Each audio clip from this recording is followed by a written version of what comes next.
Acum se conectează. Perfect.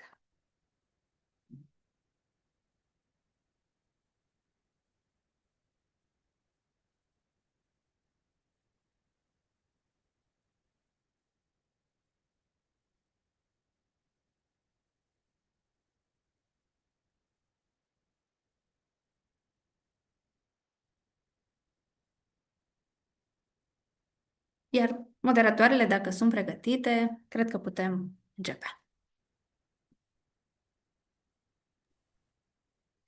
Good morning, everyone, and welcome to the Translating Europe Workshop 2025, held on the occasion of the European Day of Justice. My name is Anna Maria Popa, and I'm a student in the European Masters in Translation Studies and Terminology at the Faculty of Letters, Babeș-Bolyai University. And my colleague, student at the same master's program as Anna Maria. This year's theme, Multilingual Law, Speaking, Translating, and Innovating Legal Language and Discourse, invites us to reflect on how language, law, and technology shape each other in today's multilingual Europe. We are delighted to have such distinguished speakers joining us today, and we look forward to an engaging exchange of ideas and perspectives. The conference is divided into 3 panels, each followed by a Q&A session. If you have any questions during the presentation, please type them in the chat either on Zoom or YouTube. They will be addressed by the speakers at the end of each panel. Thank you for being part of this event and for contributing to this open and inspiring exchange of ideas. We are pleased to have with us today Daniela Badia, Outreach Officer at the Directorate General for Translation of the European Commission, Adina Cornea, Lecturer at and Head of the Department of Applied Modern Languages at the Faculty of Letters, Babeș-Bolyai University, Adriana Neagu, Associate Professor and Course Leader of the MA Program in Translation Terminology, Faculty of Letters, Babeș-Bolyai University, and Andrea Maria Sărmașu, Lecturer, Conference Organizer at the Department of Language of Applied Modern Languages at the Faculty of Letters, Babeș-Bolyai University.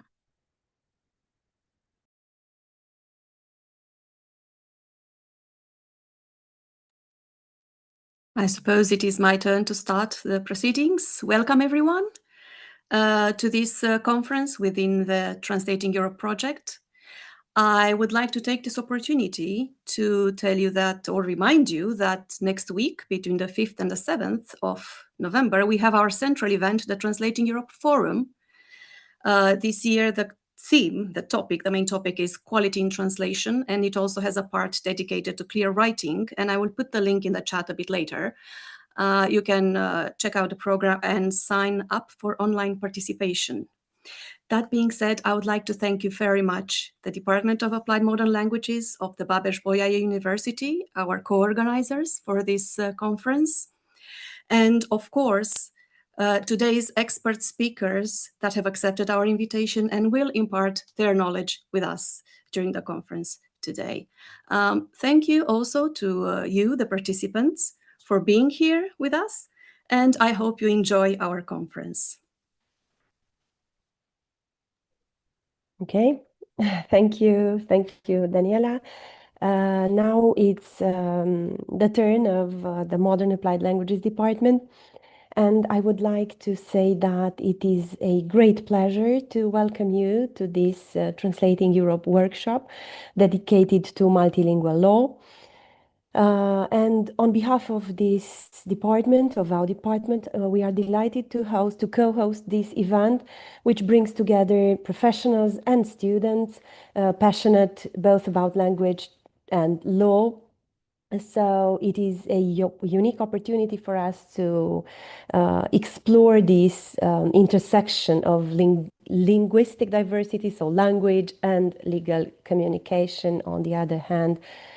That is why we are honored to have you here, to welcome here distinguished speakers and participants who have joined to share their experience and insights.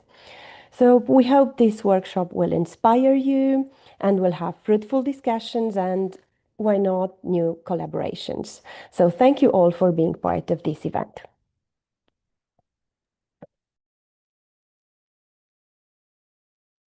Good morning, everyone, and a very warm welcome to you all. Thank you very much, Daniela, for the ongoing cooperation and all the inspiring events and the activity that has been really very inspiriting to us at the LMA BBU Cluj. As course leader of the MA program in translation and terminology at BBU, it is my pleasure to speak in the opening of the workshop of this workshop, the title of which alone reminds us that law is never just law. It is a negotiation of meaning across cultures, a kind of a linguistic dance between precision and interpretation. It is also at times, in my opinion, a reminder that even the most carefully drafted sentence can accidentally say the opposite of what was intended. Legal language, after all, is famous, we all know full well, for ensuring that nothing is left unclear, except perhaps, ironically, occasionally, the meaning itself. In today's multilingual societies, legal professionals and translators share, in my view, a monumental responsibility, upholding rights, ensuring equality, preventing international treaties from turning into international misunderstandings. As translators, terminologists, and scholars, we are the guardians of clarity, and sometimes the translators of texts that appear determined to avoid that. Our workshop today brings together brilliant minds, no doubt about it, who will help us think and perhaps rethink the boundaries of legal discourse. We will explore how languages construct legal realities, how multilingualism challenges traditional legal frameworks, and how innovation, including technological innovation, might simplify what has traditionally been complicated. Some might say we're trying to make the law more user-friendly. That is a noble ambition, and we will try not to terrify the lawyers too much in the process. I hope that today will foster productive dialogue, spirited debate, and maybe even inspiration for future research collaborations. Most of all, I have to intimate it to you, I hope we leave with new ideas about how language, in all its diversity, can better serve justice.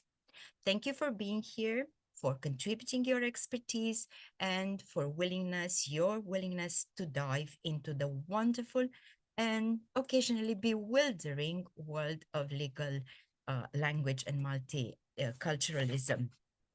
In closing, I would just like to re-express our thanks to our main organizer and to all of our distinguished guests who no doubt will have negotiated a great deal between schedules and to accommodate us. And also many thanks to the students, to our lovely MAs that really are so involved and so much interested in the latest in the field. Thank you again, and let the workshop begin. Thank you and good morning, distinguished guests, dear colleagues, ladies and gentlemen. It is my great pleasure to welcome you all to the conference Translating Europe Cluj, the multilingual law, speaking, translating, and innovating legal language and discourse. As the organizer of this event, I would like to begin by expressing my deepest gratitude to the DGT of the European Commission, especially to Daniela Badia, for her invaluable support and collaboration.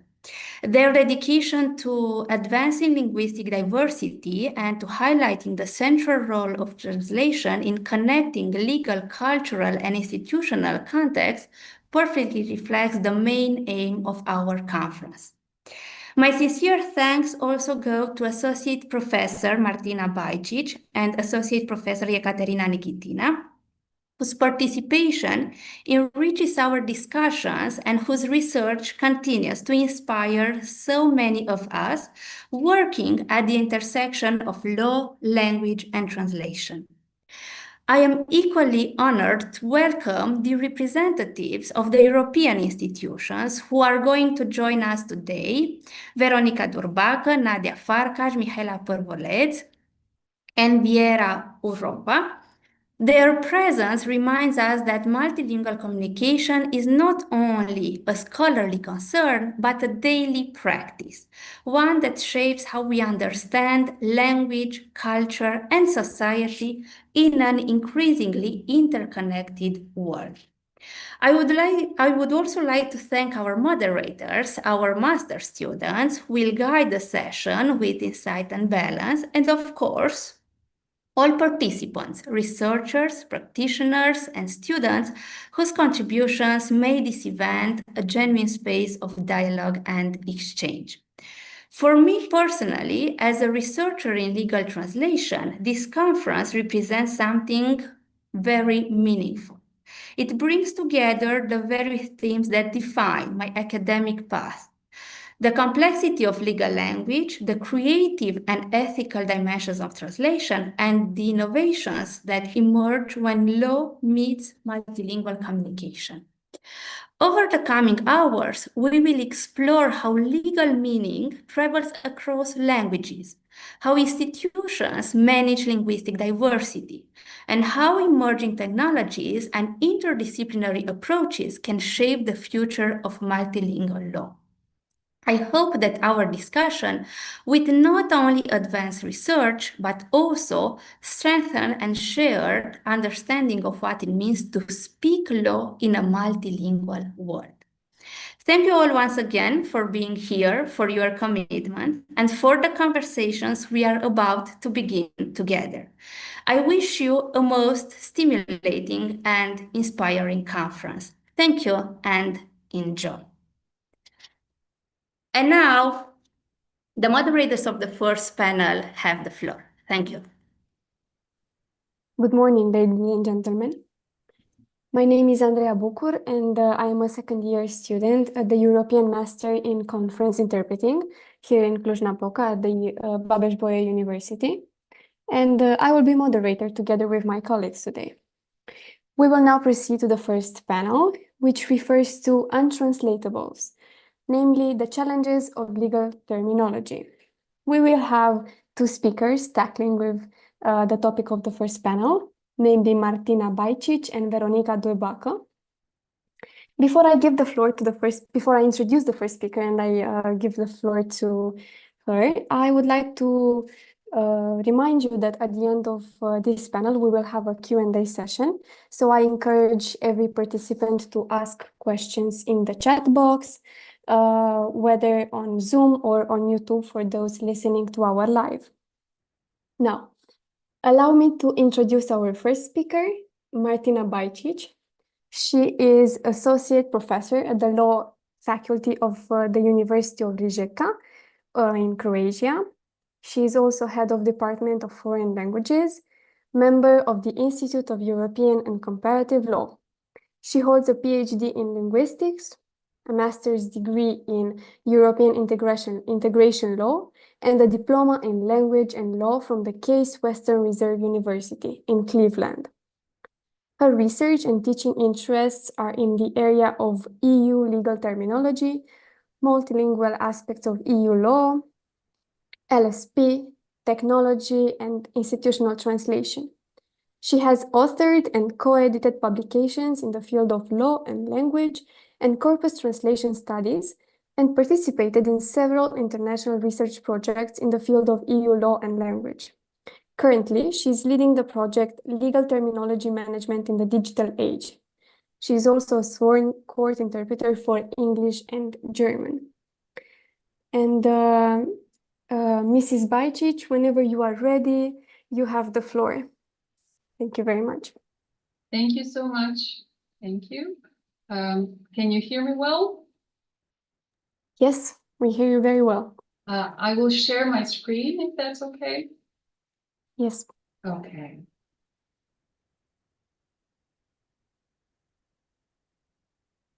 Here we go. Yes, we can see it. Thank you.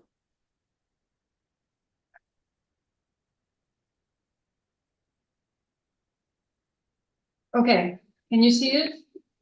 Yes. Lovely. I can just. Okay. Good morning. I'm really happy to be here online. I want to thank the organizers for their invitation. I want to thank the organizers for putting together such an interesting program. I think these topics are extremely important, not just EU multilingualism, EU translation, and the challenges of EU translation, but also the fact that we are all working in an increasingly digital environment. And this also reflects on the way we perceive the law, on the way we translate the law, on the way we do research, and also on the way our students are researching and finding legal information online, but also legal terms.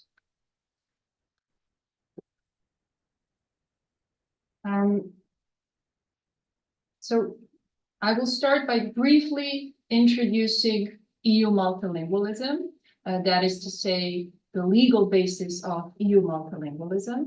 And if I were to summarize this talk for you in one sentence, which is sometimes something I do for my students, and by the way, I'm so happy that students are moderating. I think that's a great idea.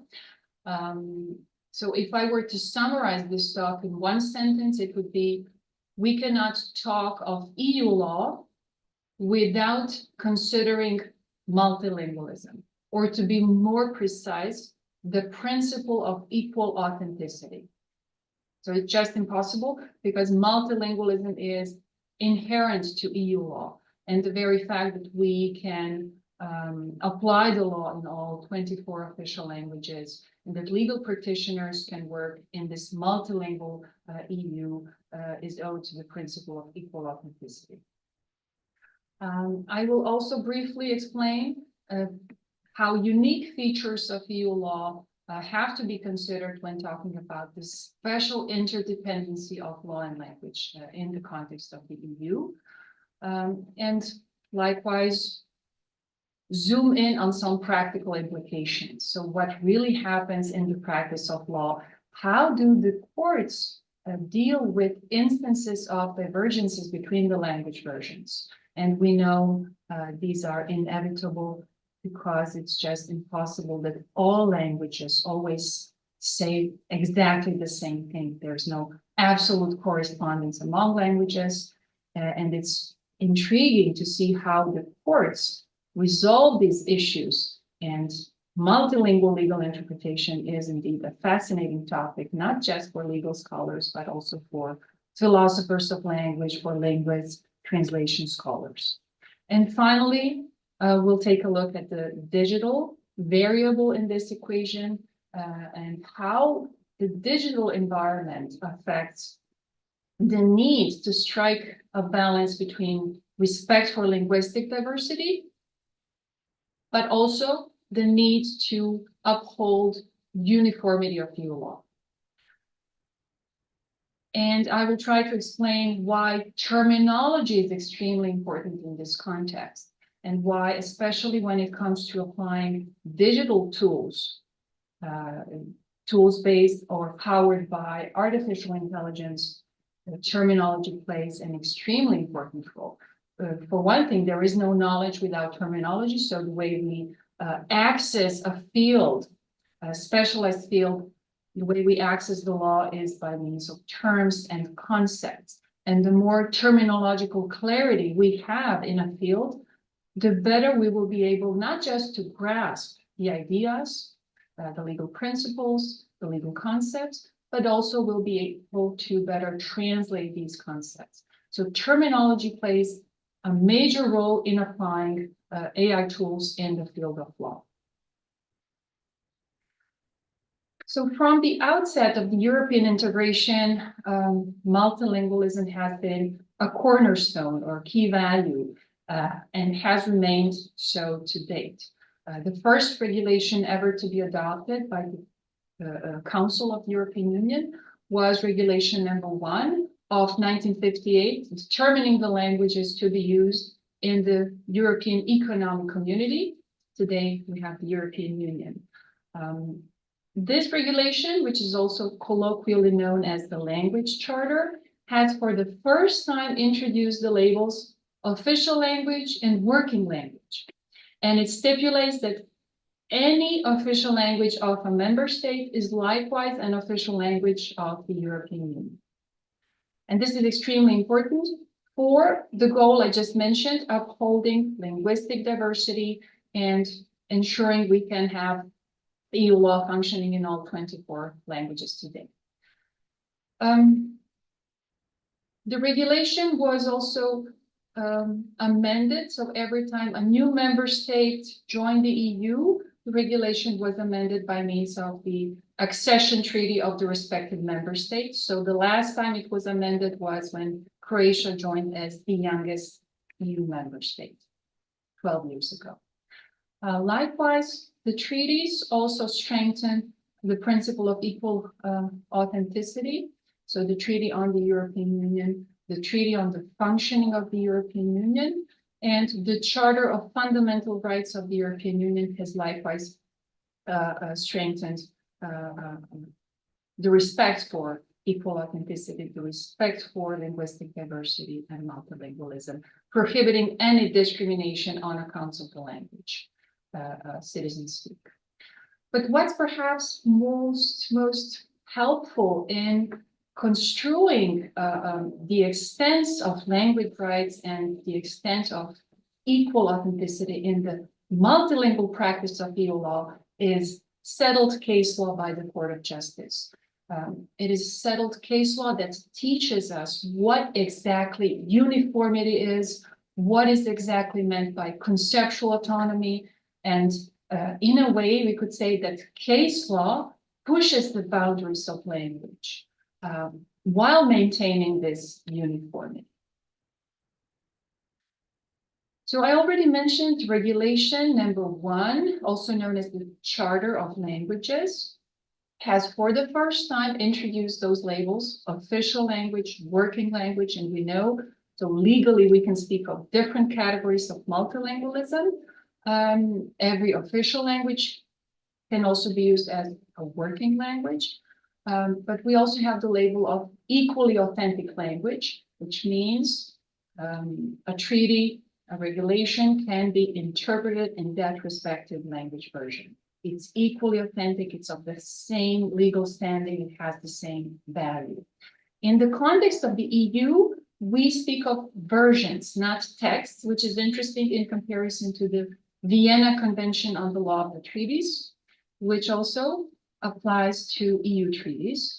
The Vienna Convention speaks of authentic languages, which are equally authoritative, meaning they can be used for interpretation, and all texts are said to have the same meaning.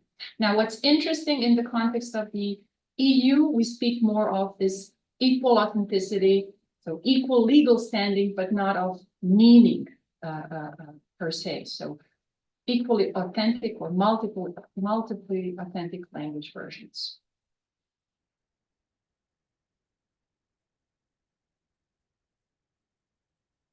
And this is also of bearing for EU translation.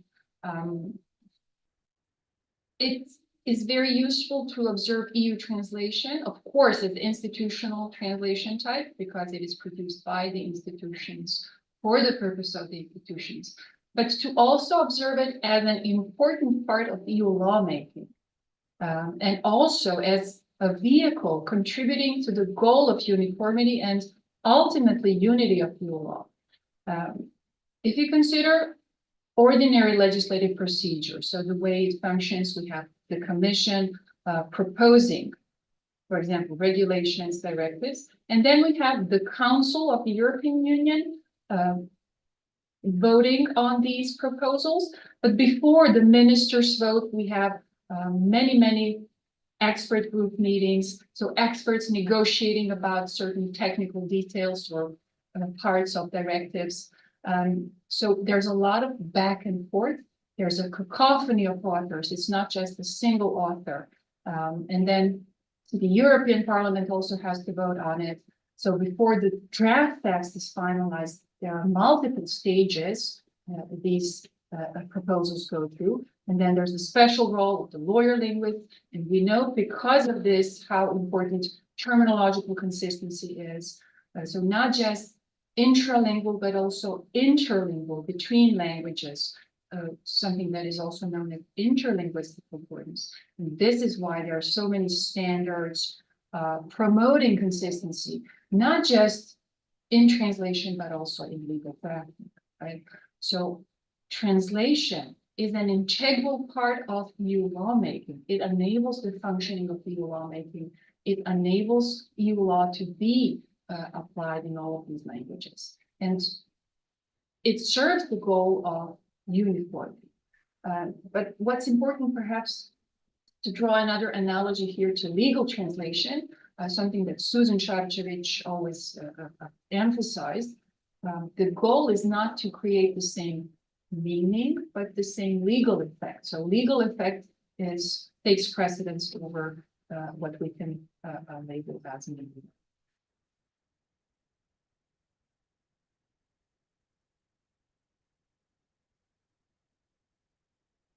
And considering the nature of EU law, why is it so unique? It's an iconic legal order. It was sort of created through integration as this legal artifact born out of the treaties, right? It's also lacking a common legal culture, common legal education, because of the mere fact that there are 27 member states with their unique legal orders, with their unique legal cultures. All of this increases, on the one hand, the need for coherence, so having conceptual congruence, common concepts, and having uniformity, right? Uniformity of law in 24 official languages. And on the other hand, this increases the need for judicial activism. When there are linguistic discrepancies, divergences between the language versions, the courts have to sort of construe the common meaning or the European meaning of these legal concepts. And this type of judicial activism is enabled by preliminary rulings. So this close collaboration between national courts and between the Court of Justice, enabled by the Treaty on the Functioning of the European Union, Article 267. And I think this is very important to consider when discussing multilingualism as a principle.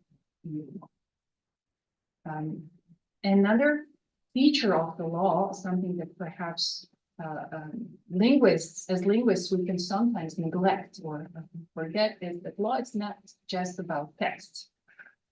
Law is also about interpretation. In fact, interpretation is necessary. It's intrinsic to the law. So law is not just about normative meanings of legal text, it's also a set of interpretive practices. And this is something that's illustrated on hand of multilingual legal interpretation of the Court of Justice of the EU. And exploring these methods of legal interpretation can shed more light on the meaning of legal concepts and on the special interdependency of law and language. And this is why I think it's useful to investigate, examine the case law of the Court of Justice. And here I have the front page of the latest issue of a journal called Jurisprudence, where there are a lot of articles on multilingual legal interpretation, endorsing interdisciplinary approaches. So if anyone wants to learn more, by excellent legal scholars and by translation scholars. So what happens when there are discrepancies between language versions? As we mentioned in the introduction, it's impossible that languages always say one and the same thing, right? There's no absolute equivalence. Legal translation is imperfect. These cases are sometimes known in the literature as language cases. So if there's a divergence between the language versions, and there have been many instances in the last 50 years or so, and these cases are resolved in a specific manner. the methods used by the courts in such cases can be described as hybrid. And I think there are several reasons why these cases are important, not just at the academic level, so theoretical level, but also they have practical implications, as I mentioned. So one of the first reasons why I think they are important is that they show us what uniformity is. So this concept of existential importance for EU law, because of the nature of EU law, because of the way it was created, if you remember, lack of this conceptual congruence and so forth, and strong need for coherence. So uniformity enables EU law to be applied uniformly in all the member states, irrespective of different languages. And this is shown in case law if there are divergences between language versions. What the court seems to tell us is that there can still be equal legal standing, equal legal value at the conceptual level, so irrespective of the linguistic divergences. The second reason I think they are important is that these cases of discrepancies between language versions, they actually show us the difference between conceptual and linguistic divergence. Conceptual divergence can result from the mere ambiguity, and ambiguity is also intrinsic to the law. So there are many legal concepts which are vague or underdefined. I recently heard of a case brought to the Court of Justice where the court had to deliberate on the meaning of baggage for the purpose of passengers requesting damages in case the airport or the airline loses their baggage, and thus the concept of a pet, a dog, a pet, fall under the concept of baggage. So can it be subsumed under this concept? So many concepts in law need further definition and are not narrowed down in meaning, right? So ambiguity can be inherent to the law, and it doesn't have to be a result of linguistic divergence, right? There are many such examples. And what is more, the conceptual divergence is more detrimental to the goal of uniformity of law than is linguistic divergence. And the final reason I want to single out here, more practical perhaps, these cases of discrepancies between language versions, they actually unveil that translation acts as a key quality filter for the creation of multilingual law. So judicial interpretation emerges as this vehicle or a safety net to ensure coherence of the entire system, coherence of EU law, and make sure that EU law is uniformly applied in all 27 member states. And then so far, these cases, they offer opportunity to check linguistic accordance among language versions. I will briefly zoom in on one such case just to illustrate how the courts handle linguistic divergences. The case was brought to the Court of Justice by a German regional court from Hamburg. So this is an example of a preliminary reference rulings.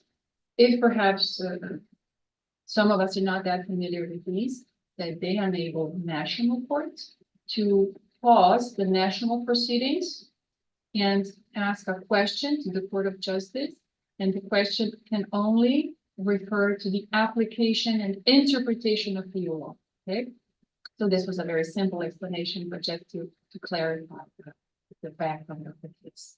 The case concerned one regulation about the definition, description, presentation, labeling, and protection of geographical indications of spirit drinks, and more precisely the meaning of egg liqueur. So which products can actually be sold in the EU under this sales denomination. And there were two companies involved, the German companies, and one company made a product which they labeled as egg liqueur and sold as such, but they used milk in the production of this product. And the other company sued So not to read the German names here, but the other company sued the company using milk. Why? Because they claimed they cannot sell their product under the sales denomination of egg liqueur because they use milk. And the respective legislation, the regulation I just mentioned, refers only to egg yolk, honey as the main ingredients. So in those circumstances, the regional court actually stayed the proceedings and referred the following question to the Court of Justice for a preliminary review. So basically, the question referred to the components of egg liqueur, namely, are these components to be regarded as minimum? So only, typical minimum components that the product can use to be sold under this category, or is this an exhaustive list? If it is an exhaustive list, then we cannot add other ingredients. So this also testifies to the fact that law is not just about legal norms, it's also about interpretation. There's always a need for interpretation, and again, it shows us the special interdependency of law and language. Now, the company that was attacked because of using milk pointed out to one language version, which sort of, made them better argue their case, namely the Italian version, which used the word characteristic, so elementi caratteristici. And this is why they claim it's okay to use milk because, these components are only mentioned as characteristic. It doesn't necessarily have to be that only these components must be included. The court answered in this case, sort of reiterated something that it keeps repeating from the very first language case 50 years ago. It said one language version of a provision of the law cannot serve as the only basis for the interpretation of that provision. And this may seem sort of paradoxical to us because we just said equal authenticity means we have 24 equally valid language versions. We can rely on them, right? But here the court claims one language version cannot serve as the basis for the interpretation of that provision, nor can it be made to override the other language versions. Instead, provisions of EU law must be interpreted and applied uniformly in the light of the versions existing in all languages of the European Union. This is why some scholars speak of linguistic comparison, the implicit principle of comparing language versions, and national courts should likewise consult other language versions when applying the rule. Not only that, when there is a divergence between the various language versions, the court says, the provision in question must be interpreted by reference to the general scheme and the purpose of the rules of which it forms part. So to translate this into simple interpretive practices, we could say first linguistic comparison, so consulting multiple language versions. Also interpreting systematically, so considering the context, what is the context? Why is this regulation important? Why is it important to have a uniform definition of egg liqueur in the EU single market so that consumers can know what they are buying, what to expect? So you have uniformity of quality and so forth. And finally, teleological interpretation, which means conceptual autonomy, interpreting the meaning of concepts teleologically in regard to the purpose of EU law and in regard to the law as a whole. And something that maybe you are aware of if you study legal language, the importance of intertextuality. We cannot understand legal terms unless we consider intertextuality. So how they are used and applied in different contexts, statutes, law commentaries, case laws, textbooks.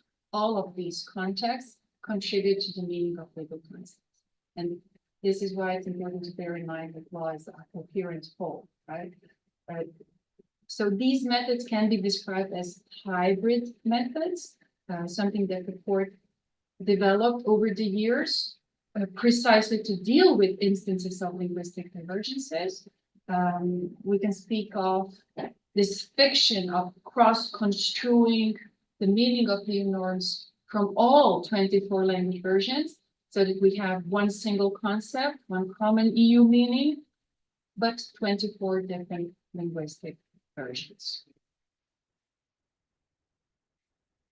And finally, we come to the last variable in this equation of multilingual EU law, namely the digital environment.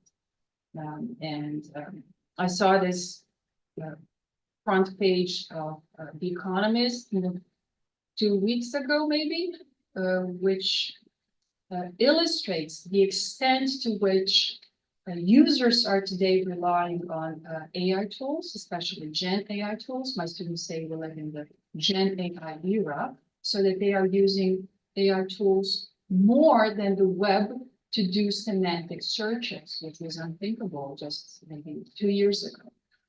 So there's no denying that we are all using the tools much more, that the digital environment impacts also the law. The legal ecosystem is also changing. It's no longer a linear ecosystem. So one legal source in paper, but we have multiple sources.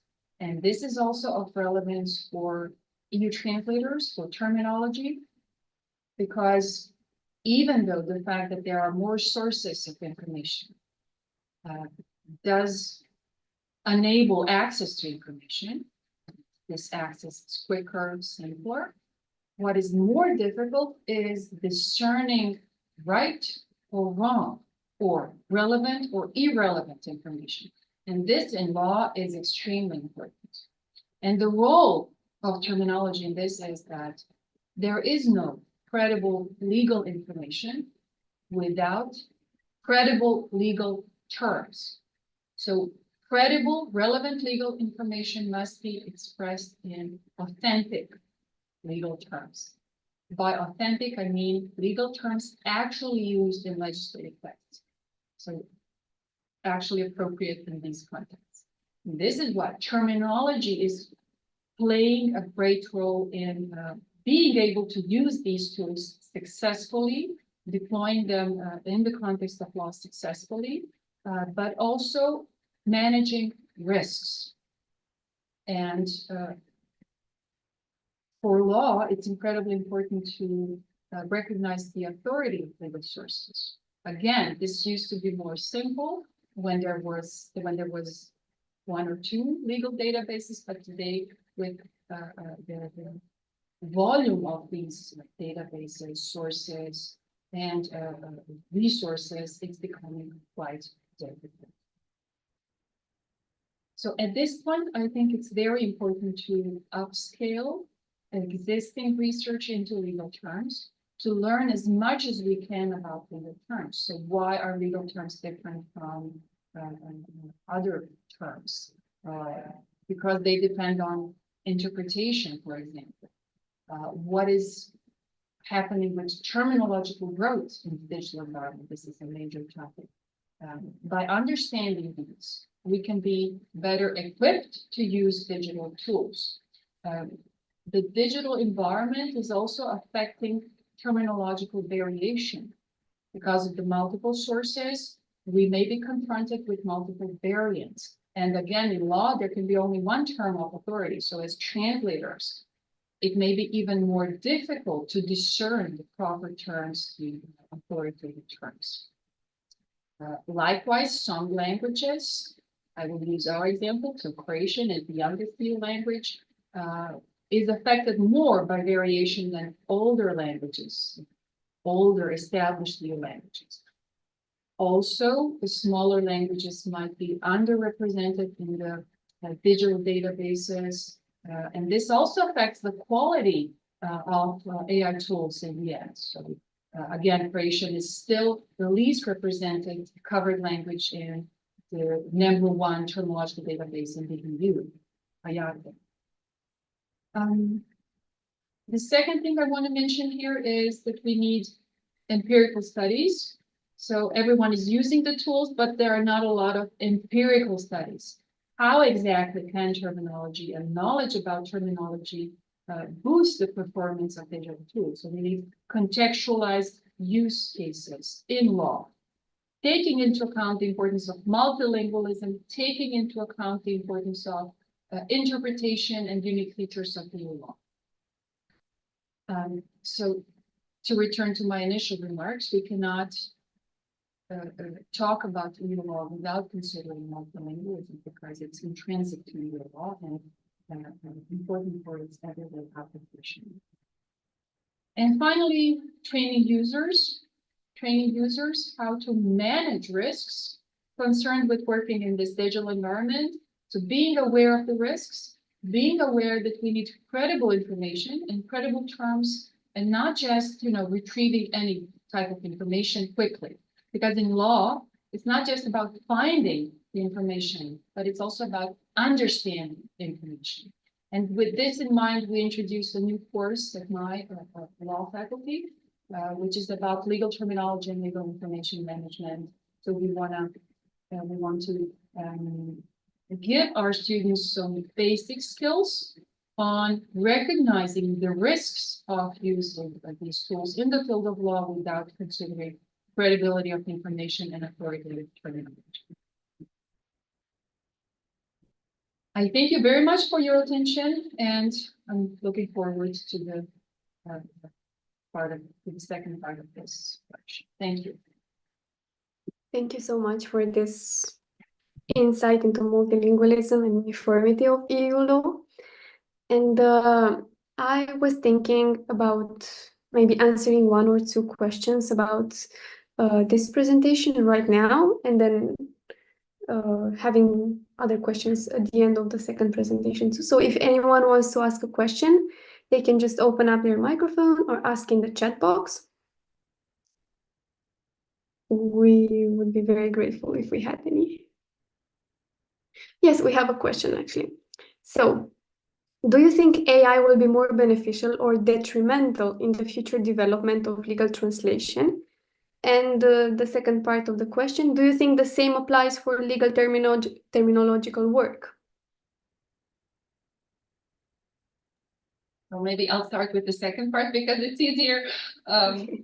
Legal terminology work, I think there is room for using AI tools. I don't know if you are familiar with the work by Giorgio Maria Di Nunzio.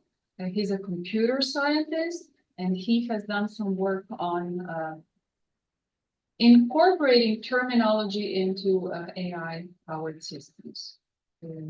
Something close to retrieval augmented generation, so building on that and using terminology in a similar way, because we know the tools are very useful or capable of generating text, fluent text. However, they lack terminological precision. So by retrieving terminology or feeding terminology into the tools, it is hoped that they will perform better. So there is some room for exploring the use of tools in doing terminology work, so managing terminology. But I'm always trying to emphasize that it's important to be aware of risks. So managing risks, even before we start to use the tools, being aware of potential dangers. As I said, from the perspective of translators, at this point, it's very difficult. You have to make the choice. So discerning which term is a term of authority. And this is why it's important to raise awareness about the importance of legal terminology today more than ever, and the possible repercussions. And so a member state may be liable for damages if using wrong terminology results in a faulty implementation of a directive, or citizens can suffer consequences, and so forth. So the first part of the question, it's difficult to say. Legal translation is definitely special. It's very, very, it's high risk. It's very sensitive. It affects all of us. And this is a difference to all other areas of the law. It affects us as citizens. It affects us directly. It affects member states, companies, institutions. So the consequences are grave, right? And at the same time, we cannot ignore it. So I think empirical studies at this point are very important. But again, risk management and being careful and always bearing in mind that law is not just about text. So it's not just words. It's not just replacing words. It's bearing in mind how important for EU law multilingualism is, how important interpretation is, and how important the legal consequences are that can be derived from the translation. Thank you very much. I actually had another question, but I think you have answered it. I will ask it anyway. You have mentioned something about training users, and I'm asking this question from the perspective of a linguistic student. What skills or competencies will be most valuable for someone wanting to work in the EU organizations or EU institutions? Because we will be working at the intersection of law and technology. So what skills would be most necessary?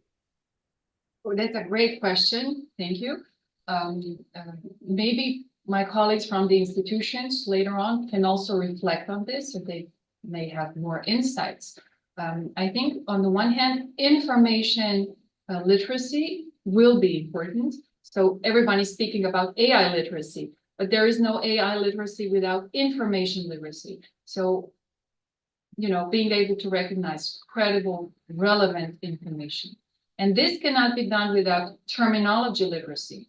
So the first thing when a student masters a field is to acquire the terminology. By knowing the terminology, you become an expert in the field. So terminology literacy will enable users to master not just the subject matter, but also to recognize the quality of information. So this is why I had the slide with the renaissance of terminology in the AI age, because knowing the terms will enable us to know quality information. And this is why I sort of underscore the importance of terminology literacy and information literacy. Thank you very much. Thank you. And we will just take the last question because we are running out of time a bit. It's in legal translation in the context of the digital age and ever-increasing dependency on digital products and services. What are the concerns for privacy? Good question.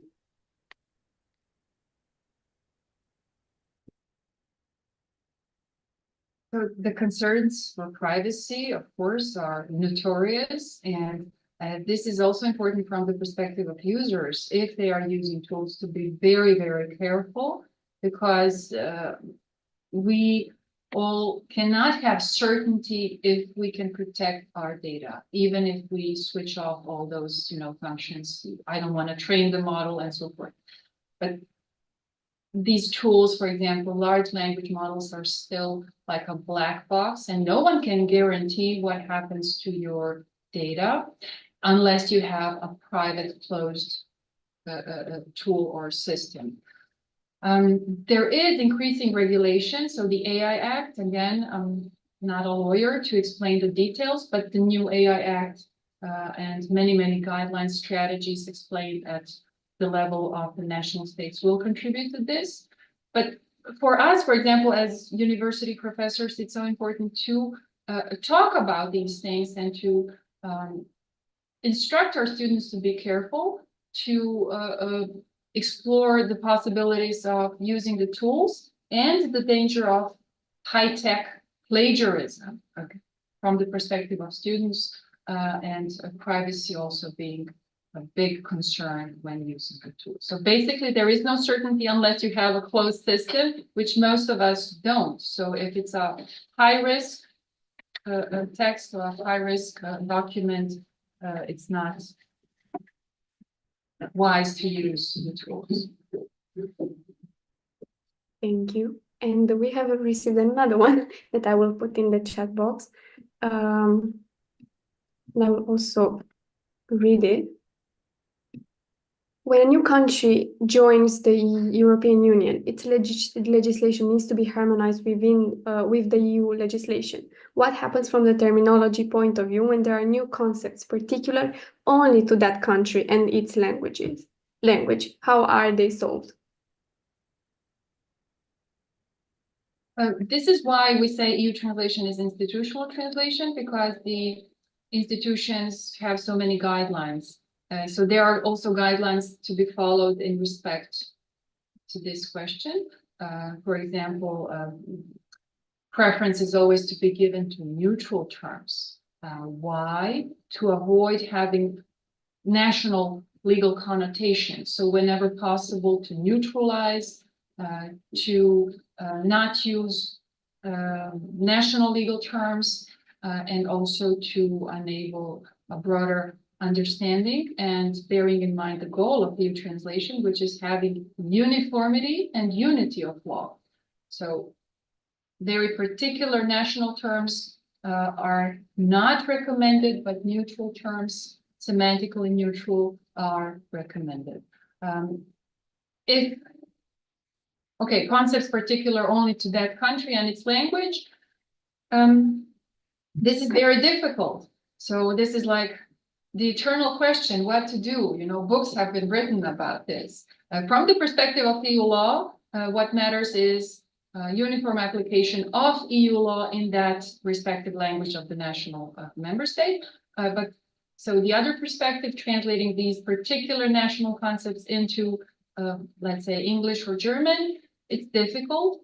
There are many techniques, like paraphrasing, explaining, or using some neutral descriptions. But again, I want to emphasize the importance of legal effect. What is the legal effect we want to achieve? So that should always take precedence. I hope I answered the question. And thank you so much for the questions. Thank you so much for the answers. We have two more questions. We could answer them after the second presentation because we have a Q&A session then. So I will give the floor to my colleague now, who will be moderator. Hello, everyone. My name is Codruța Hojda. Can you hear me? Yes, we can hear. Okay, my name is Codruța Hojda. I'm a student here in Cluj-Napoca at the European Masters of Conference Interpreting. And it's my truly pleasure to be here today and introduce our next speaker, Veronica Durbacă, which has a bachelor in law and a master's degree in translation, terminology, and conference interpreting, which she graduated from in 2003 from the University of Bucharest. Since 2007, she has been working as a lawyer linguist for the Court of Justice of the European Union.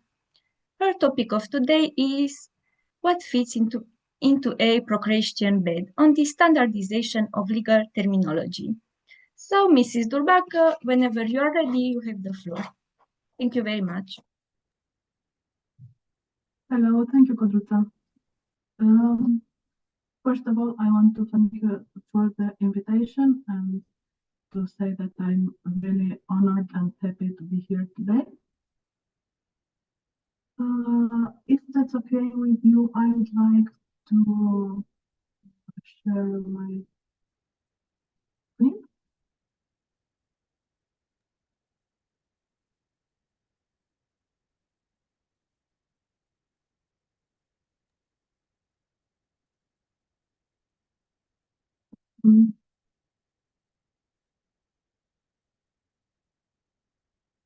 In the meanwhile, the title of this presentation sends to the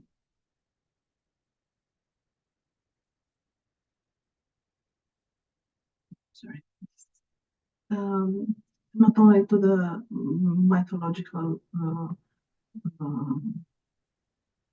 character, but also to the name of a book by Lucia Biel, which is called Lost in the Eurofold, the Textual Fit of European Law.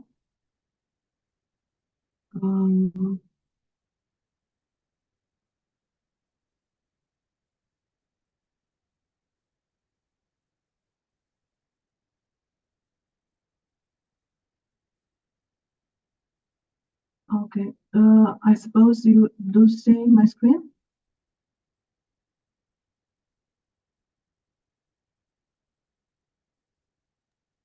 Okay, if there's something, I'm please. sorry, I don't see the presentation. I'm only seeing an image.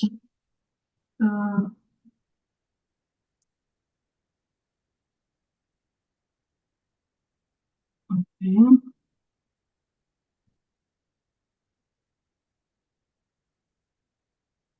It could be seen for a moment, but now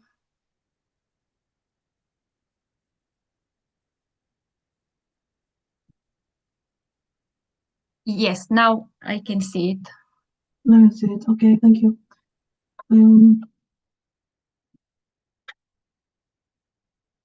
I should start by saying that all the views I'm going to express today are my own and don't reflect the views of my employer, which is the CJEU. Today, I'd like to ask and possibly answer these three questions. First of all, what is legal terminology like? Secondly, what does it mean to standardize legal terminology?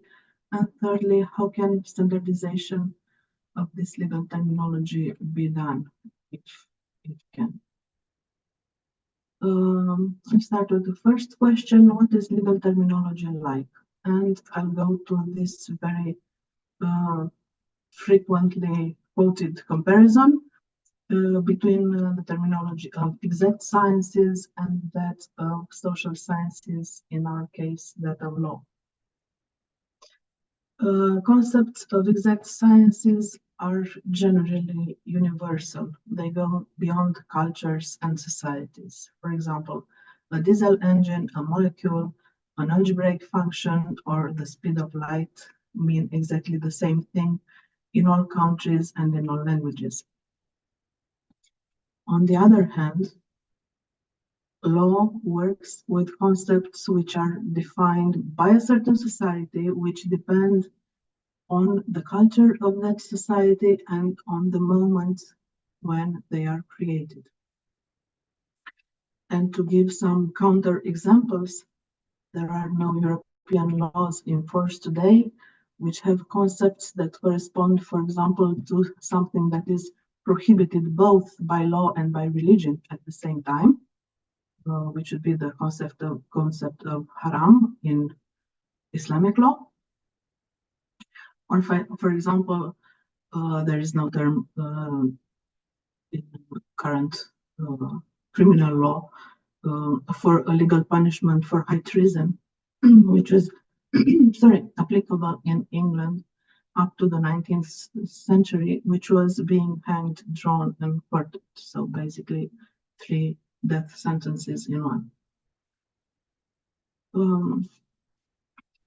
Now, for example, if we'd like to find English equivalents to these 2 Romanian terms, one comes from exact science, the other comes from law. For the term from exact science, which is molecular, in order to find the English equivalent, there is one dimension that we need to change, and that is language. So molecule would cover exactly the same concept,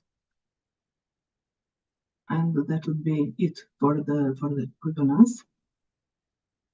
For the second term, first of all, we'd have to ask where is this avocat located, because in Canada, he or she would be called lawyer. In the US, he or she would be called attorney. So this brings about a second dimension to the work of the person who does this equivalence, which is the country where that term applies. In the case of the UK, to continue this reasoning, there is no term that corresponds exactly to the term avocat in Romanian law, but there are two kinds of such lawyers. One of them is the one who appears in court and represents his or her clients, and the name is barrister. And another type of such lawyer is the one who gives legal advice from the comfort of his or her office, and that would be a solicitor. So we get to the third dimension, which is the concept itself, which can change quite a lot. But unfortunately for the person who's working on this term, there is not only one, but there are three legal systems in the United Kingdom. That is England and Wales, Scotland and Northern Ireland. So the two terms, barrister and solicitor, apply in England and Wales, as well as in Northern Ireland. But in Scotland, there are no barristers. The name is advocate or counsel. So this brings us to a fourth dimension, the legal system of the country. And I use the term legal system in the narrow sense of national legal system.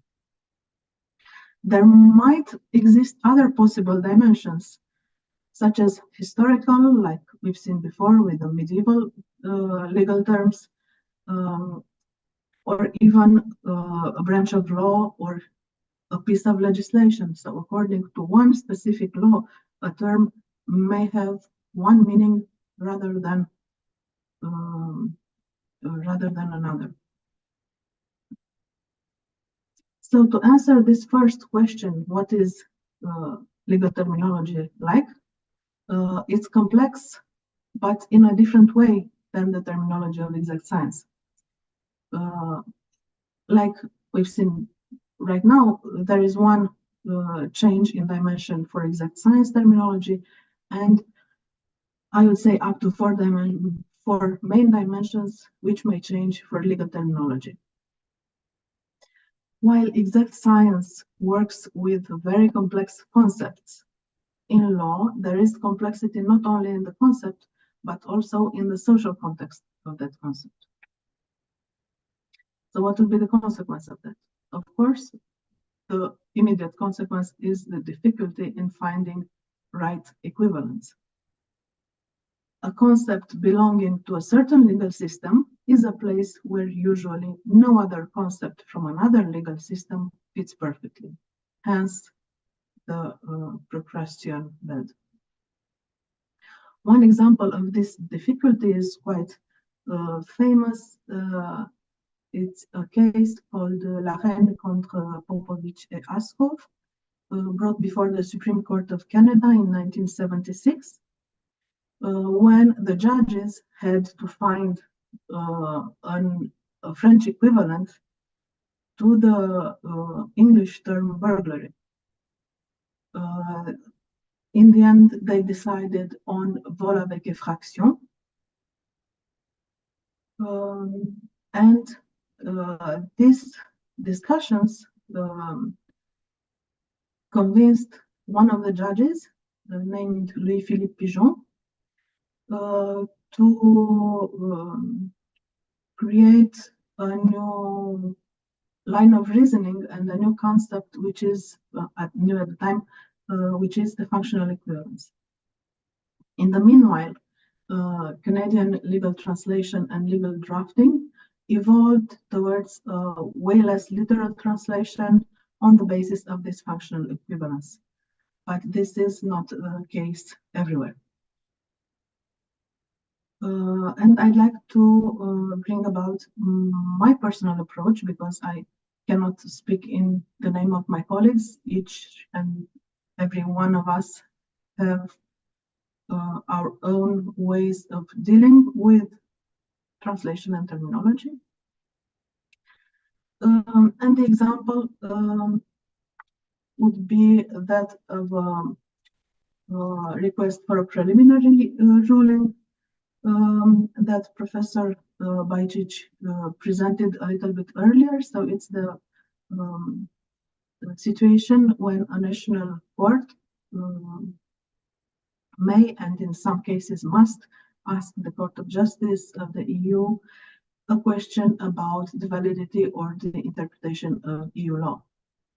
And in my example, I have to translate into Romanian a German request, so such a request coming from Germany.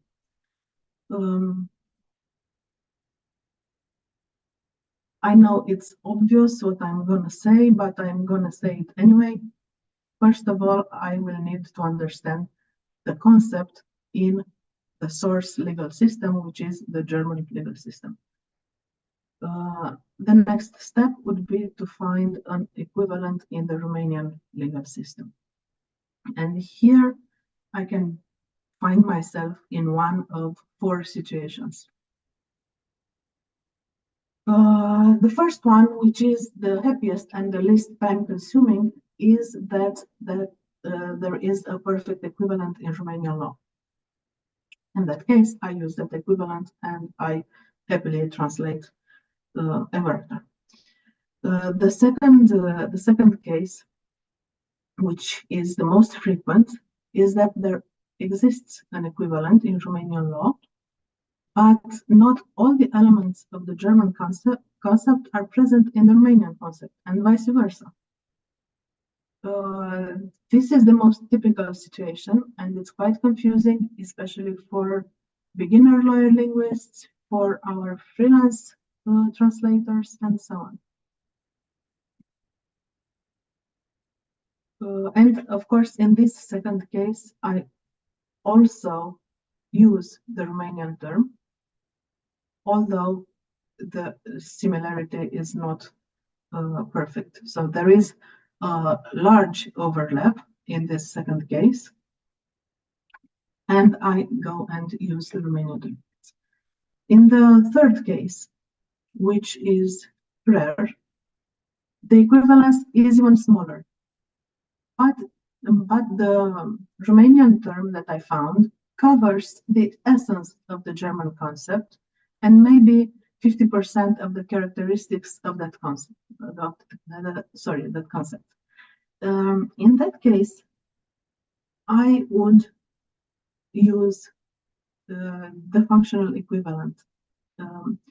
So I would use the Romanian term even if the overlap is not more than 50%, maybe even less if the concepts are very benefit from a large description in law. You get many characteristics that you might not have in the other legal system. But the bottom line is, as long as the Romanian equivalent fulfills the same social need as the German term in its own legal system, I find myself justified to use it. The fourth and last case, which happens fortunately rarely, even very rarely, I have no equivalent in Romanian. And in that case, I can't do anything with my legal knowledge, and I need to resort to a linguistic solution. Any one that is acceptable to the rules of Romanian language. So I can translate the source term word by word. I can translate another language version, maybe one coming from a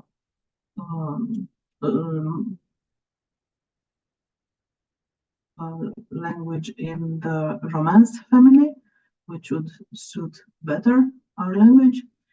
Or in certain cases, I can resort to borrowing the word, especially from English, so not from German, and especially in IT contexts. less in others. And I will go to the second question of today, which is, what does it mean to standardize legal terminology? I wanted to speak a little bit more about standardization, but it took way too much time. Standardization of legal terminology can happen within one language or within two or more languages. And in the first case, when a single language is concerned, there we can talk about standardization of the concept. Fortunately, this standardization of the concept is very often done by law, either directly, which is the best case, via legal definitions, or indirectly via interpretation of the law, which was also mentioned by Professor Bajcic earlier. This kind of standardization is not necessarily applicable to a legal system as a whole. It can be restricted to even one piece of legislation, where that law would say, within the purposes of this law or some similar formulation, the term something means its definition. And that term might mean something else in another piece of legislation. Of course, since law standardizes the use of its own terms, there is no other kind of standardization that would be useful, necessary, and so on, maybe with the exception of countries which have more than one legal system, like we've seen with the United Kingdom. When you have two or more languages and you would want to standardize legal terminology, you would have to go through number one first, so standardizing the concepts in both languages, and you would need to standardize the equivalence between those two terms. Fortunately, as it has been mentioned before, there are cases where concepts are identical, as it is the case in EU law, which makes things a bit easier. The third question of today, how can one standardize legal terminology, will actually be more about how can the right equivalent be found, because this is the first step of any attempt at standardization. As in the example we've seen before with the term avocat, you may have up to 4 dimensions that need taking into account, and I say them again. It would be the concept, the language, the legal system, and the country. Of course, the person who works with those terms has to check how many dimensions are concerned. And here there are, of course, a number of possible combinations, and I'd like to take a quick look at them.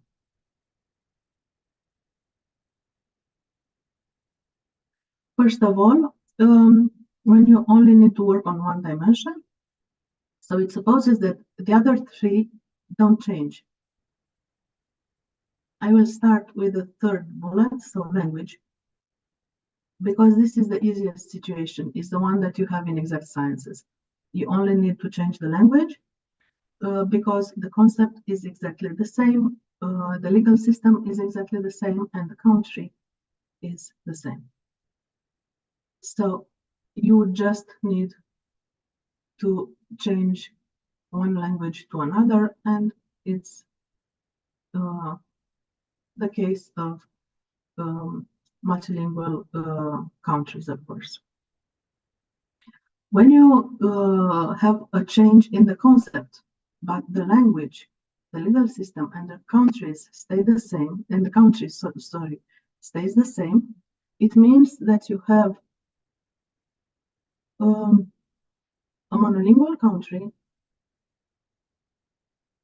with one legal system where there is a change in the concept. And it can happen historically.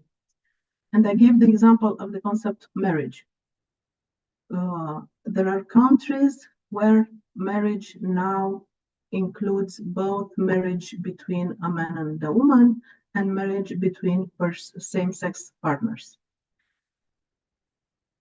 Before that point, the respective legislation had the same concept, the same term, marriage, with a different concept, the one excluding same-sex partners usually.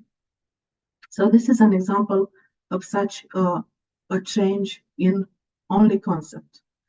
And you'll need to think whether or not the equivalent into our language is to be kept the same or not, depending on the context.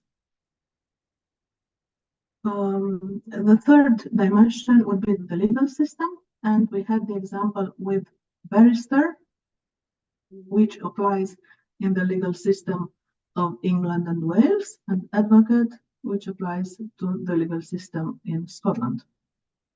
And change of only of the dimension country is impossible because it would also need to change the legal system.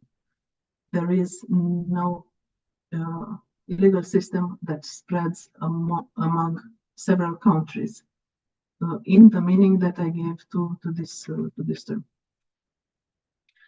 Then you can move to having two dimensions, and then you apply a formula in combinatorics and find out that you have 6 possible combinations.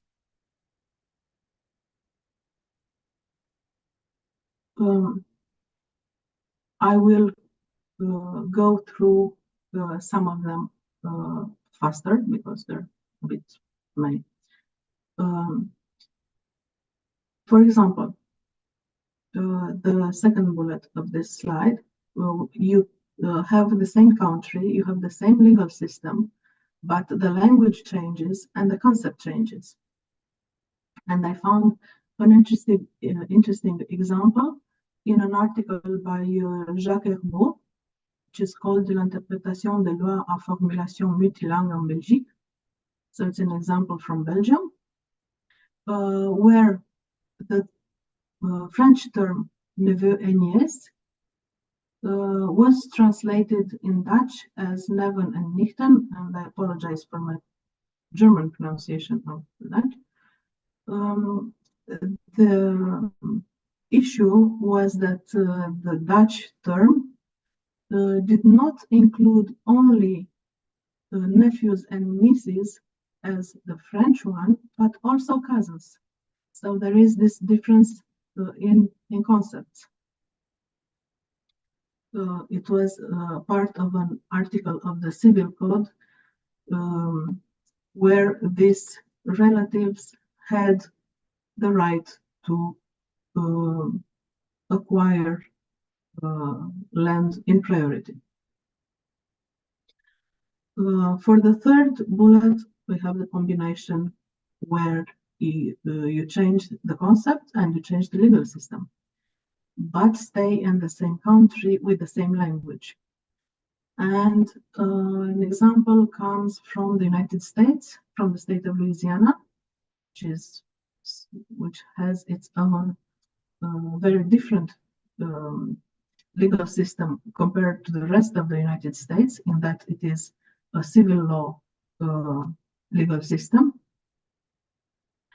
And they use matrimonial agreement in Louisiana, which is more or less the equivalent of the so-called prenup, the prenuptial agreement in the other US states. The difference in concept is that this matrimonial agreement can also be postnup, so concluded after the wedding marriage. We have, again, the same thing with the legal system and country. So this concept plus country option isn't valid. And we go to the combination of a language and legal system, keeping the country unchanged and the concept unchanged. So here the situation is a bit easier, because if you have the same country and the same concept, the difference between the two terms is basically related to language, because the legal system, as long as the concept is the same, the legal system has not great influence. So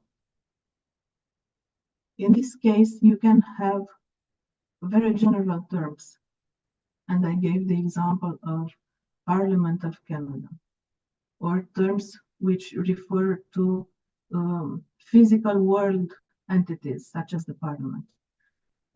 This is where you might find such a scenario. And probably it's easier to deal with, but at the same time, it is not something that takes up a lot of time for a translator or a terminologist, because it's general terms which specialists tend to already know. And quite the same situation happens when you have the same country, when you change country, when you change the legal system, but you keep the same language and the same concept. And here in France, Belgium, and Luxembourg, in French, you would have the term impôt, which is tax, and the same observations as for the first bullet. The term is, and the concept is so general that you don't really need a lot of extra information in order to know that you'll just be using the same term. So difficulties arise at more specific levels. Now you get to work on 3 dimensions. So there is only one of them which doesn't change. And if you don't change the concept, it means that you stay, that you have different countries, different legal systems, and different languages. If the concept is the same, it means that it is a very general term or an exception. But normally it's a very general term that applies in almost all countries and legal systems that are more or less related, as is the case in the European Union. If you don't change language and change everything else, for example, in the term impôt sur les sociétés, which is the company tax, or impozit pe profit in Romanian. In this case, the concepts will differ. At least the amount of that tax will differ, if not other more significant characteristics of the concept. And lastly, when you have the country that doesn't change, so you keep the same country, where you have different legal systems, different concepts, and different languages. And this was the very complicated case that I mentioned before, La Reine contre Popovich, the case from 1976 in Canada, where within the same country, they have 2 different legal systems. They have the legal system of Quebec, which is based upon civil law, and they have the legal system of all the rest of Canada, which is based upon common law. So even the family of legal systems are different. So there is a big difficulty in finding equivalence between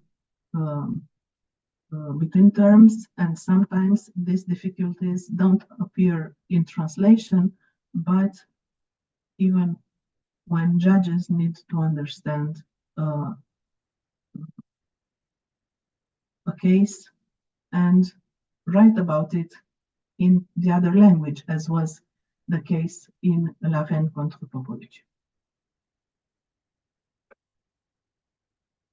Finally, you may get to work on all 4 dimensions, and this is the most probable case scenario whenever you have difficulties, because everything may change. So the example is from Poland. There is this institution that was very much discussed in the context of independence of judges in Poland. And the institution is Krajowa Rada Sądownictwa, and we had to find the Romanian equivalent for that. We know that there is institution in Romania called Consiliul Superior al Magistraturii, which deals with both judges and prosecutors. This institution in Poland only deals with the judges, but we decided to keep more or less the structure of the Romanian institution, of the name of this institution, because it reminds Romanian lawyers of that institution, and we adapted its name in order to reflect the Polish name. So Krajowa is national, so we adapted that part. Yeah, so that's one example when all 4 dimensions change. So in a nutshell, you get 11 scenarios in the terminology of law, and 1 scenario in exact sciences. Of course, before finding the equivalence, it's good to make sure that you find yourself in the right scenario. So the steps to finding the right equivalent would be, again, only 1 in exact science, which is to solve the equivalence. And we would have 3 steps in legal terminology. First of all, identifying the dimensions that come into play. Maybe they are all 4, maybe there are others. To identify the applicable scenario, and finally to solve this equivalence. And to answer this 3rd question, how can one standardize multilingual legal terminology? And I explained earlier that it's not necessary or possible to do that for monolingual legal terminology, because the law already does that. And secondly, even in technical fields, standardization of multilingual terminology is not a part of standardization per se, in the sense that you get multilingual terminology in standards only in parallel versions, in parallel standards. So you would have to indirectly deduce the equivalence. The equivalence itself is not part of the standard.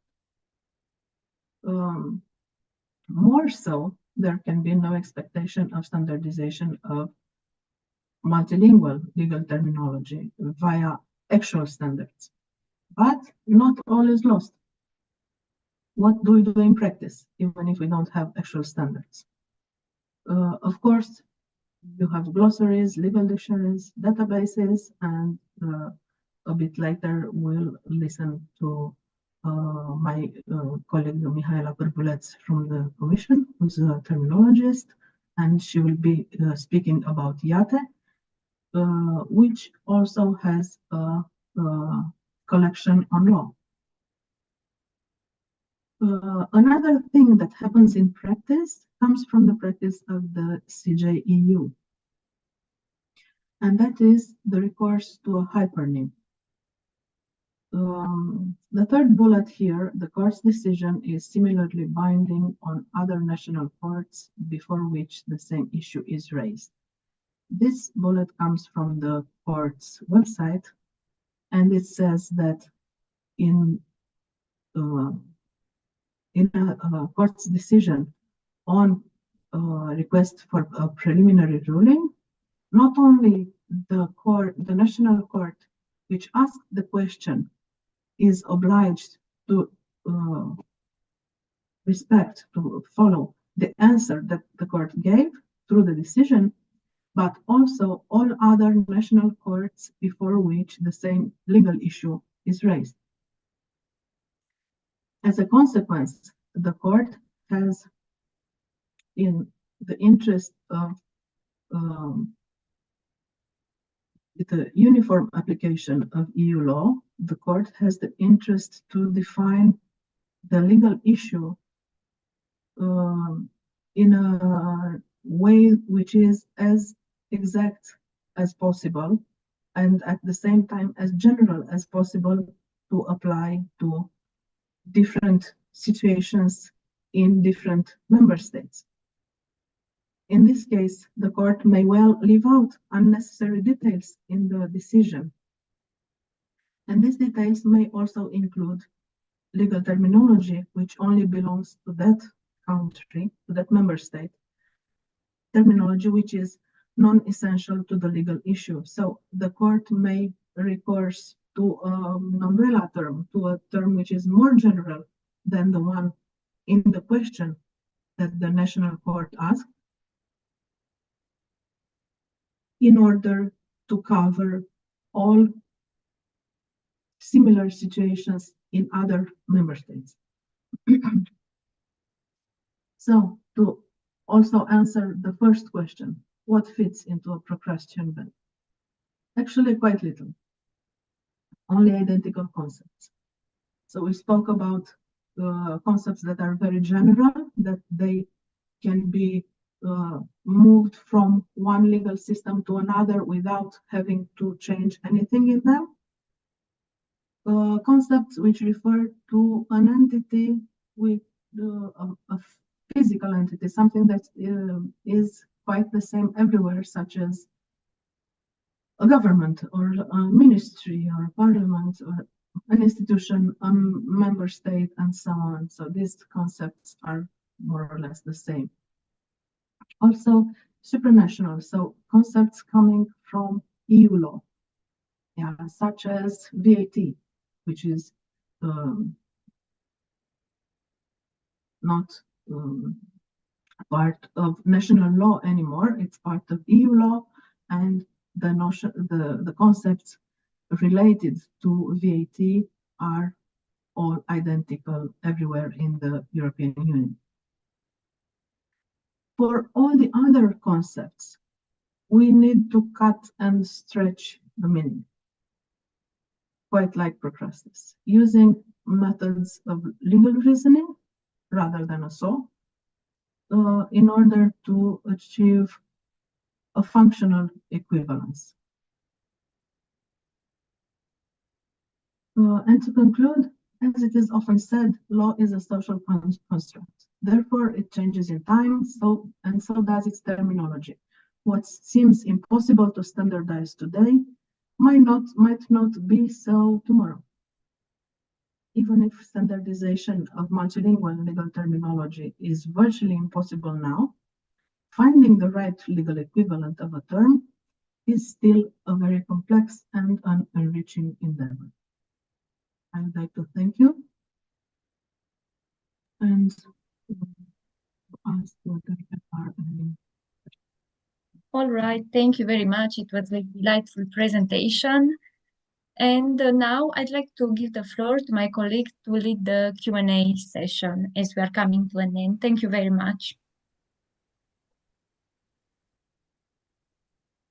Thank you.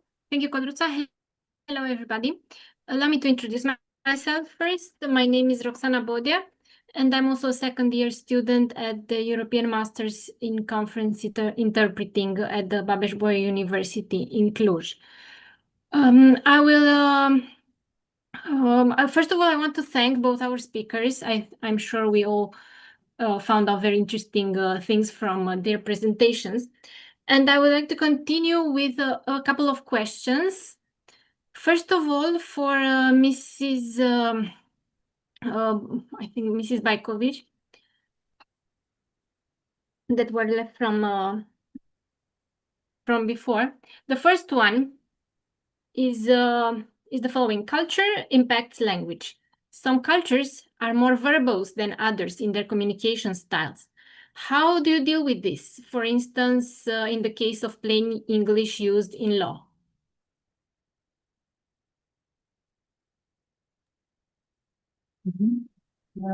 Thank you. I enjoyed the second talk very much from our lawyer linguist. Thank you for this question. So there are some studies on the impact of EU language, so the EU jargon, on national legal languages. And these empirical studies, big scale studies, illustrate that the national languages, their style, is also changing because of the influence of the EU language. And this reflects not only in terminology, but also in, for example, the sentence structure, the syntax, and so forth. What can also be observed is that this impact is different across languages, which means, exactly as you bring it up in your question, that there are strong imprints of national legal cultures on the language, and some languages seem to be more resistant to the EU tendencies and the impact of EU language. So likewise, with regard to the plain language movement, it has been endorsed, this has been promoted in many, many aspects, but still there are areas where there is reluctance, where it is not that easy to implement this policy. And some languages seem to be more resistant than others. Again, bearing with legal cultures and other influences, national influences. It would be also interesting to actually ask users, because I know there have been some interesting studies on the user perception. So do users actually want to have information in plain language, or do they prefer precise concepts without being, explained or interpreted in meaning? So it's a multi-layered question and issue.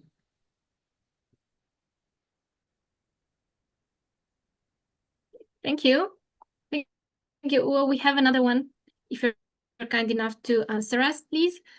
How can translators balance their responsibility to ensure clarity with the need to preserve the original intent of legal drafters? Okay, so a counter question. Can you have clarity without preserving the intent of the legal drafter? Isn't intent most important? I mentioned Susan Shakshevich in my talk. So she says, legal meaning is subordinate to legal effect, and legal effect is subordinate to legal intent. So intent comes first. But I understand the point of the question, right? So clarity. Yes, again, for whom? What does the user want? Can I be certain what the user wants? If I know a lot about the user, yes, I can make accommodations. So the functional approach, thinking about functional legal concepts, is if we ask lawyers, they want precision, and they want to be able to resolve legal issues. So there are, again, multiple perspectives to consider, but it's difficult to say that we can sort of opt for one without preserving the other. So the person who raised this question, it shows that they are aware of the importance of thinking about clarity, but also preserving the legal intent. So maybe our lawyer linguist could add something from the lawyer's perspective. Very interesting question. Thank you. Thank you very much. And now we will have a question for Mrs. Durbach, if it's possible, please. Yeah, what skills or competencies will be, can you hear me? Yes. Okay, what skills or competencies will be the most valuable for future linguists working at the intersection of law and technology in the European Union?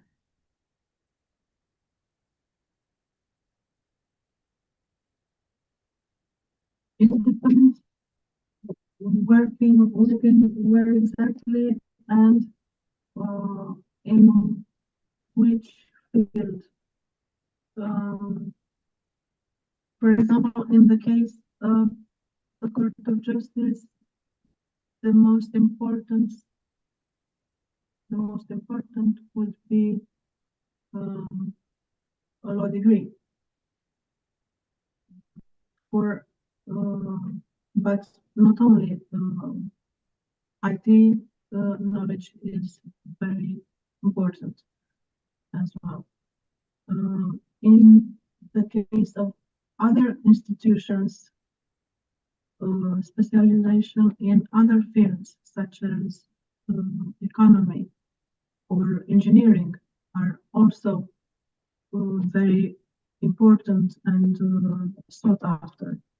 So it depends very much on where exactly you plan on applying. In general, as a general set of skills for someone who's still studying, as much as possible about the work of the European Union, if this is a direction of interest, an excellent command of the mother tongue, this many foreign languages. I know it's a lot for someone who's still studying. The institutions have this tendency of asking people to learn many languages. If you compare the situation to that of freelance translators who may have maybe 2-3 source languages that they know very well, in institutions, and especially with the Court of Justice, as many source languages are very welcome, even if we're not extremely proficient in all of them. And again, IT skills.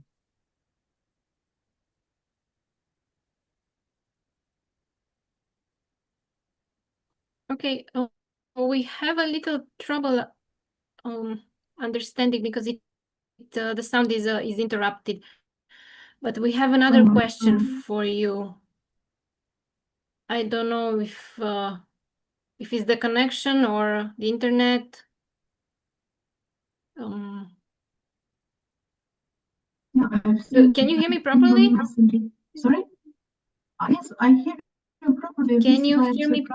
Yes. Messages in the chat as well during my presentation. I'm sorry, I don't know which might be the cause. I'm using a laptop which uses a VPN, so that might decrease the speed of internet, but I wasn't. We have an icon that can be understood. I'm sorry, I can't answer. I don't know how to fix it. I hope you can hear. Excuse me? Yes, okay. I hope you can you can hear me for the next question, and I hope it's the connection is good enough for your answer. The next question comes from a fellow interpreter from Ukraine, so that's why her question will be the question, and moreover, the answer will be relevant for her. And she says, she's asking, how long did it take Romania to align the legislation with the EU acquis after the EU accession? Do you hear me better now?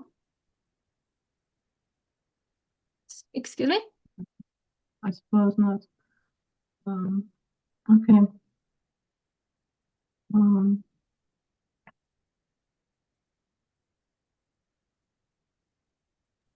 I will. Maybe, Veronica, you can try to mute and unmute your micro, and let's see if it works.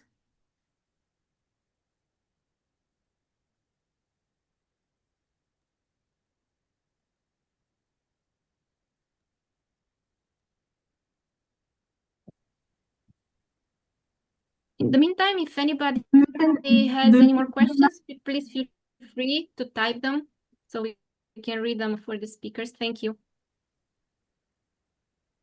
No, I don't have two microphones on. I can hear you.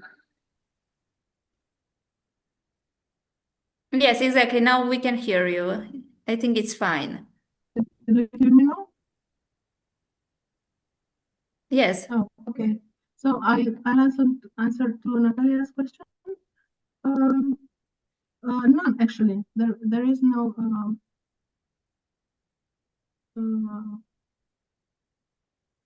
no more necessary time to align to the legislation after accession. Normally, before accession, there is a step which includes negotiation on a number of chapters, on a number of fields, and it is at that point that the legislation is being aligned. And at the same time, the EU legislation was translated into Romanian, and the so-called acquis communautaire was translated into Romanian. So at the point of accession, there was no more alignment of legislation necessary. Thank you. Was there someone better? Thank you. Thank you. We have another question for Mrs. Bajcic, if it's possible. In relation to the previous one about the types of English, we know that we have different, we have Australian, Canadian, Singaporean, South African, and so on. And the major ones used are British and American English, but they have differences in grammar rules and terminology. Which type do you use? You mean which type? Oh, sorry. If I can comment? So there is this anecdote, the Council of Europe, they work in two official languages, English and French, and on one occasion, a colleague who works there, uses English all the time, was asked, what variety of English do you use? And is it more American English? Is it more British English? And the colleague said, well, it's international English. So there's definitely a new variety that is sort of emerging from all of those factors we mentioned this morning. So the EU being an iconic legal order, influenced by so many factors, multilingualism in those. So the mere fact that we all speak English as non-native speakers, that non-native speakers are drafting EU legislation, all of this impacts. And I wouldn't say we speak any variety. I would say we adhere to the standards given by the EU and so many guidelines that we have to follow, right, on spelling, so on spelling definitely more British English, but this is in general. So if we are writing something and for translation purposes within Europe, adhere to these standards. So I hope this answers your question. Thank you. And if anybody else has something to answer about this, please feel free also to answer via the chat section. Any other questions? No, then maybe we can move to the second panel. And I will give the floor to my colleagues who will be moderators for the second panel. Thank you very much. Thank you to both speakers.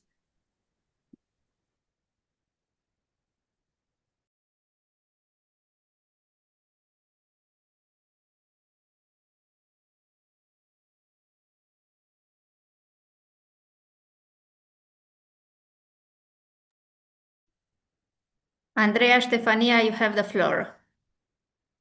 Thank you. I had a bit of lag. Very good beginning, I would say.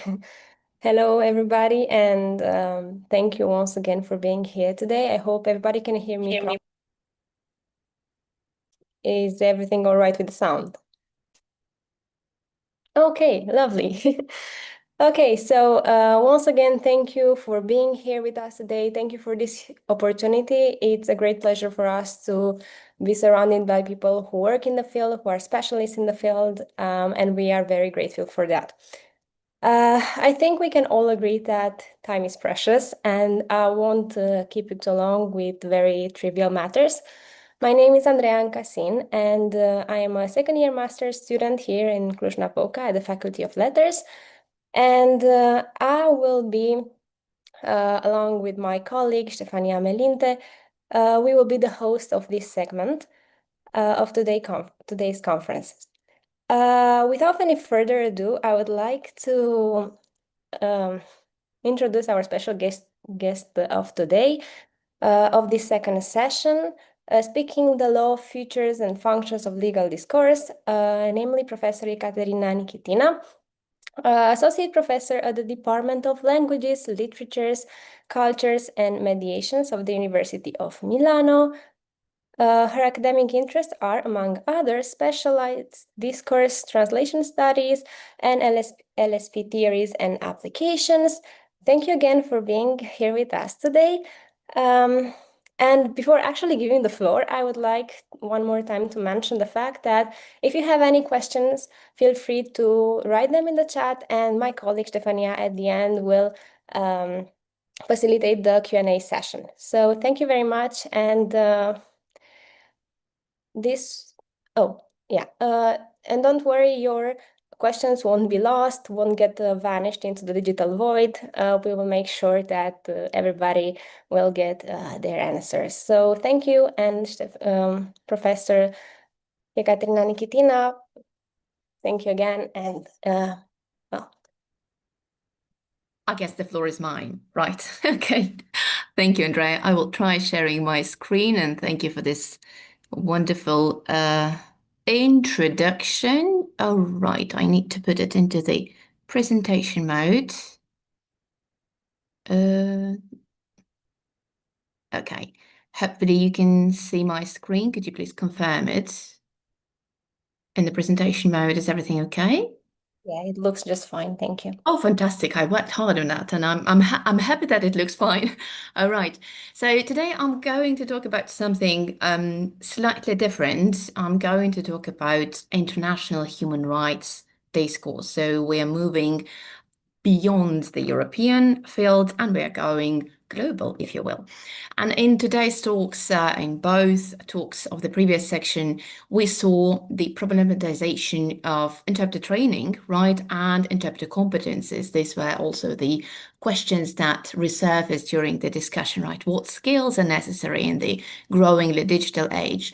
And there are multiple publications dedicated to the topic, and I just wanted to quote two of them.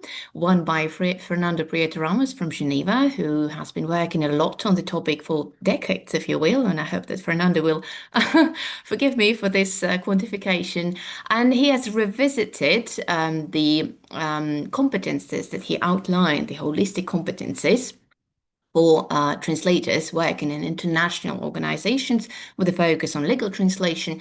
And these are the competences that he came up with, but this is a revisited model of his. And then I would also like to quote the international standard on legal translation and requirements, right? And you can see, if you look at the competences and if you compare them, they're somewhat aligned, right? But today also, and in answers by the previous speakers, for example, Veronica Durbaka said that, well, to work there, you would have to have a degree in that topic, right? Law degree, engineering or whatnot. And this is what is called thematic and cultural competence. So Prieto Ramos gathers them together. So the understanding of the topic, of the subject matter, whereas the ISO standard subdivides it into two. But this is the understanding of what you're dealing with, right? And again, anecdotally, I will be talking about human rights courts. And the youngest human rights court is the African Court of Human Rights. And they started recruiting translators and interpreters only recently, because they started operating in 2006. The first judgments came out in 2013. And then when they were looking for interpreters, they saw multiple candidates with wonderful English and French skills, right? But they lacked all thematic and cultural competences. So they had to decline those candidates on account of this knowledge, right? Of this, or lack thereof, right? So today I would like to talk about human rights discourse. And whenever I think about language professionals operating in this field, a tightrope walker image comes to my mind. Why, you may ask? Because human rights defies an exhaustive definition. As of today, it is a rather elusive concept, and even though we saw crystallization of human rights, both law and discourse, over the 20th century, today it is still somewhat divided between those people who claim, well, human rights must be universal. We are all humans. We all have the same set of rights by virtue of us being human. So human rights exists as an idea. And this brings us to what legal philosophers define as a meta-context of human rights, right? So the context of a group of contexts within which language users ascribe content to the same context-sensitive expression. However, we're dealing here also with law, and there are proponents of the so-called relativism theory who claim, yes, human rights exist, the idea is fine. However, we are dealing with laws. Everything should be codified in a law. And you know that law is very context-sensitive, right? And this brings us to the idea that I wanted to offer to your attention today, the idea of discourse communities, that courts, international courts, exist as discourse communities. And if there are any non-linguists in the audience, I will explain what a discourse community is. It's a group whose members pursue common goals through shared communication mechanisms, for example, lodging an application with an international court, genres, application, pleadings, or judgment. We will be talking about judgments today, and also particular lexis. So lexic, grammatical choices, terminology, and phraseology. And all of this makes our language professional operating within the international human rights discourse a tightrope walker, because you have to oscillate between this purely utopian, right, understanding of human rights and also very legally specific.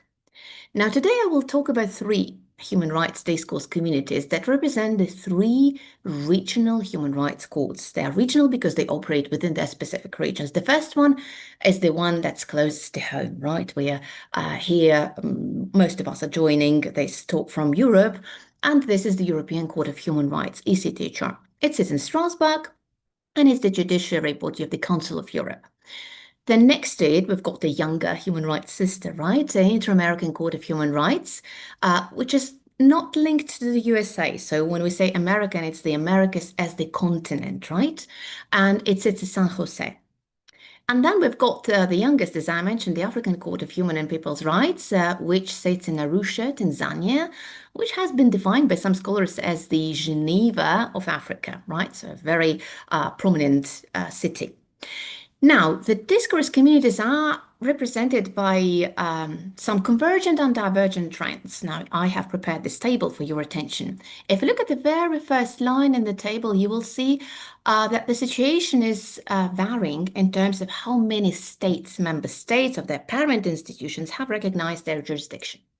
For the European Court of Human Rights, the situation is the most ideal, if you will, right? So there are 46 member states in the Council of Europe, and all 46 have recognized the contentious jurisdiction of the court, meaning if the court renders a judgment against a certain state, the state, well, theoretically, and we do not have time to talk about that more, will abide by the judgment. Now, for the Inter-American Court of Human Rights, only 20 out of 35 member states of the Organization for American States have recognized the contentious jurisdiction. So many very powerful players, among which we may also mention the United States of America and Canada, Anglophone countries, if you will, said, yes, we like the idea, but we will not recognize this jurisdiction. So they're out. And that obviously has direct consequences on the linguistic regimes there. And then probably the most challenging situation is the African one. You consider there are 55 member states in the African Union, and only 7 have recognized the contentious jurisdiction of the court. It has been struggling. It's also true that it is the youngest court. As I mentioned, it started operating only, a couple of years ago. It used to be 8, but then Rwanda in 2017 made what some commentators called Rwexit, so it exited jurisdiction of the court. Now, as concerns the linguistic regimes, as linguists, lawyer linguists, legal translators, this is what matters, right, to us. Now, you have to know that the official languages and the exposure to multilingualism is quite different among the 3 courts. The first one, the European sister, as they call it, operates using what they call alternative bilingualism. So it's English and French. So its official languages are English and French, but since the court has been burdened with quite a lot of applications, so the caseload is really notoriously high, they have adopted this alternative bilingualism, meaning that everything has to be processed in either English or French up until the application or the case reaches the highest judicial formation, the Grand Chamber, about which we will talk today, where everything is bilingual. So the Grand Chamber renders judgments in 2 languages, English and French, and they both are equally authentic. Now, as concerns Inter-American Court of Human Rights, the official languages are those of the Organization of American States, so English, French, Portuguese, and Spanish. But here you can see clearly the link between the discourse community and the language of the court's operation, right, daily operation. It's very much linked to the language of the bench, up to the point that in earlier versions of the rules of court, these are documents that govern the operation of the court, daily operation, how they process cases. Now, in 1980s version of the rules of court, they said that the language of the judgment should correspond to the language of the bench. And as of today, 6 out of 7 judges in the Inter-American Court are Spanish speakers, right? And 1 is Portuguese. So what they practice is bilingualism in practice, right? So they deliver most of their judgments in Spanish, but they almost always translate them into English. So English there is the language of translation, and it is not authentic. So authentic is the Spanish one. But they want to communicate with other courts because the courts are increasingly involved in judicial dialogue. Now, as concerns the African Court of Human Rights, just to finish this overview, official languages are very many. You can see Arabic, English, French, Portuguese, Spanish, Kiswahili, and any other African language. I know that when we talk about multilingualism, typically most research and also practice focuses on the courts of the European Union, right? Because of the very particular linguistic regime there. But if you look at this edition, any other African language, it has been added to the rules of the court in 2020, and it opens up the court to, a number of languages that ranges anywhere between 1,000 and 2,000 languages, because there are very many African languages today. However, as of today, working languages of the courts are 4: English, French, Arabic, and Portuguese. But if you look at the court's website and if you read its case law, you will notice that English and French are there, and Arabic and Portuguese are still rather marginal, again, because of the links with the judicial community, with the discourse community, and the languages of the judges who are there. When they render judgments, even if they are in English and French, only one is authentic, right? Okay, This brings us to another phenomenon that I wanted to highlight today, the phenomenon of an increasing inter-court dialogue, because these are all courts that are joined by their thematic element, right? They all deal with human rights. And they engaged in transregional dialogues, which some legal commentators say leads to constitutionalization of international law, and there is multiple there are multiple studies, a lot of literature, where even the judges of these courts write about how they engage in these dialogues, right? You can see some references here in my slide. But what happens within this dialogue? So the courts talk, right? And they refer to this practice, which has been referred to as judicial borrowing. So, when courts refer to and borrow from the case law of other judicial bodies, so they borrow precedents basically. Why do they do so? Mostly for geopolitical factors, right? And there's been this researcher, Christensen, who overviewed the situation with the youngest court, right? With the African one. And these researchers found that the ACTHPR has relied heavily on the other two courts and their case law to scaffold its early case law, right? And to borrow semantic authority, that's a quote, of older courts. Why so? Because it was the youngest, it had to build on something, and it had to struggle with the political recognition and with the legal recognition in its region. So that was somewhat helpful. But we will see what it led to in terms of language and discourse of the courts. Now, today I wanted to look at how these three international human rights courts codify the worlds of human rights. Is it convergent? Is it divergent? And how does institutional multilingualism and translation contribute to terminological and phraseological choices here? This partly builds in my monograph, but in the monograph that you can see here in the slide, I mostly deal with the European Court of Human Rights, and here I expand the research also horizontally, looking at the other two courts too. Now, obviously, every international court has a foundational treaty, right? A fundamental treaty that describes its mandate, its, let's say, area of operation. And for our three human rights sisters, these are the documents. So we've got the African Charter on Human and People's Rights, the American Convention on Human Rights, and the European Convention on Human Rights. So I've looked at these documents, first of all, to understand what is going on there in terms of multilingualism and terminological and phraseological choices. And then I decided to look at how judges, or rather the courts, because it's not always the judges who draft the judgments. It could be lawyer linguists, it could be lawyers, etc., right? So how do they deal with different human rights concepts in terms of terminology and phraseology?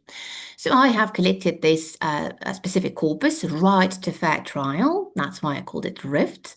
It deals with violations or alleged violations of one procedural article, the article dealing with the right to fair trial. That's why I wanted to ensure thematic consistency in my research. And the time frame reflects let's say, the operation of the courts. We see it covers almost 30 years, with the exception of the African court, which started later. And you can see some statistics in this slide for how many judgments are included. These are all judgments, right? And as I told you, I will focus on English only, but I have also looked at other linguistic versions. But the English is the breach language. When the courts engage in a dialogue, it's the only language that all three have in common. That's why I wanted to start with English, which has, I remind you, bilingual authenticity in the European corpus. It is a translation for the American corpus, and it's mostly authentic in the African corpus, with the exception of 3 judgments, which were translations from French, right? And the judgments are mostly judgments dealing with the merits of the case.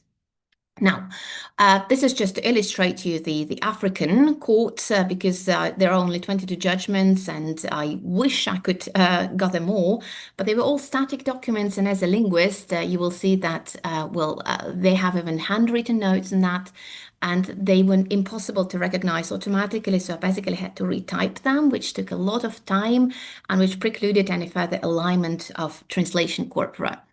Now, in terms of methodologies, you may understand I'm relying on comparative legal linguistics, on legal institutional translations, and I will focus specifically on legal terminology and phraseology because they open access to what is happening within a specific discourse community, and also may show us how the judicial borrowing impact on the operation of the courts. Now, what do I understand by phraseology and terminology? So this is the eye doctor exam, as I like to say, because this is very, tiny font and a lot of information here, but I will walk you through every category in a more detailed way later on. So this shows you the vertical dimension of phraseology and terminology, where you can see they have different relationship and embedding in national systems and international systems. Well, we've got international phraseology and terminology, we've got legal transplants, and we've got system-bound elements. I will walk you through that, and on top of that, we will also develop this classification horizontally across the three courts. Now let's start with international dimension, right? So this is something that maybe has not been addressed yet. So what are international terms of phrases? This is those legal notions that are embedded in the supranational or international legal system. They transcend domestic realities, and they typically designate shared concepts created in the international system and recognize as established terminology within its specific scope of competence. Now, normally there are two sources for international terminology and phraseology, so they may derive their existence from the treaty, or they could be jurisprudential creations. And the scenarios that I have analyzed there were both convergent and divergent across the three courts. Now let's start with the easiest, probably, scenario for legal translators and legal operators and also linguists, that of convergence when we deal with international treaty-specific terms and phrases. Let's look at the concept of reasonable time, right? Reasonable time is codified in Article 5 and 6 of the European Convention. The French is de la raisonnable. Then you find it also in Article 7 and 8 of the African Convention, and you've got the Spanish plazo razonable. And it's also there in Article 7 of the African Charter. And the French version is the same as the one in the European Convention. And if you look at the Portuguese, apologies for speakers of Arabic, I do not speak Arabic, so I will not mention anything related to Arabic today, although it is an official language. So the Portuguese resembles Spanish, right? More or less, if you look at it etymologically. However, if you look at the numbers and how these terms behave in the corpora, you may already find some differences. So the numbers that you see in this slide, so NF means normalized frequency, meaning it makes it comparable. The corpora have different sizes, but I normalize them as if each corpus amounted to 1 million words, right? And MI3 is the measure of association, how strong these elements collocate, so how much of friends they are, basically. And you can see that the numbers are more or less comparable, right? However, if you look at the conceptual, right, content, you will see that it is quite divergent. So even if you have the term, the label, which you can easily use as a linguist or as a legal translator, caution is advised when you interpret it, right? Because reasonable time when you deal with the application time, when an applicant can launch an application with the court, starting from the time when everything nationally has ended, right, amounts to 4 months for the European context. For the for the American context, it is 6 months. But the court is more flexible, said 6 months, yes, but it can be longer, up to 13 years in Garcia Linera versus Bolivia. Now, the African court actually does not quantify it anywhere, right? It says that the time should not be unduly prolonged, right? So no quantification, which again, yes, you have a label. You can use these translation candidates, but caution is advised in terms of conceptual understanding of these three. Now let's move to the next scenario of partial convergence. We're still talking about international and treaty-specific terminology and phraseology. Let's look at the concept of fair trial. So, which was, let's say, at the basis of my corpus. It's codified in Article 6 of the Convention. European Convention, procès équitable is the French for it. Then it's codified in Article 8, and the Spanish version says garantías judiciales. And then, to my big surprise, it was not found anywhere in the African Charter, and said, but I've got my corpus. I managed to collect it. How so? Because the Charter actually says every individual shall have the right to have his cause heard without ever mentioning fair trial. And yet, it is very recurrent if you look at the numbers. So, normalized frequency, very frequent and strongly associated. And if you look at the quotation here, the court actually uses it a lot in its judgment. So, you've got does not necessarily infringe on his right to fair trial under Article 7, but Article 7 does not mention it. Now, this is already an instance of judicial borrowing. So, the court relied on how the other two codify it and applied it to its own case law, right? To its own discursive specificities. And these are the numbers for the other two courts. And when I looked at the Inter-American Court, the numbers were not right. So something is off there. And I started looking more, and what I have identified that fair trial, a perfectly fine established term written, in black letters in the American Convention, has to compete with the literal translation, judicial guarantees. And you can see judicial guarantees is even more frequent. And then, upon further reading and analysis, already manual analysis, qualitative analysis, I have identified that they have to compete also with the another concept, due process. And due process is a very emblematic term that travels, right, to quote Katia Peruzzo. So this is a very common law term, but it has been applied here, and you can see that the court in its jurisprudence has violated the guarantee of due process established in Article 8. But Article 8 does not mention it, right? It mentions garantías judiciales, it mentions fair trial. How so? There is some comparative legal research that actually shows that what the European court does, it's more flexible, more interpretative, right? In terms of fair trial. What the Inter-American Court does is more like a checklist, and applying due process allows you to enclose this flexibility. So this is why they do it. But for a legal translator having to deal with that, that's quite a lot. Now, the situation was further complicated by the fact that due process is an Anglo-Saxon term, and it has a lot of variation in Spanish, débito proceso, proceso justo, and a lot of variability has been introduced there. Now let's move to the next scenario, partial convergence again, exhaust remedies. So before you lodge an application with any of these courts, you have to finish everything locally, right, at domestic level. So what remedies do you exhaust?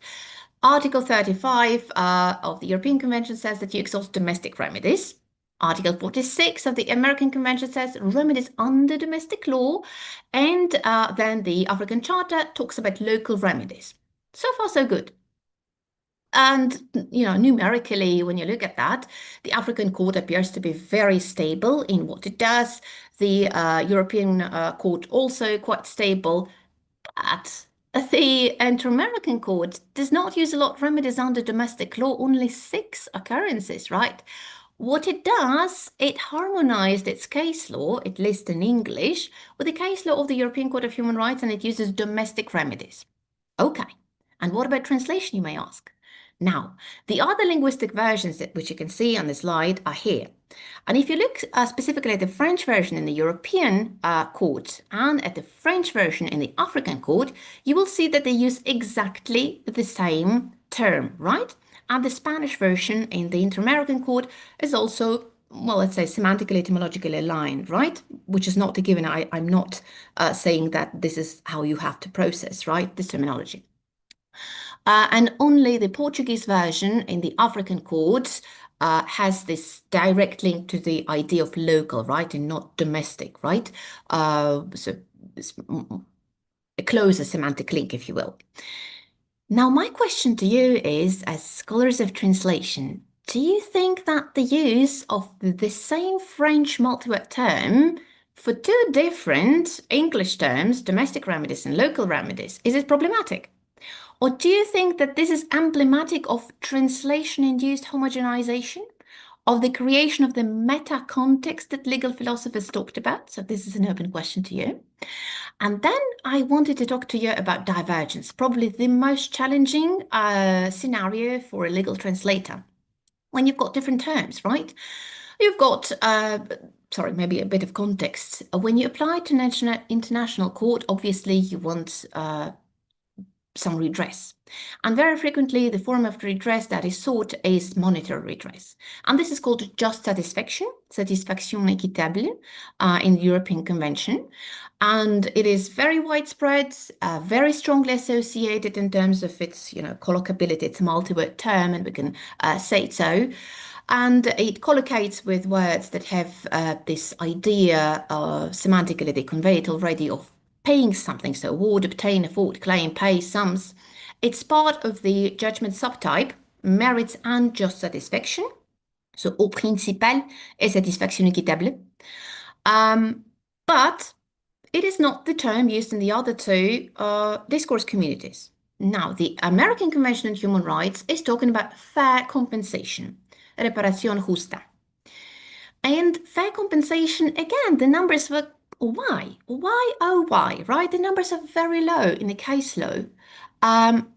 When I looked for reparation, however, now I know from Spanish into English, there it is. And you can see that this is the term that they specifically select to deal with different types of monetary redress.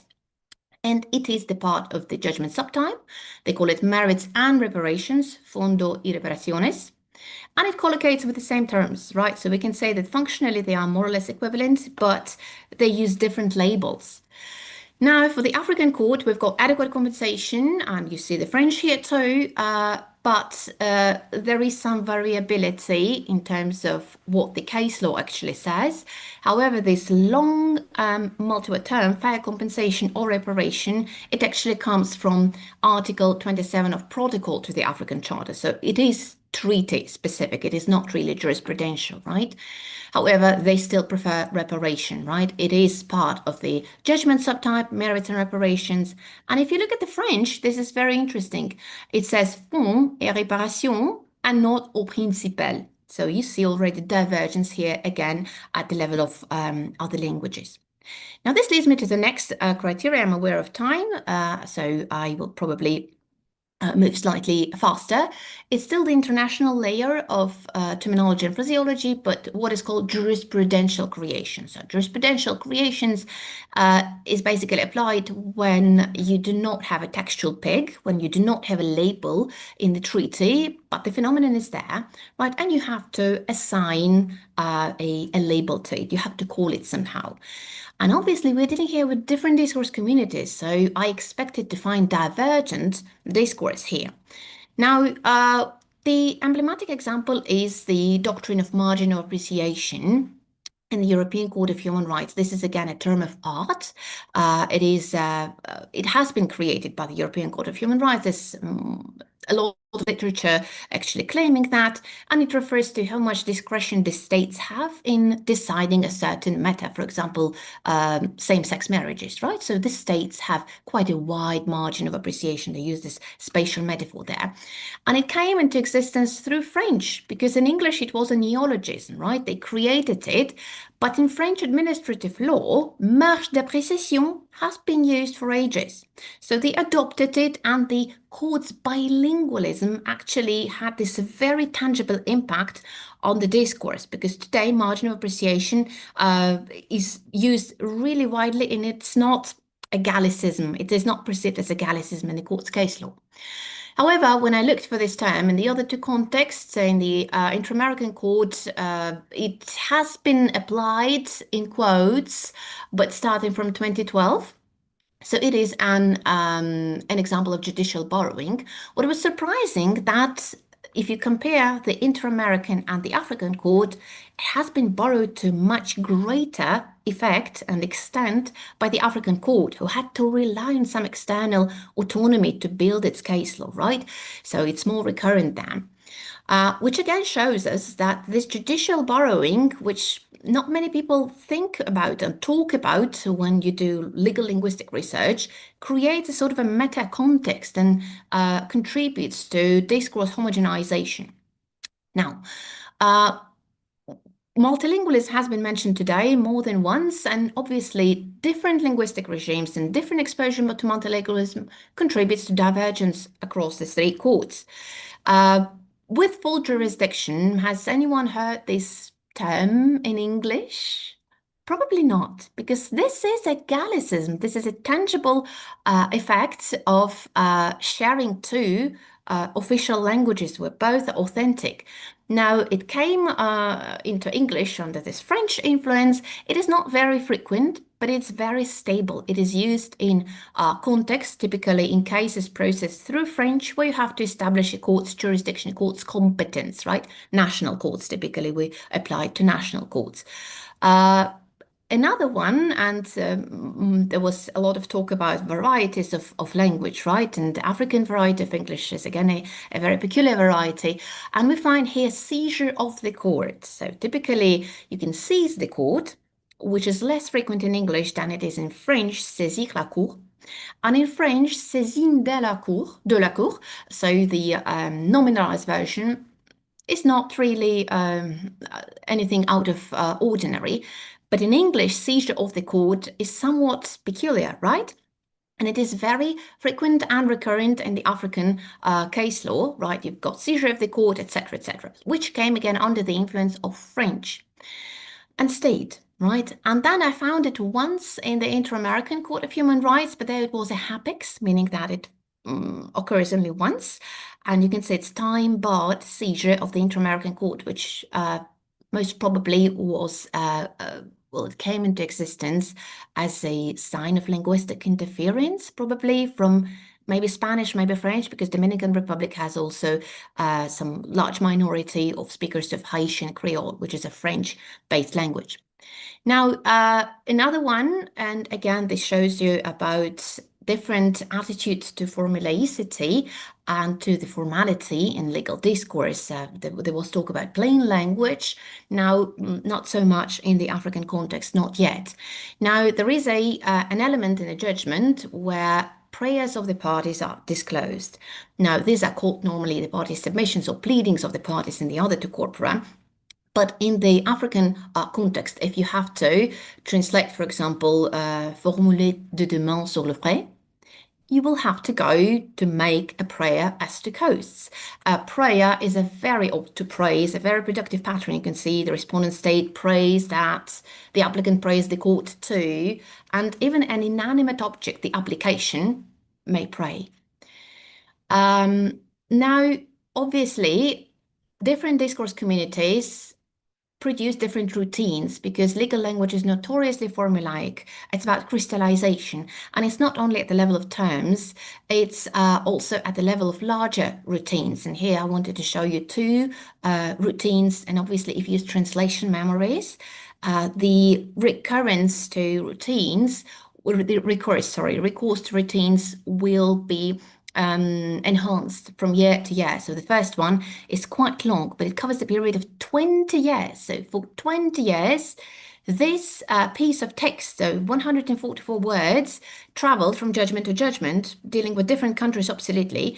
And this forms what Western called linguistic precedent. So once you reach an agreement as to the linguistic formulation, it stays. It stays, and if the court operates in two languages, like with full jurisdiction, it stays there, even if it's not grammatically correct or, let's say, desirable. Okay, allow me this term.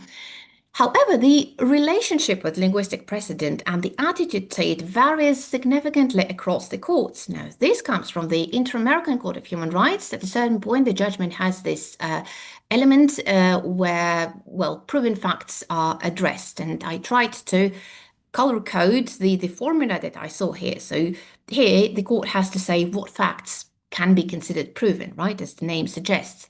And you can see that there is quite a lot of variation in English. And I said, well, okay, English is the language of translation. Let's look at Spanish. Is it because of translation? Is it because of multilingualism? So this is the Spanish. And you can see that, again, I color-coded it, that the pattern in Spanish is much more stable. There is still variability in the middle of the phrase, but the beginning and the end are the same, with the exception that you've got esta corte and you've got la corte at a certain point, right? However, so it is a translation, right? And then this is a shorter one. This is the translation of Esta Sentencia, and you can see it in green. And it has at least 6 versions in English, right? Repeated in different forms, which again shows you how linguistic precedent is diluted by translation, by the existence of translation quality controls assessments, and by different attitudes to institutional multilingualism, which again, in the Inter-American Court of Human Rights, most translations are outsourced. They do not have a stable translation department, which raises the question of how you manage outsourced translations. Is there a framework for translation quality control? So something that Ingemar Strandvik has worked extensively in the Digiti context. Now, very quickly, because we have talked about legal transplants already, this is what previous speakers have addressed. So these are the terms that are borrowed from national contexts, typically. They can be borrowed also from regional contexts, but I codify it as judicial borrowing because the courts deal with very widespread languages. So what sort of English do you use, right? What sort of French do you use? What sort of Spanish? There are multiple jurisdictions throughout the world that use these languages, right? And here we're faced with the intersystemic incongruity, right? You have the same label, but it may mean very different things across different countries and contexts and jurisdictions. And this is what Veronika Drbaca has talked about, right? So you must track the court-specific usage profile. Just to illustrate very quickly some legal transplants, and here we will deal only with the European context, expulsion, right?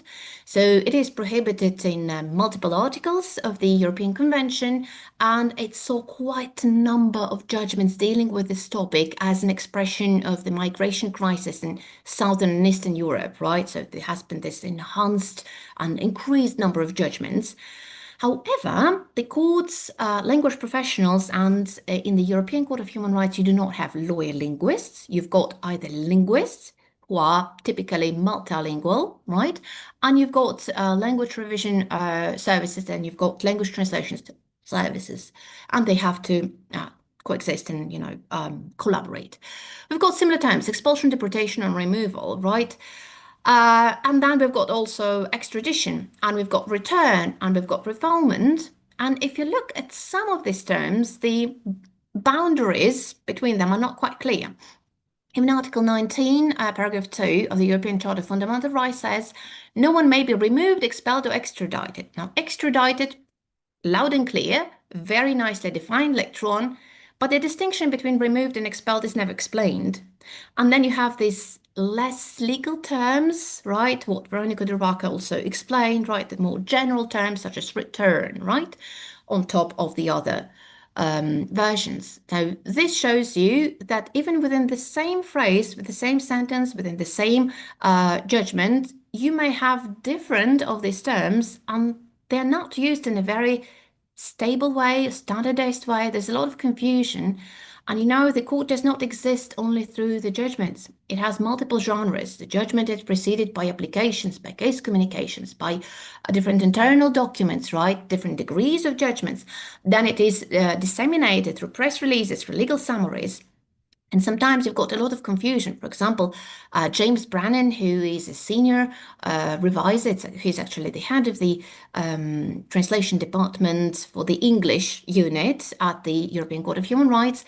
He saw a lot of contradictions in different genres. So, for example, when he looked at the press release, he saw that the press release was termed, and the press releases are drafted by both lawyers and press officers. It was titled as extradition of 5 school teachers to Turkey, right? However, the applicants themselves, within the judgment, within the application, they claim to have been extradited, while incidentally invoking Article 1 of Protocol 7 that does not deal with extradition. It deals with expulsion only. Now, this is already in terms of concepts, but if you add language there, the situation is much more complicated. And you may have also system-bound elements, right? System-bound elements is the third layer, the one that is closer linked, the one that has roots in the national system, right? And when you translate this term, it has to remain stably rooted within the national system where it came from, right? Normally, these are translated literally. And again, previous talks have addressed this issue. For example, if your national parliament is called Saeima, as is mine in Latvia, right? It's unicameral, but it's a parliament, right? So you cannot say parliament. It would be functional equivalent because, well, parliament may be bicameral. So typically you would say Saeima, right? You may add a translation doublet or couplet. You may have the loan word and you may have the functional equivalent or a descriptive paraphrasis in brackets, for example. And again, to illustrate some situations where system-bound elements were problematized in migration cases, I will show you an Italian case because I come from Italy, a very mediatic case where the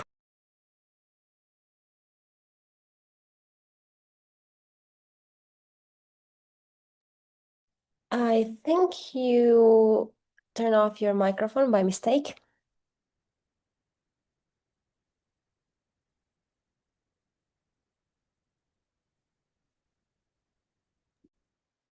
Okay. I guess the host muted me. It wasn't me. I like talking, but I swear I will end very, very quickly here. So the problem here was that the Italians tried to hide behind their national terminologies. And this is what frequently happens with international courts, where you have to deal with different national contexts. So in Italian, you've got espulsione and you've got respingimento.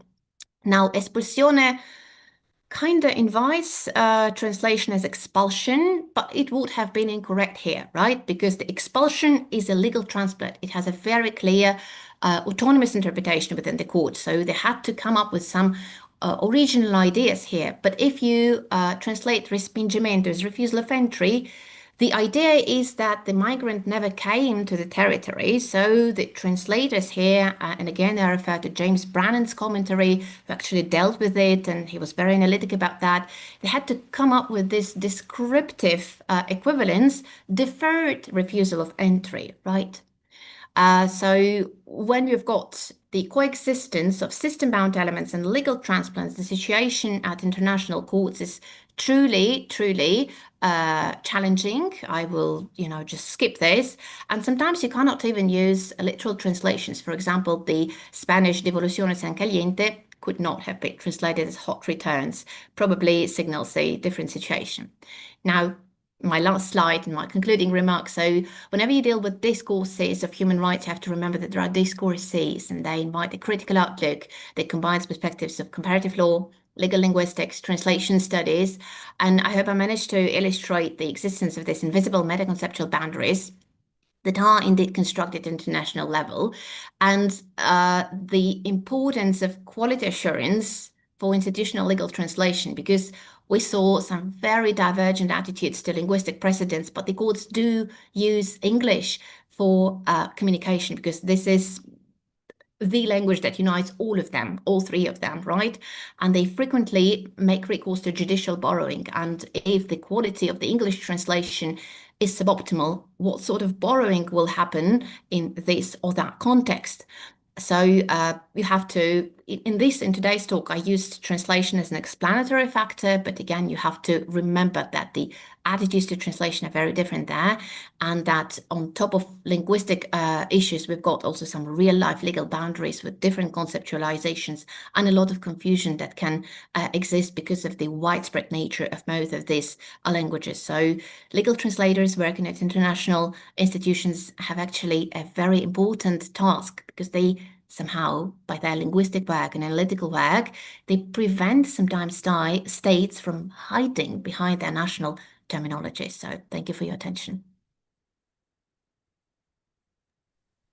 Thank you very much, Professor. Now my colleague Stefania will be the one that will facilitate the Q&A session. So if there are people here who haven't written in the chat already, now is your time.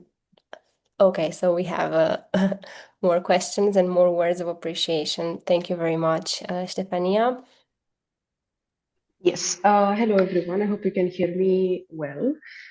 Sorry for the echo. The room is very big. So before we start the Q&A session, we will send you in the chat a questionnaire for assessing your satisfaction level from the EU, and we would like for you to complete it before disconnecting from this conference.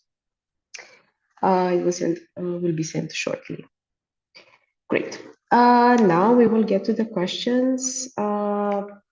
So we have one from Ms. Roland Bertier, who asks if there is an antonym for full jurisdiction, because half or full is sounding different because you usually have either jurisdiction or no. Thank you very much for the comment and the question. Well, yes, that was a very odd expression in English, but in French, I'm being told, it does not ring any alarm bells, right? Because in French, this is the term that you use. In English, what raises any red flag is full, as you rightly wrote in the chart I'm reading here. So you cannot talk about half or full jurisdiction, you either have it or not in English. So this is the tangible example of how multilingualism, institutional multilingualism produces that. So probably because judgments are authentic in both languages, you had to maintain it, and that resulted in the Gallicism in this discourse, right? So I'm not aware of any antonyms to that. I guess that was in the context of establishing jurisdiction, of establishing the correct forum for the examination of a case at a national level. So we're not talking about the international court, but about national courts. French-speaking courts, if I may, right? And they use this French calque, a borrowing, let's say. Thank you. If there are any more questions, you can write them in the chat. Okay, I see that alliance is a politically incorrect word, is used here. Absolutely, yes. And it has been used in some context, but you have to provide probably more context, because diachronic context, also about migrants, right? If you trace it up until 2015, they were talking about illegal migrants. Then with the adoption of new documentation, they started talking about irregular migrants. But since, for example, here I'm talking about the European Court of Human Rights, the time available for the processing of the case sometimes may go up to 10 years. And sometimes the remnants of old terminology, as is probably the case with the alliance right now, I do not recall what was specifically the case there. It's probably an echo from the past, which, of course, ideologically and ethically can be troublesome. But if you refer to the legislation or to some expressions that were functioning and fully operational at the time that you refer to, then there is an explanation to that. So probably diachronic. Thank you. We also have another question from Ms. Veronica Durbaca. What would happen in practice if an African language without a script becomes an official language? That's a very interesting question, and we have not seen it happening yet. So far, from the 22 judgments that I have retyped and looked very closely at those cases, the African languages were not really referred to. And they made this inclusion to making any African language an official language too, again, for geopolitical reasons, because they wanted to increase applications from other countries. So far, most of cases are from, or rather against, the Tanzania, right, which is the country where the court sits, right, and where its citizens have more trust in the institution. In other countries, the problem is that there is little trust in the institutions, and the cases are not resolved in a judicial way. So what happens when an African language without a script becomes an official language? I cannot imagine that. Already, if an African language with a script becomes an official language, meaning it is an official language, it's written so in the rules of court. But so far, I have not seen any African expressions in the text of judgment. So if there are there, they are at a lower level, applications probably, but I have not analyzed all the applications for those 22 cases yet. So I cannot answer to this question yet, but I'm very curious to see what happens there. And indeed, some of commentators, legal linguists, define the African court a curious judicial animal because of that, because they have expanded their jurisdiction in such a way to include all possible languages in their continent, and also to include, there are other articles and rules to include other institutional treaties. So yes, they've got the African Charter, but the rules clearly say that they can interpret also other conventions, charters, and other treaties. So that's, again, a very interesting regime. Okay, thank you. We also have a follow-up question, let's say, from Ms. Rona Bertier. So while the international community aspires to a common framework, the lived reality of human rights remains deeply shaped by history, culture, politics, and power dynamics. In Africa, there is a distinct and sometimes divergent understanding of human rights compared to Western liberal models. And Miss asks if there's a terminology challenge in there. And before you answer, sorry, I need to make a parenthesis. The year service in the chat, so if everyone can access it and complete it during this conference, that would be amazing. Thank you. Sorry for interrupting. Okay, so while everyone is clicking on the link, I will try to answer this last question, which I find deeply philosophical. And this was the slide where I started, the tightrope walker metaphor, because obviously, we've got this universal understanding of human rights, but, and as you correctly write here, it is very culturally specific, very context specific, and we know that law and culture are not really separable, right? You cannot separate one from another. It's more correct talking about lingua culturis, perhaps, right? And it has very tangible repercussions in the language and in terminological challenges. Now, I cannot recall of any terminological challenge for the African state. I know that the understanding of gender-based issues is quite an issue there, which has been problematized in the literature. What I can tell you in terms of terminology, for example, in a different context, which is not the one you asked about, but simply because my knowledge there is quite limited and the case law has been quite limited, so that they are still struggling. There is talk about maybe there will be a different court there even, or maybe this court will change something because they've got only 7 states and states are leaving its jurisdiction because it is probably facing too many challenges, and not only terminological challenges, geopolitical challenges. Now, going back to terminology, right to life comes to mind, and how it has been interpreted by different communities, for example, the European Court of Human Rights and the Inter-American Court of Human Rights, because of the attitudes towards abortion, right? For example, in the European case law, you will see, and this indirectly answers your question because of your understanding of what counts as a human right, right? In the European Convention, and the European case law, they leaned towards recognizing gender-based rights, or women's rights to autonomy, right? So abortion is somehow covered there and recognized that. But if you look under the same exact term, but with different cultural conceptualizations coming from very religious countries in Latin America, right to life almost explicitly excludes abortion in that context. So that could be a terminological challenge in a way that you have the same label, but very different conceptual content of that label. I tried to illustrate it with a politically neutral concept, but there are many more challenging situations in this regard. Great. Thank you so much. Unfortunately, we don't have any more time for any other questions, but then again, I would like to thank you again, Professor Nikitina, for sharing your knowledge and your expertise. It has been truly enlightening. Thank you all, everyone, to also participated, and we invite you to stay with us for the next panel. And I will let my colleagues, Ioana and George, who will be moderating the panel, to take over. Okay, I will take the floor now for just some minutes before passing through our final panel. Thank you, Professor Nikitina, for your presentation and for accepting our invitation.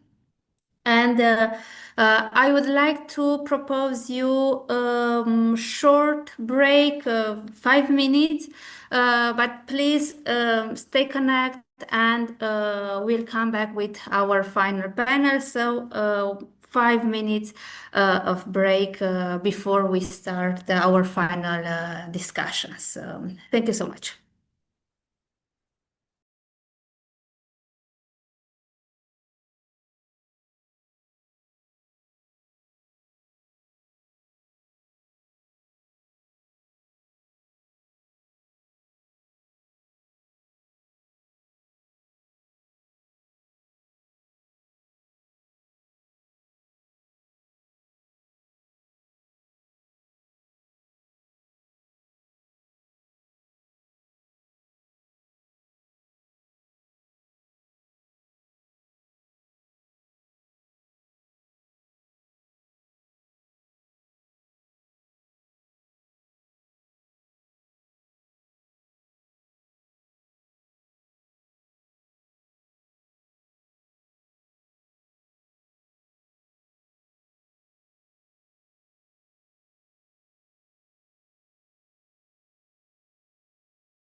I think that our guests from DGT are here and we can prepare our final panel.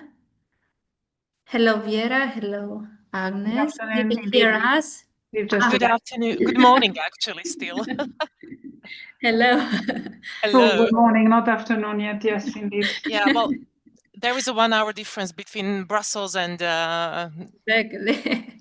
yeah, and Romania. So Yes, you can prepare your presentation. I think that you have the permission to share your screen.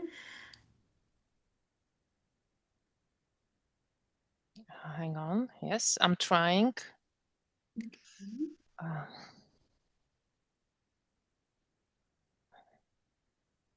Yes, let me just start the presentation and share my screen with you.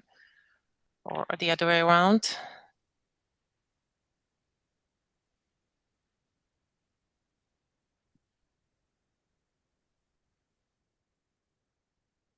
Oh, yes, it's perfect. We can see your screen. And now I give the floor to the moderators in order to introduce our last panel. George, Ioana, please. And thank you. Good afternoon, everyone. My name is Ioana Calapon. I hope you hear me well.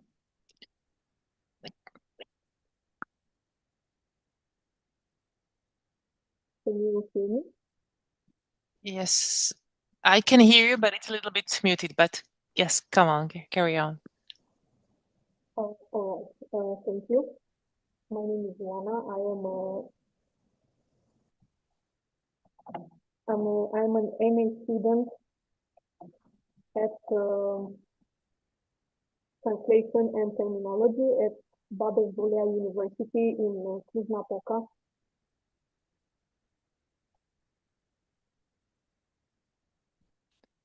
Nice to meet you. Hello.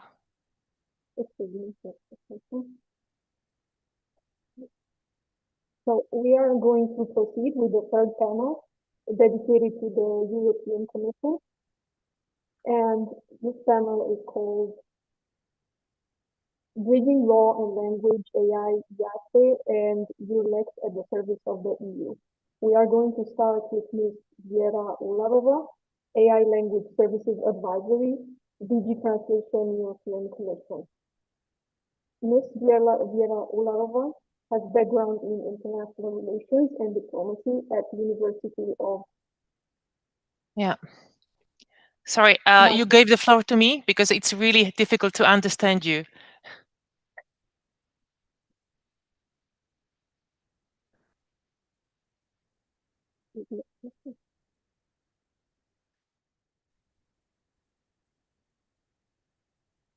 Okay.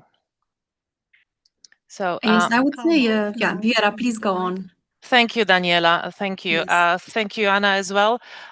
First of all, let me say that I'm not alone here. I have a support from DGT, and I'm here backed up by my lovely team leader, Agnes Farkas, as well as our trainee, Francisco, who is hiding somewhere in the in the rooms. I can't see him. So let me start, and please tell me if you can see my screen.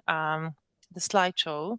Yeah, but we see Vera all the slides, so you should launch it. And someone just commented in the chat that they cannot hear us, but we can all hear each other. So yes, I think it must be on the user's side. Okay, can you see the slideshow now? We see all the slides, so we don't see the. Did you launch the? Yes, I launched the slide. I launched it. Yes. Okay. So maybe then you need to show the other screen. Maybe just share again. Okay. Let me just share again.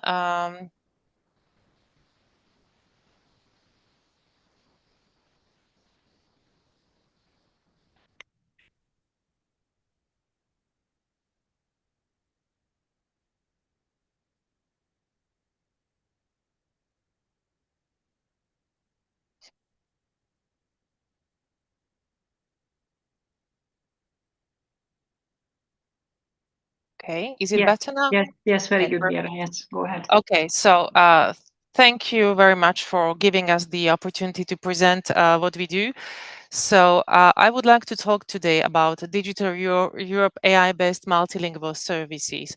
And one more thing, which is very important, if you have questions during my presentations, you can write them in chat and Agnes will try to reply, or you can save them for right after, and I will try to reply together with Agnes to your questions orally. So it's either or, but I won't be able to reply in the chat, obviously. So who are we? We are working in the Director General for Translation, one of the many directorates of the European Commission, but as well, as the name suggests, the translation, which is, and we are probably the biggest translation service in the world. As you know, there are 24 official languages that we cover. And that makes us one of the biggest services. So this is the structure. What you see, we are situated here on the left, on the right corner. We work for the technology directorate, because it's not only languages, as you will see shortly. We cover as well. We cover as well. We have three main pillars. So one of them is obviously translation. The next one is editing, and the third one, the newest but very important ones, are the AI language, AI-based multilingual tools. So we work in the AI language advisory, and we offer help to our clients as well as the promotion and communication about our tools. So let me jump straight to the tools. What can we offer? So this is how our landing page looks like. The landing page where we offer currently 9 services. You can see 10 icons, but this is because there are 2 icons for the e-translation, the new and old icon. How can you find this landing page, which is accessible to everyone on the internet? Well, very easily. You can either scan this QR code, or you can type AI-based multilingual services into the search engines. And depending on where do you come from, you can see whether you are eligible user or not. So our tools are primarily can be used by public administrations in member states, academia, meaning teachers, students, everybody involved in the university teaching. Small and medium enterprises can also benefit from our tools. Non-governmental organizations, EPSO candidates, meaning physical individuals who want to become our colleagues, and digital Europe projects. So these tools are available across European Union and in the Digital Europe program countries upon registration. The registration. This is a very technical slide, but this is what you will see when once you will try to access our tools. You need to create an EU login ID, and then it's a 2-step registration, and then you have to register again. And here you see again, as I mentioned, the groups of eligible users you have to choose from. If ever you have a problem with the registration, you can always write to us. Our contact is here at the bottom of the page, so we will try to help you. But please read carefully the instructions. It's a 2-step process for registration, and you need to do it only once. Okay, so before I start to talk about individual services, let me maybe explain the difference between our services and the general purpose chatbot. I guess that you might be already familiar with the general purpose chatbot, which is basically, there are many of them available. Every time you want to receive something from the chatbot, you need to instruct it, you need to prompt it, you need to define what are you looking for. Whereas in the tools we offer, we have done the prompting for you. We have, of course, thought about the final result, and from then on, we have developed the prompts. But this is exactly the main difference between task-specific automated services. When you are looking for the end result from our list, you can use our tools. You don't need to prompt. You don't need to invent the prompts. Okay. So the first and most popular service we offer is obviously the e-translation. So the e-translation allows you to translate documents, or first of all, short text, the snippets. As you can see here, you have a limit of 2,500 characters, or from one language to another, or you can translate the whole document by uploading them or simply drag and drop. The interface is very easy, very simple, very user-friendly.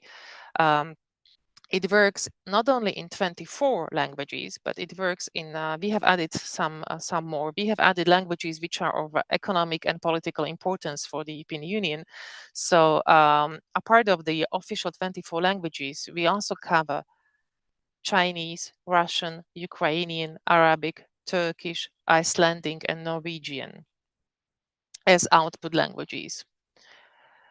Now, if there is one thing you should maybe remember from this presentation is that we offer different styles of translations, or as we call them, domains. You can find them in the menu. So every time you are going to translate a text, you have a choice how to translate it. Let me explain what does it mean, the domain-specific translation.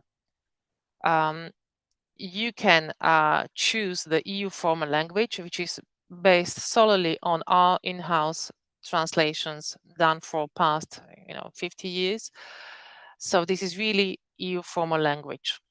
If you want to go, and it really works well for legal documents, if you want to have something more general, like an article or a press release, I would go for the general text domain.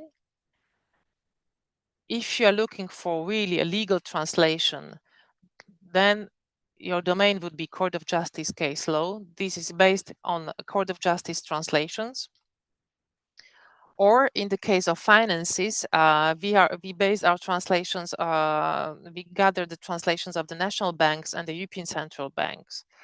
So, and the last one is the intellectual property case law based on the translations from the European Intellectual Property Office. We have also introduced new features into e-translation. You might find yourself in a situation when you have a very specific domain to deal with a terminology that is not really well known or might not be available. So you might want to create your own glossary, which is basically a table of maximum 200 terms from the source into the target language, and you can upload it together with your translations. So it will be taken into account, and your translation will be really tailor-made.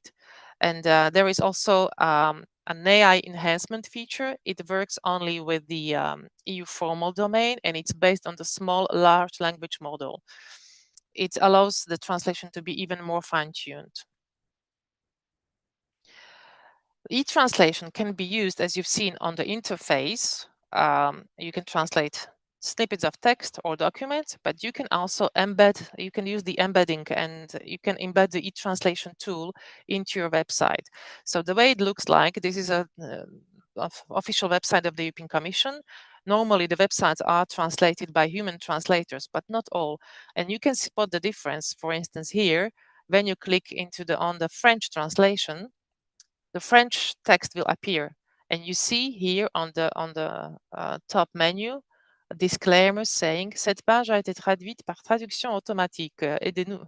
So as you see, there is a small disclaimer saying this translation has been done by the machine.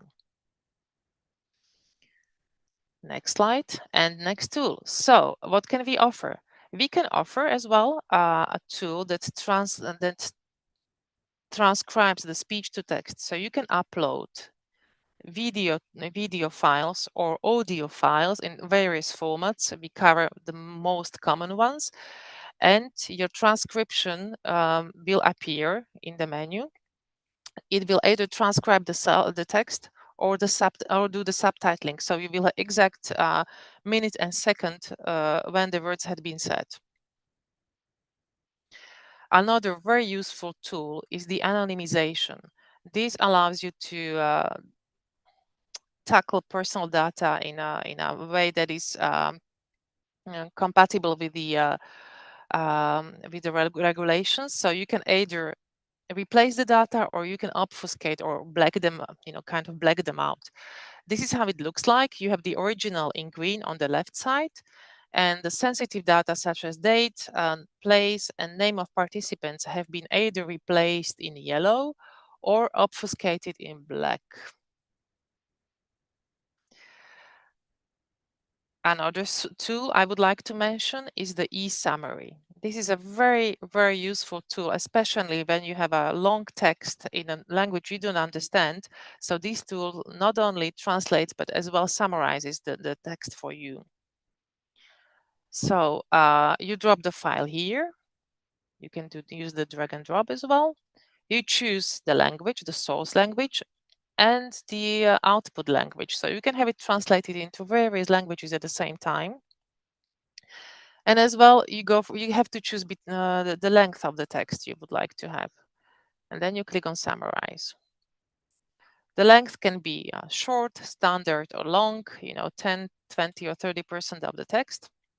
So maximum from 20 pages, minimum being 2000 words. And this is how it looks like. So I received the text in Swedish and I speak no Swedish at all. When you run it by the e-summary, this is what you see. The title remains in the original language, but I see already the text. It's about the VAT rate for repairs to bicycles, shoes, leather goods, etc. So now I have an idea what the text is about. Let me go to another tool, which is called Multilingual Post.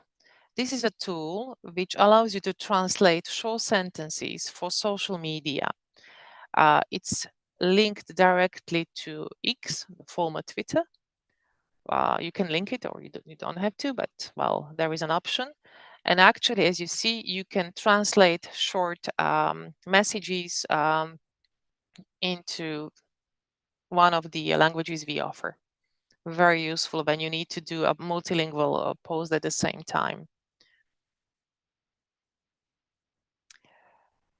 E-briefing. E-briefing, I would say, is one of the most popular tools within the European Commission because it does a lot of things. This is a tool which requires as well a bit of cooperation, if I may say. So it depends as well on the input you bring to it. But what does it do? Let me show you. So the e-briefing.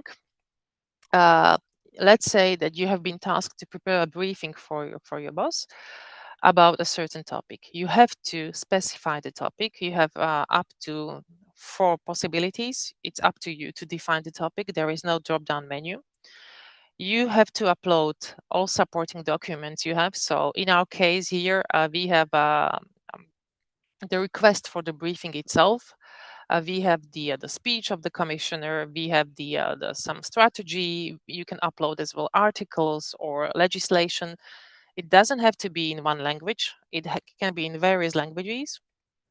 So it's as much as I mean, the more you put in there, the better the outcome. The more fine-tuned the outcome would be.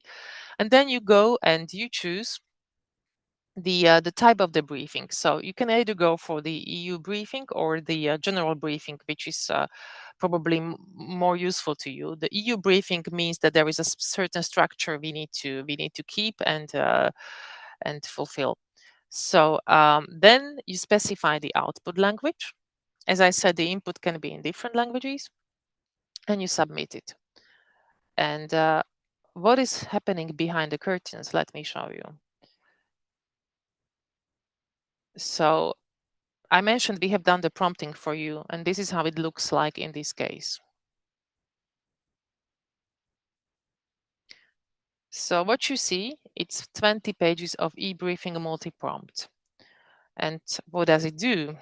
Because we are not able to read it on the screen right now, but what does it do? And it does the magic. So the final documents, what you will receive is a document with a scene setter. So on the requested topic, with the objectives, main messages, questions and answers, the background, sound bites, and even the speech, suggestion for the speech. So this is a very useful tool, what you can see, and which really is a time saver and helps you to prepare. Like with all the tools which I'm mentioning here, you have to check it. You have to check the output. So this is very important. Another very interesting tool you might want to use. We are using it for all type of incoming inquiries, and we might also use it for questions from the European Parliament. It's a tool that analyzes the text and the documents you sent, and it suggests the replies, the points for replies on the various inquiries you have received. So in this case, we have chosen the task, which is reply EU. This is basically the type of reply you want to have, but it's more or less analysis, I would say. You upload the documents, the question itself, and then the background documents. You choose the output language, you click on submit, et voila. There is one thing I would like to mention. These tools are asynchronous, so it does not mean that the reply will appear within 2 seconds. No, it will usually take between 1 minute to half an hour, 1 hour, depending on your inquiry and depending on the traffic as well on the server. So this is what will appear. So these are the different replies you can get. So this is the reply EU style, as I mentioned, to an inquiry. This is a general reply. So you see you have the topic, summary, request, and suggestion for the reply. It's not a reply per se. You have to obviously check it. And there is a draft reply to the EP question, so which has a specific format, and it is time saving for our colleagues in different DGs when they have to reply to the members of parliament.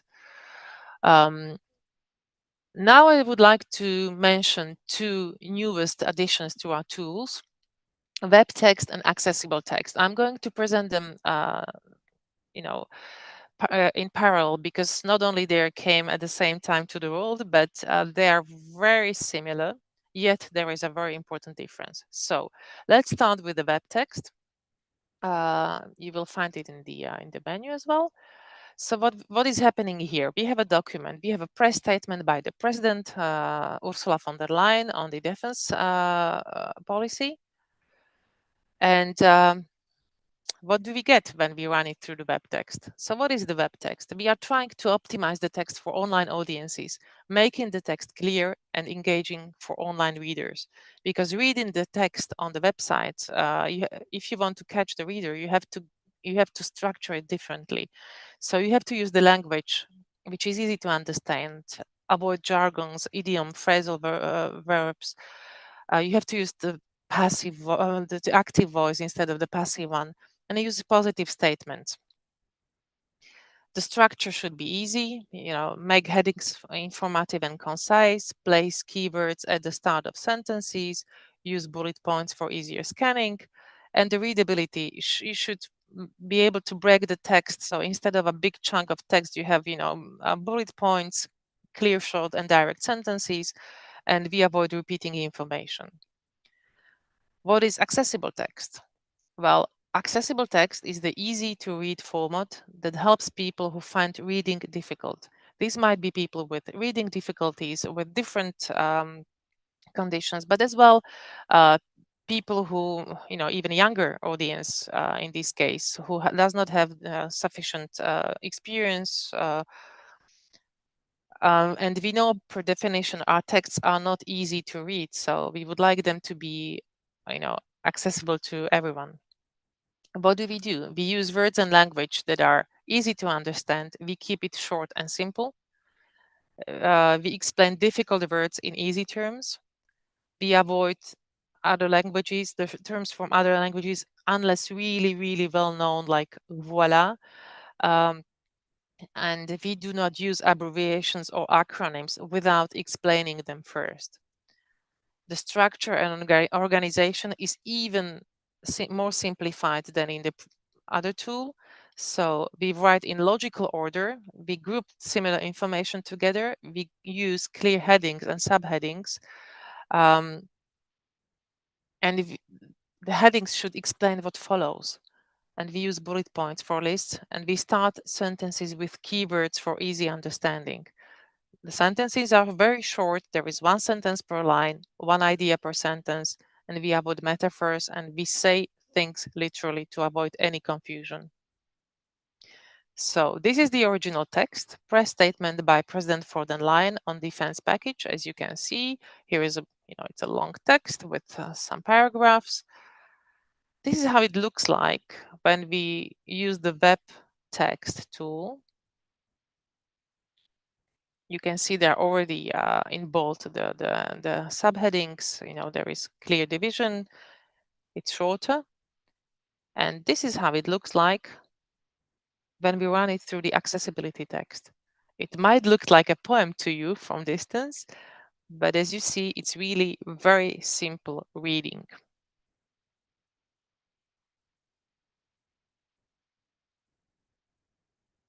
Okay. Now I would like to mention these were the tools, our services or tools as we call them as well. So we use the institutional large language models. We use institutional data only. We are multilingual. We cover 24 languages plus 8 others, as I already mentioned, which allows us to enhance underrepresented languages because, as you know, majority of text on the internet is written in English and or in other big languages, but the 24 European official languages are majority of them are underrepresented normally. So here they are treated on the equal footing.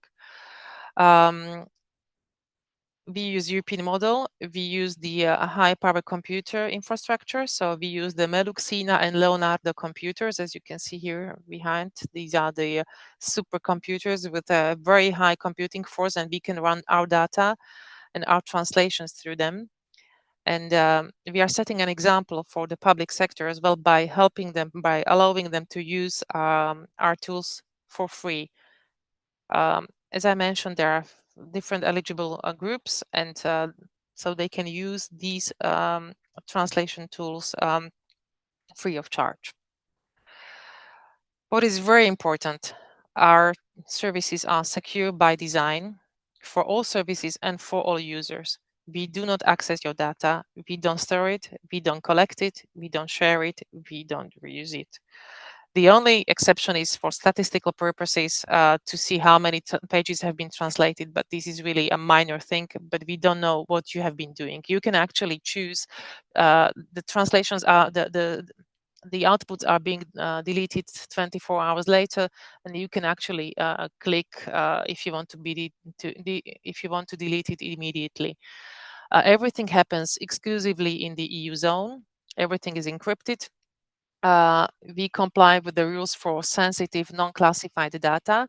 You might have a different name in your country for this classification, but it means that although we know our system is secure, we won't upload anything that goes above the sensitive, non-classified data. So no classified data should be uploaded into our system. We comply with the AI Act. And as I mentioned already, in order to access our services, if you are eligible, you need EU login and special registration. If you have questions, or if you are, if you want to learn more and see how it works, we have prepared videos and tutorials on our website for you. So you see how on the first level, you have video guides, and then you have the different, all the different services where you can go and look for guidance how to use them if you need. So, and I think that was all from my side. This is our email address if you want to reach out to us. Thank you very much for your attention. And if you have questions, maybe we can try to answer now. So Viera, just from my side, thanks a lot. There were a couple of questions. I've answered all of them in the chat. So yes, colleagues, if you have any other questions, maybe just one clarification, which I already shared in the comments. As for the waiting time, most of the tools are designed so that you don't wait more than a couple of seconds. But indeed, for speech to text, this can be longer depending on the size of the uploaded files. Your registration, so if you're a current user, you will be there. If you don't use the services for an entire year, you will be deleted from the database. So just make sure that you come back and use the service within a year. Maximum number of pages that can be translated. We don't measure it in numbers, but in size. And the size limit, I believe it's 20 megabytes now for the uploaded documents. Can we have access to this webinar later? That's a question for the organizers. And I don't see any more questions.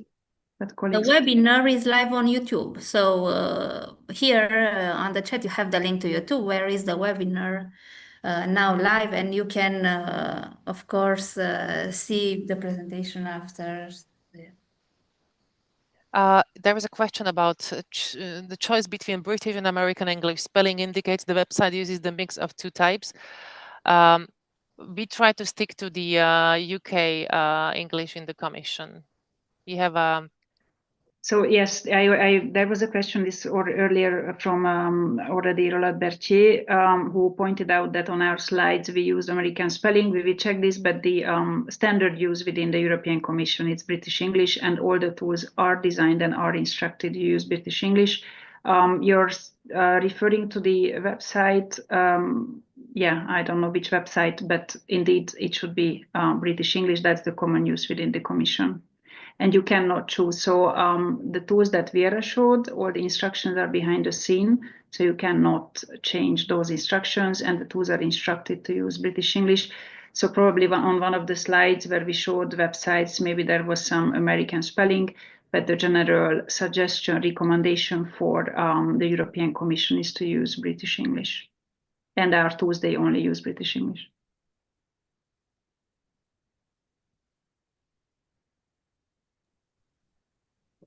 Thank you for the presentation, Ms. Ularova. It was very interesting and insightful on how the artificial intelligence can help with the translation process, as well as anything related to the European Union. I would also like to ask a question from the point of view of accessibility, as in for people who do not have sight or hearing. Is there any further implementation in these AI-based services for the near future? I will take this question, Vera. So Vera showed you the latest two tools. One of them is called Accessible Text. So this was our first step towards offering tools about accessibility. As for the web interface and the other tools, we are currently reviewing conformity with accessibility rules. So I hope that in the future they will be more accessible than they are right now. For now, what we can offer is the accessible text. That's for people with cognitive difficulties to receive a text that's better understandable. And I see a question on the same topic. The knowledge transformation and textualization for accessibility purposes is very stimulating for press releases, similar purposes. Do you think the system can be used to summarize legal reasoning? I would say that test the tools, or the tools that Vera showed, and see for yourself. I find it super useful, to be honest with you, also for very complex text about any political questions. But I mean, test it, you will see that it really simplifies the text. So I'm not 100% sure that it's something that you would like to use for summarizing legal reasoning, but it will definitely give you a very clear overview of what you have in the text. So test the tools and see how you can use them for your work. I'm just checking the chat, but I don't see any further questions. Yes, thank you. Thank you. I would also have a question, but it's more related to whether or not you also plan on releasing versions for the broader public, not just for professional use, for all of your tools. So right now these tools, and we had a question earlier in that on the chat, they are eligible. So eligible users are public administrations, NGOs, SMEs, and academia, which means that the general public is right now not included yet. Having said this, this is a question that comes up regularly, and we have some internal discussions about this. Obviously, it would be really good to open this up for everyone in Europe, but as you can imagine, we always have to make sure that we have enough, that our system is strong and solid enough to serve all those users. So this is one of the reasons why right now it's limited, but also because, as Vera explained, we are financed by the Digital Europe program, and the Digital Europe program aims to reinforce digitalization in public administrations and SMEs. So this is why today access, like the eligibility is still limited. So yeah, also to answer to the earlier question in the chat, this is designed for professional use, so it's not something that just anyone can use for private purposes. But it might be later. So it's something that comes up regularly, and the aim is definitely to open it up to the entire Europe, but we are not there yet. Thank you. You're welcome. Any other questions?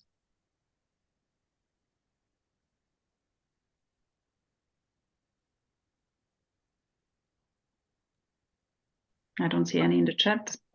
Thank you for your presentation and for accepting our invitation. I think it was a very useful presentation for all participants, and I hope that it was very useful, especially for our students and for our next classes and courses. Thank you so much. Thank you for inviting us. Bye. Bye. Ioana, George? Thank you very much. Thank you, Ioana. Thank you, dear guests. Our next very special guest is Mrs. Mihaela Privulet, a Romanian terminologist at the Directorate General for Translation of the European Commission, where she works on ensuring linguistic precision and conceptual consistency across EU policy areas. Her work focuses on terminology management, quality assurance, and the harmonization of Romanian language resources used in the drafting and translation of EU legislation and institutional communications. She also contributes to the development and maintenance of the interactive terminology for Europe database. Mrs. Privulet, you have the floor. Thank you very much for inviting me today. The conference has been very interesting so far for me as well. I will try to share now my presentation. Hopefully it works and hopefully you can hear me well. Let me know when you can see it on the screen. It works. It works. I will try to start the slideshow. And the introduction has already been made. I will be speaking today from my position as a terminologist in DGT and the Romanian language community. As it has been said before, DGT is probably the largest translation service in the world, and I am very lucky to work as part of a network, as part of a big team. I am a terminologist working in Romanian, but our service, you will see, is organized in such a way that it ensures efficiency in terminology work. Here on the slide... Sorry for interrupting you. We see your presentation, but at least on my end, there's also some obstruction on the top and on the side of your presentation. Let me see what can be done here.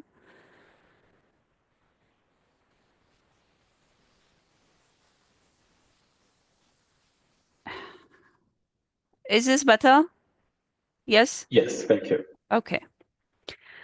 In the meantime, you have had time to immerse yourself in this illogic mix of words and phrases, and maybe you are familiar with some of them. Some others might not say anything to you yet, or never. Who knows? But what I would like to say here is that in the World Wide Web, there is a place where you can, if you're interested, you can go and search for some answers on these things you can see here. Maybe you want to know what a smart tachograph is, or what slag fuming is, or what transshipment may be, and what the relationship between these words are. Are they related in any way? Are they part of any semantic map that can show you if they are together or not in the same field? And this is IATE, the Interinstitutional Terminological Database that I am feeding on my side in Romanian. Today, I will be speaking briefly about what terminology is and what it is useful for, and how we manage terminology here at the European Commission in IATE. When we speak about terminology, of course, you may wonder what to expect from terminology and from a terminologist. Well, terminology work ensures consistency. It ensures legal certainty. And of course, it adds speed to the translation process and efficiency. When we speak about terminology, we have to remember that we deal with terms and concepts, that there is a difference between terminology and lexicography work, and it's important from today's presentation to remember that terminology works with classifications, with domains and collections. So, I would like to briefly remind you the difference in a very non-academic way, just my own understanding of the difference between term and concept. A term is just a verbal designation of a general concept in a specific subject field, while a concept is a unit of knowledge. So it's ideatic, it's conceptual, yeah? It's created by a unique combination of characteristics. So mainly, a term is the word or the group of words designating something, especially in a particular field, while the concept is the meaning. The difference between terminology and lexicology is that in terminology, we deal with the study and recording of special purpose concepts and terms, both in a descriptive and also in a prescriptive way. So we describe these concepts and terms, but we also prescribe the usage of it. And in lexicology and lexicography, scientists deal with studying and recording of words, so language, special purpose or general purpose language, and usually it's descriptive.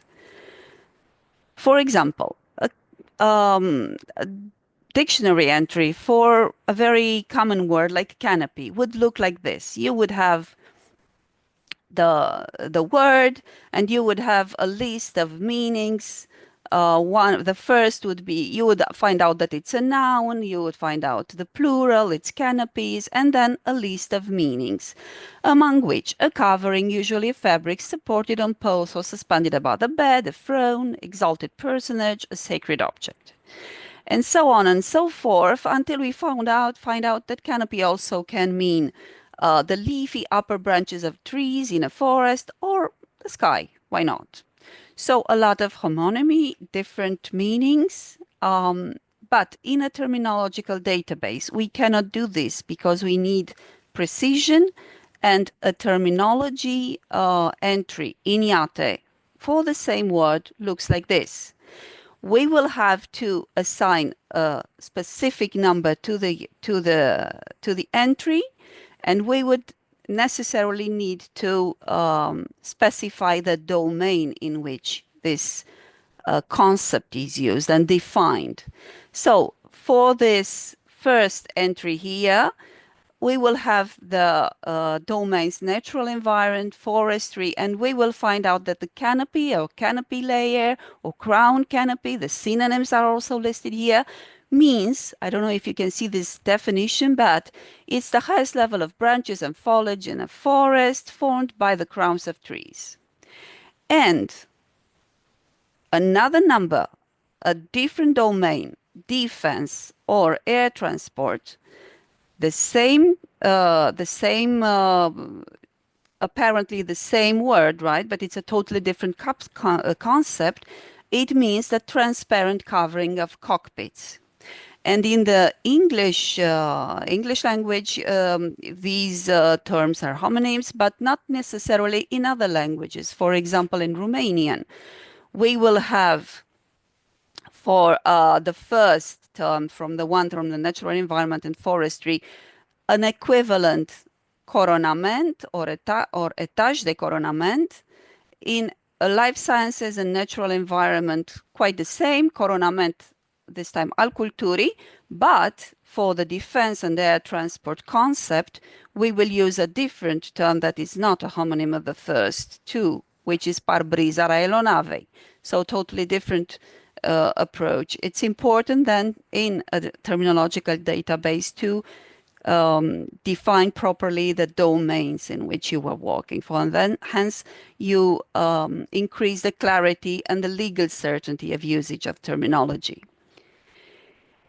For example, this simple sentence in German will need to be disambiguated. There is a lot of ambiguity in here for German speakers.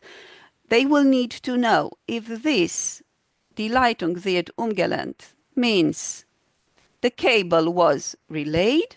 Are we in a technical domain, electrotechnical domain? Are we in a human resources field that might metaphorically say that the management was killed? Or are we in the criminal law document that might mean a group of people managing something has actually been killed? Yeah. The domains in IATE come all from Eurovoc. You have a link here if you want to find more information about Eurovoc, because I will not have time to spend explaining it a lot. But Eurovoc is part of the EU vocabularies of controlled language. It is managed by the Publication Office of the European Union, and it lists all the domains that are present in the EU activities. So IATE will replicate this kind of domain classification used by Eurovoc.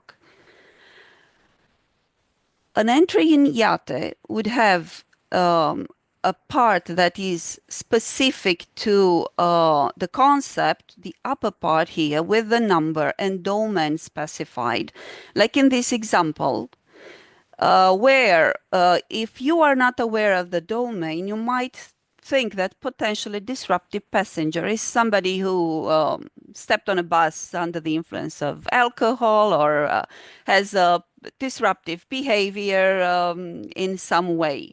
But if you know for sure that you are under the migration law and you speak about air transport, then it will be very interesting to know that this potentially disruptive passenger is in fact defined in regulation number 300 from 2008 on common rules in the field of civil aviation service. And the definition of this concept is passenger who is either a deportee, a person deemed to be inadmissible for immigration reasons, or a person in lawful custody. So it is important to know what domain you are working with. And it is also important to see, as you can see here, you have a list of, under this general part where you have a domain specified, you have a list of all the languages that have an equivalent in IATE. You can see here that English has a little sign like an anchor. It means that all the equivalents in the other languages started from this English entry. So as, I don't know, a homework for you, you can check your language of interest and see how it was, how the equivalence was established. The definition will have to necessarily come from exactly the same source, the same regulation. There can be synonyms in other languages, of course, if there is other legislation applicable, and other terms that are synonyms, partial or full synonyms, and you will have probably notes explaining the difference, the relationship between these. So if you have time, check this out after today's presentation and see for yourself how the equivalents look like in French, maybe Italian, Romanian, or any other language that you might understand. For domains and collections in IATE, this is again the level that is concept specific, and it's much more expanded than in the other example, because here we have a concept that comes from criminal law, migration, and information technology and data processing. But you also have a note telling you that you do not have to confuse with another concept, palm print. And you are instructed to go for the difference between palm print and palm mark to these sources listed here. And you can also see that this concept has been included in collections that are either related to subject area, like this Commission Biometrics collection that contains terminology related to biometric technologies. There is also another collection called Public Safety, gathering terminology on terrorism, public safety and security, and the different types of collections related to project management, more internal, that are marked in a different color and publicly not very interesting because the terminology cannot be really accessed from there. The more subject-related collection are more interesting for you because you can click on that link here and you can go to the whole set of terms contained in this collection and see what the relations are between terms. For example, like this, between palm print and palm mark. This is the definition of the term we are looking at right now.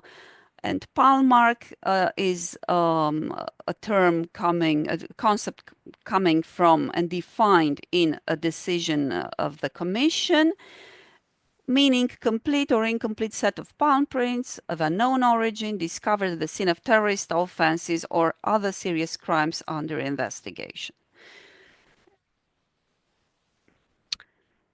Here in the European Commission, as I said, I am part of a team. I do not work alone. And the people involved in terminology work are, of course, our managers who set priorities and also ensure the resources for these priorities and objectives to be attained.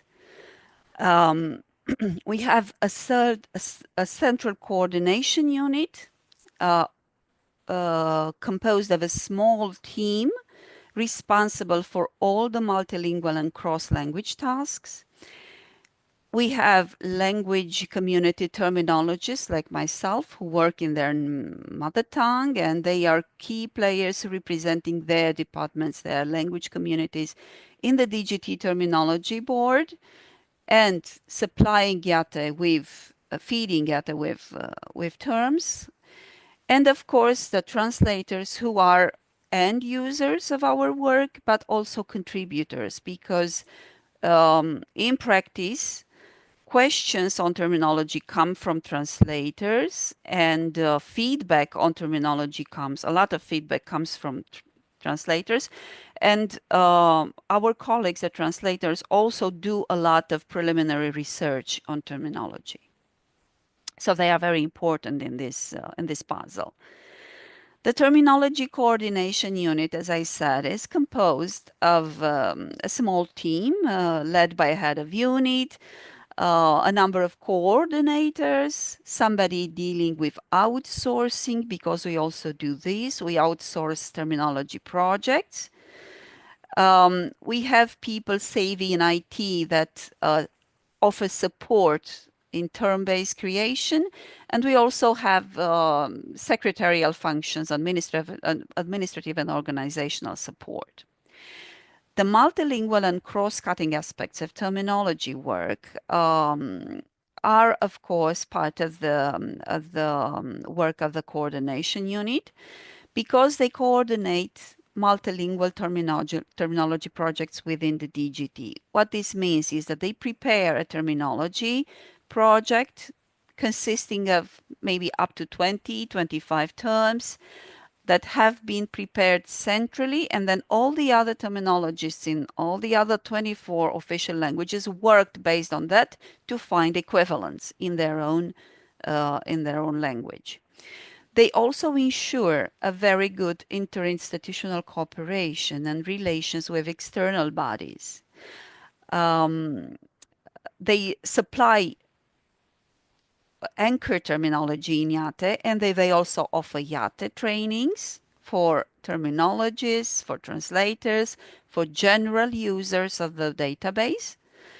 They also deal with the management, the actual management of the database, and they also monitor the terminology work of the entire network.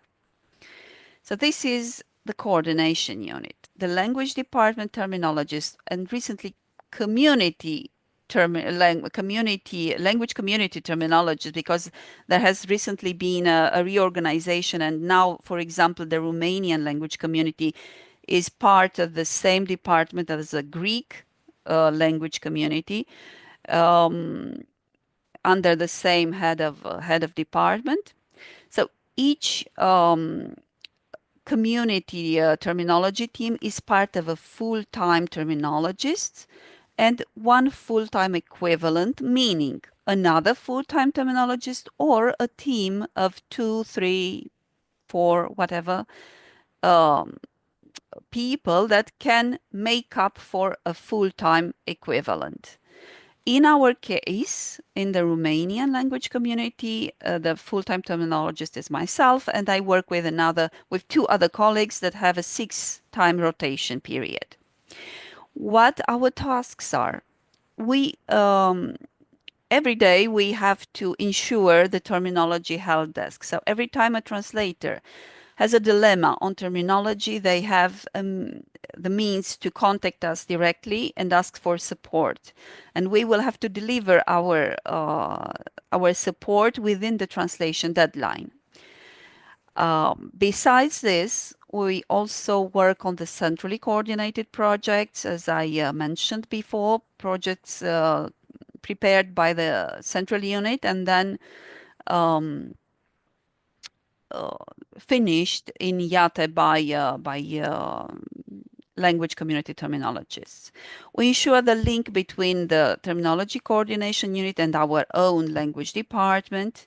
We are the contact person for translators. We handle language specific, so in my case, Romanian terminology issues.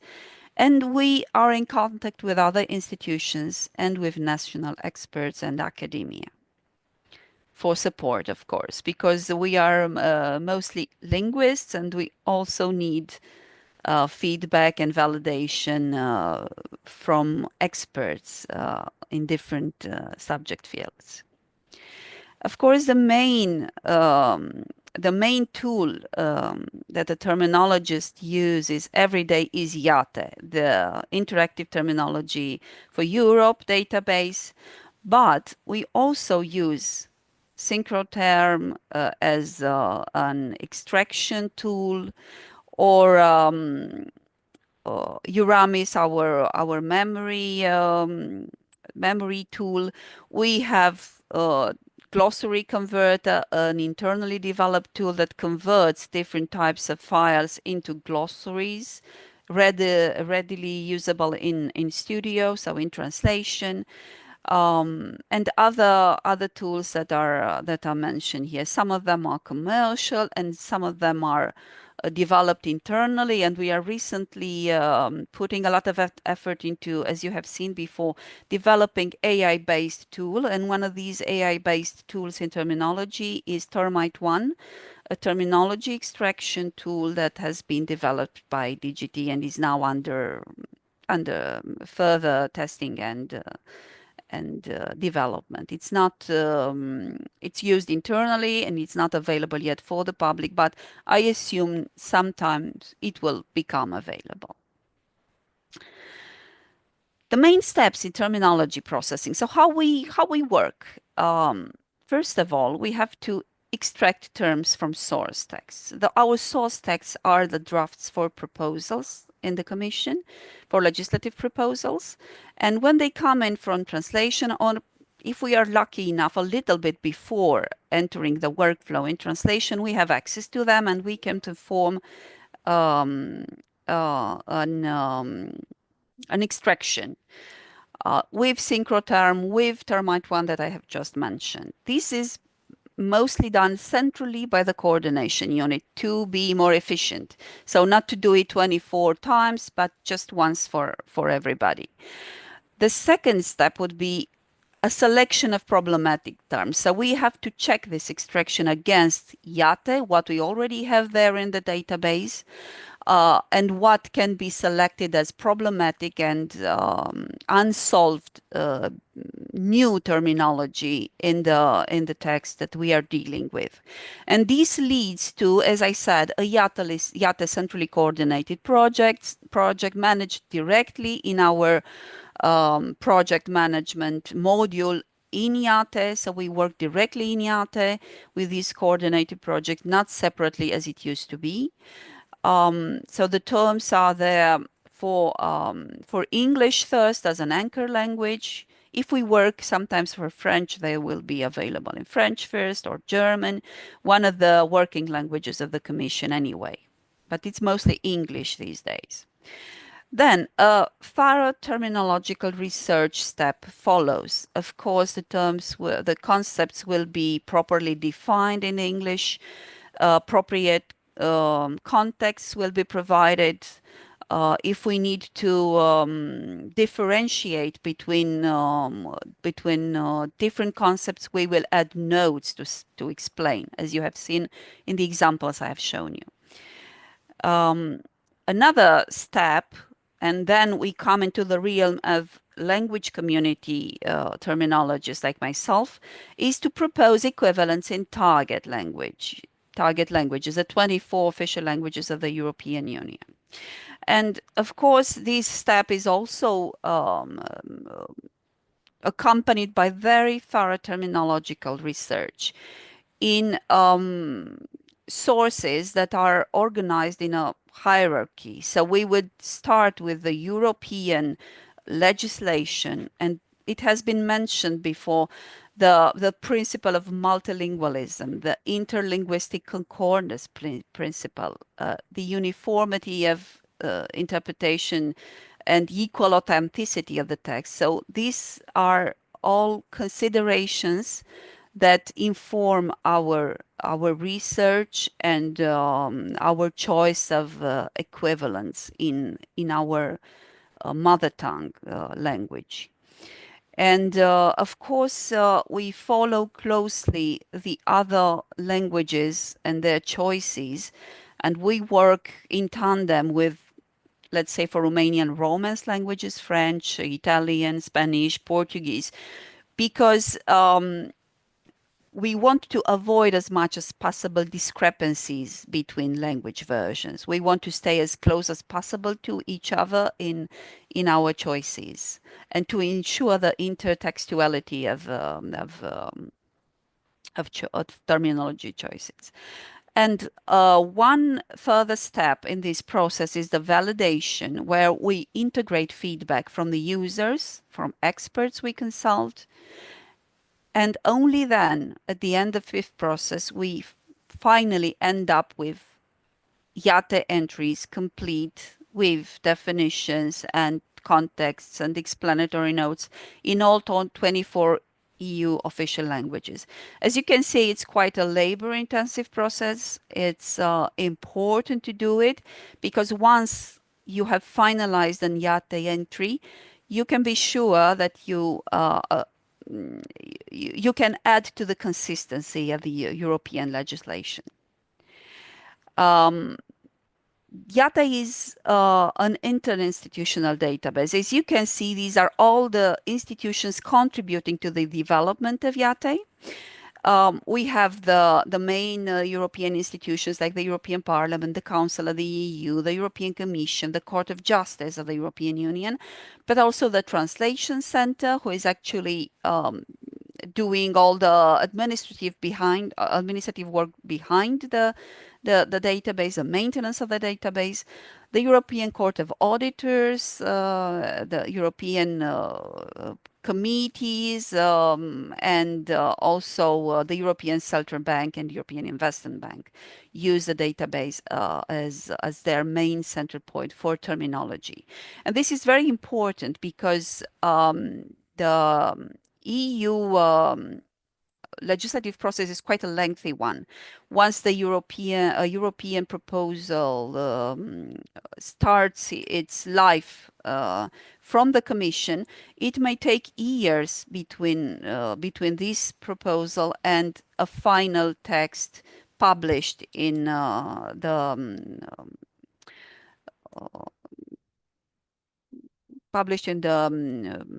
EU lex. So this lengthy process must be accompanied by thorough terminological work.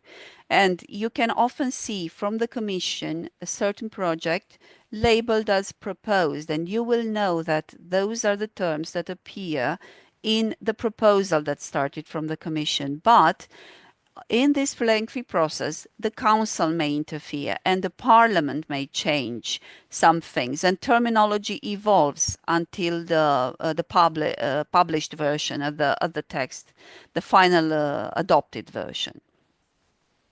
So yes, I would like to give you a short timeline of the IATE evolution. The development started in 1999.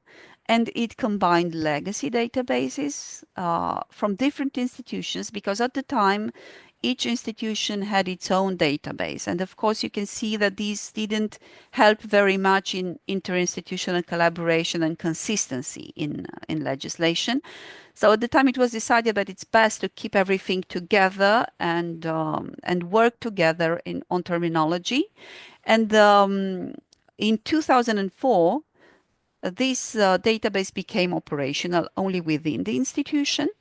3 years later, it became available to external user, and you can see here that in 2007, Romania and Bulgaria joined, and I was at the time a student in a master degree in Canada studying terminology, and all of a sudden this huge development was available online. I was able to access Romanian terminology in IATE publicly without any fee, and I was amazed by the difference of how much it changed my life, because I was working as a freelance translator, and it really helped. And I'm sure you can use it, you use it every day in your studies and in your translation work maybe, and you find it useful. In 2019, we had a second version of IATE, a more elaborate one. And in 2019, also the Court of Justice data was added from the Curia term. And the latest addition to the database was the DG interpretation data from their own database, Litos, in 2021, so quite recently. In figures, these are not very recent figures, but they are still speaking a lot. We have quite a lot of entries in total. And you can see that 0.82 million entries, these refer to the concept level, but in terms of terms present in IATE in all languages, we have 7.5 million terms. And a huge chunk of this work belongs to the Commission. So approximately 67% of all the terminology introduced in IATE belongs to the Commission. And this is logical because the legislative proposals start at the Commission. So the initial terminology work is done at the Commission. Commission introduces the new terminology in IATE, and then the other institutions add their modifications or final choices to this initial work done by the Commission. In terms of language, you can see that, of course, English, German, French are the richest languages present there. Romanian is well represented, but it's a new language. And Croatian is the youngest of the editions, so of course it explains why it has the lowest number of entries in IATE. Of course, the problem that IATE had from the very beginning when it was created was this potential duplication rate. And you can see that on the older languages, English, French, German, Dutch, Italian, Spanish, Danish, Portuguese, Greek, Finnish, Swedish, the duplication rate is quite high because it resulted from the putting together these different terminology databases that each institution kept. While for the newer languages that joined after 2004 and 2014, the duplication rate is much, much lower. In practice, what this means is that the results that a IATE query gives to a user in English for a certain term might be noisier because of the duplication rate, but it's not that noisy in the other languages that have a lower duplication rate, and the usability of the data is better for languages that have lower duplication rates. For IATE DGT work, we have to deal with certain challenges. So we have to first respond to upcoming terminology needs in relation to the Commission right of initiative. We have to work to reduce the number of duplicates in the legacy data, so consolidating the IATE content, and this takes up a lot of energy and effort. We have to identify appropriate IATE data for specific use in SDL Studio, our CAT tool. And we have to identify the most efficient way of incorporating data for new languages. As you have seen, there are languages of interest for the European Union, like Ukrainian, Russian, Chinese, that have been increasing their presence in IATE. And of course, we do not employ Ukrainian terminologists, Russian terminologists, Chinese terminologists, because these languages are not official languages. So we have to find ways of incorporating data existing in these languages into IATE to make the usability of these equivalents higher. How we respond to these challenges? Well, we have an annual work program, and we have pre-approved priorities there. I would like to briefly go through it. We have consolidation work from IATE users and automated identification of poor data. These duplicates that I mentioned, they have to be cleared little by little, and automatic tools are not really performant so there is a lot of manual work done. And IATE data for Studio, now we have a IATE plugin, so IATE is directly linked to Studio recently, and that's been a great advance in the usability of terminology directly in Studio. I mentioned this, so I will go to the next slide. I want to say that we cooperate with external experts. Based on existing IATE entries, we create projects that can be assigned to an external expert. And the legal basis for the Commission to have the right to use, to distribute, to publish, and co-publish without limitation the deliverables of this work is a contract between the Commission and the expert.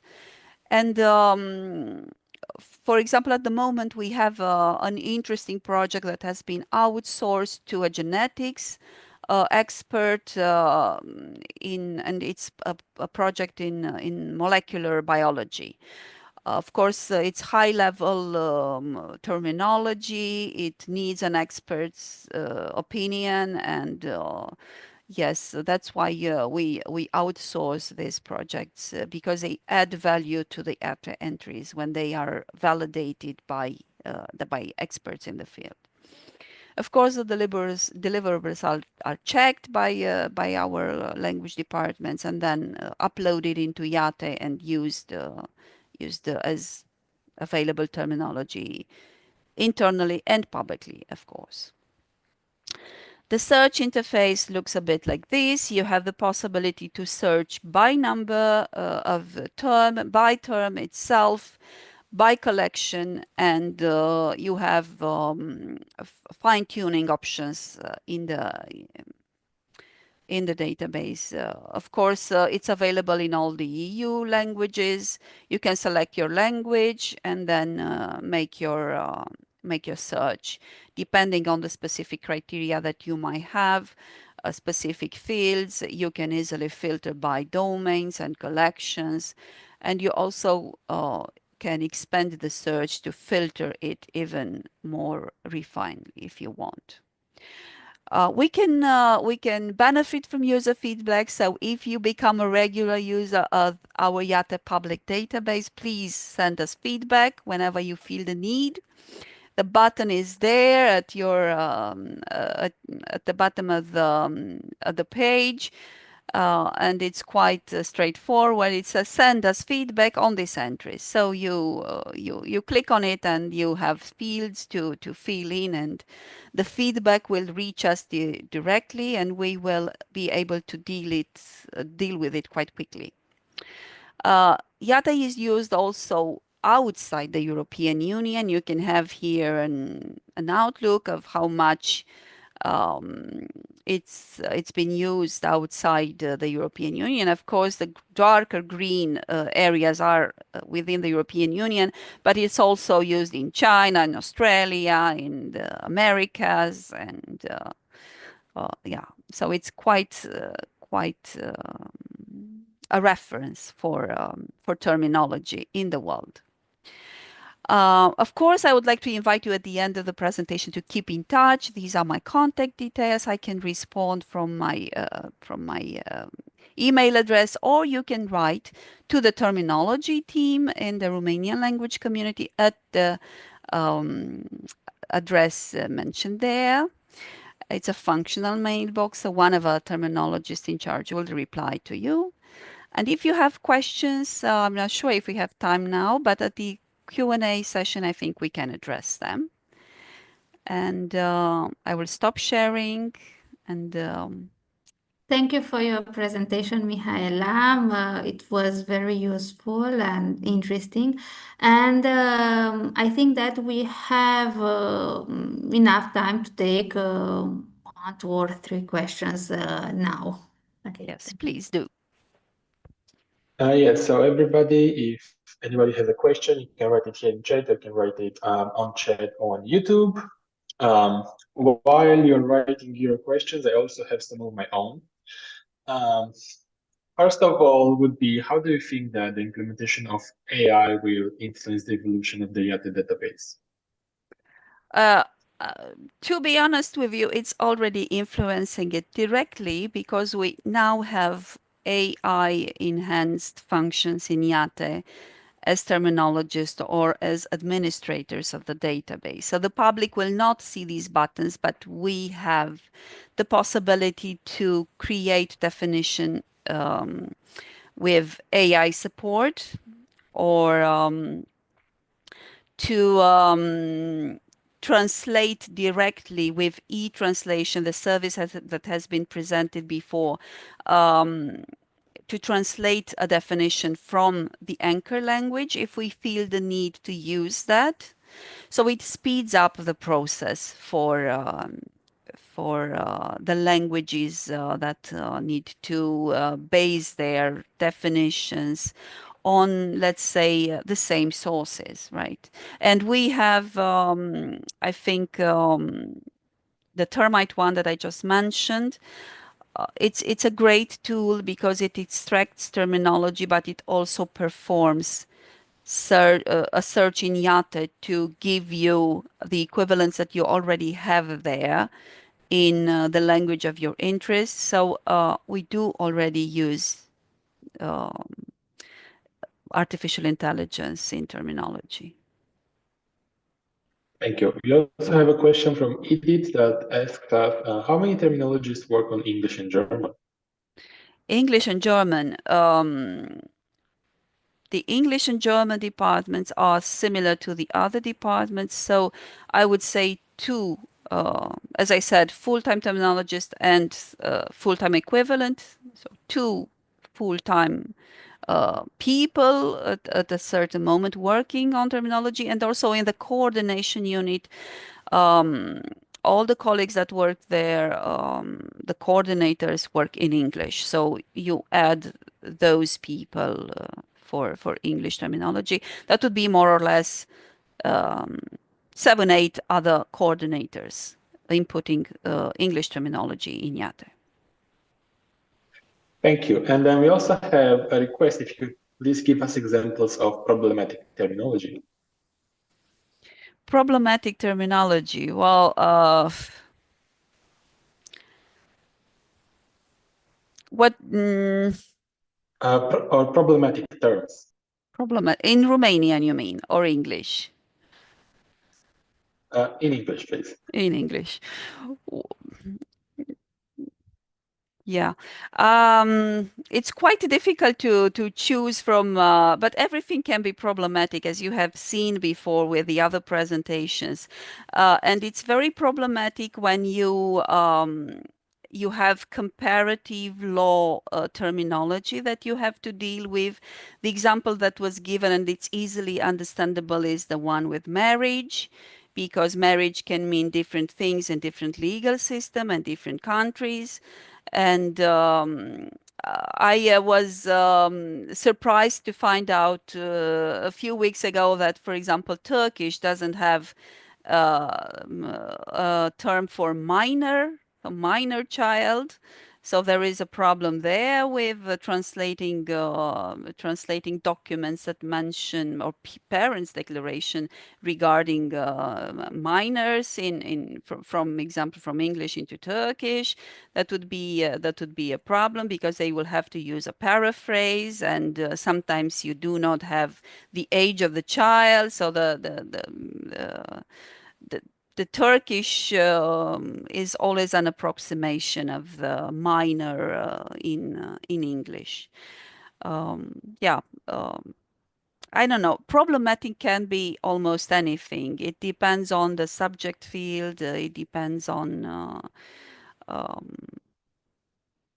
the document, on the register you are working on.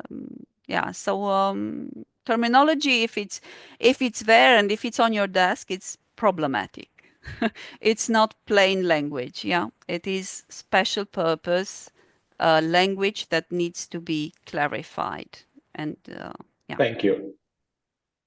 And we also have another question. Do you also deal with phraseology, and if yes, to what extent? Sometimes you can find phraseology in Yate, because in legislation, of course, it's important to be consistent, and some preference is given to certain phrases, even if the same thing can be expressed differently, we give preference to a certain phrase. And that has to be consistently used throughout. And yeah, so we sometimes deal with phraseology as well. Yeah. Thank you. And then one final question. Do you think that terminology work research is getting harder given the increased amount of unreliable AI content online? Oh my God, it's a nightmare. It's a nightmare. Yes, it's getting harder because it's becoming increasingly difficult to differentiate between a source that has been written in the Romanian, for example, websites or and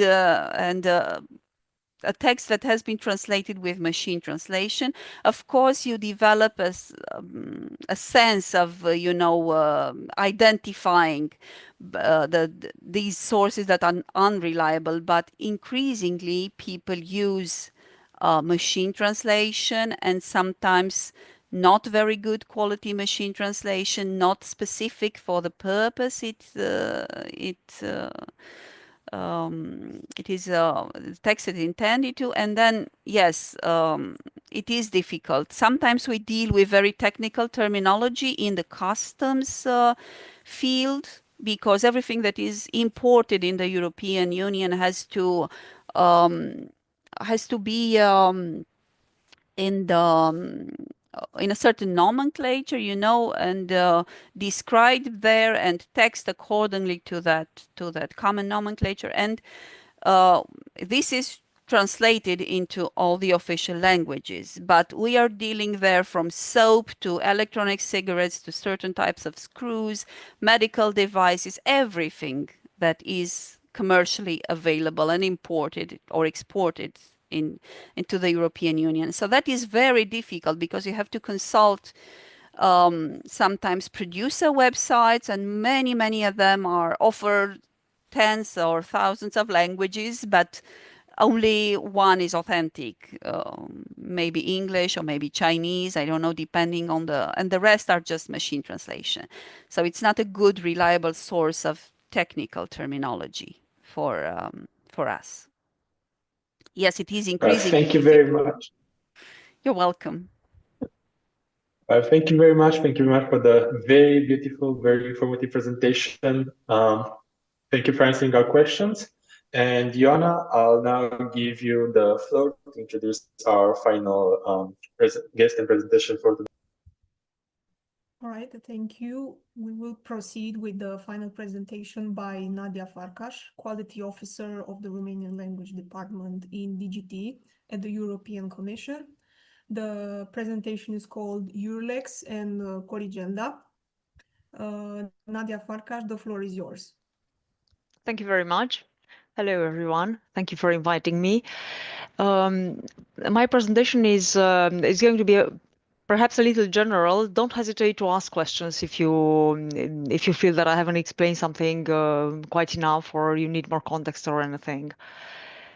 I will start sharing now.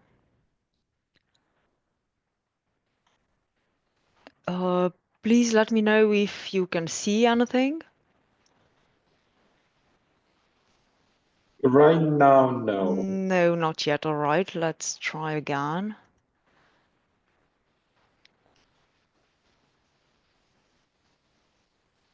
Okay, does it work now? Yes. Now okay. I can see the presentation.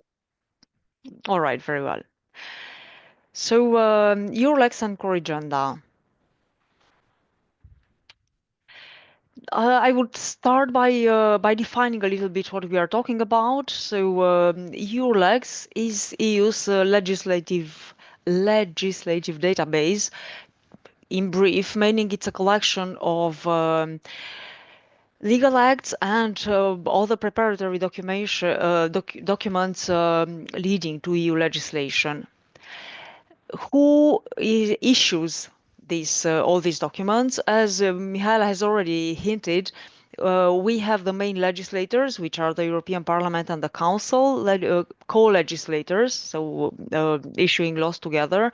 We have the European Commission, which is the main initiator of legislation in the EU, and also a legislator in its own right, in the sense where implementation acts, for example, for the main regulations are issued mainly by the Commission. We then have the Court of Justice issuing decisions on and case law. And then we have all the other EU bodies and institutions, such as the two committees, Economic and Social, and the Committee of the Regions. We have the European Central Bank, Court of Auditors, and so on. So all the other EU institutions contributing to the legislative process with opinions and reports and other types of documents which are not necessarily legislative, but they do feed in the end into the legislative process. EURLEX is managed by, again, the aforementioned Publications Office, which is one of the bodies of the European Union charged specifically with putting together the legislation, but also all the other information related to the European Union.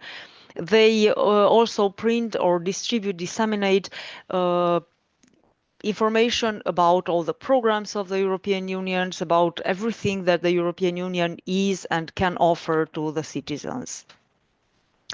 What does EURLEX look like? This is a snapshot I took of EURLEX, and you can already see here its main collections, so what it is mainly about. You start here with EU law. As you can see, the different types of laws, they come in order somehow. It starts with the treaties that the EU is part of.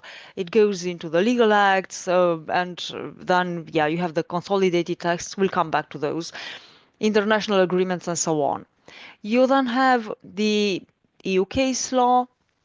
You have the national law and case law, and that's very interesting because it actually is a part of the EURLEX, which makes the connection between the European level legislation and the national legislations and the case law.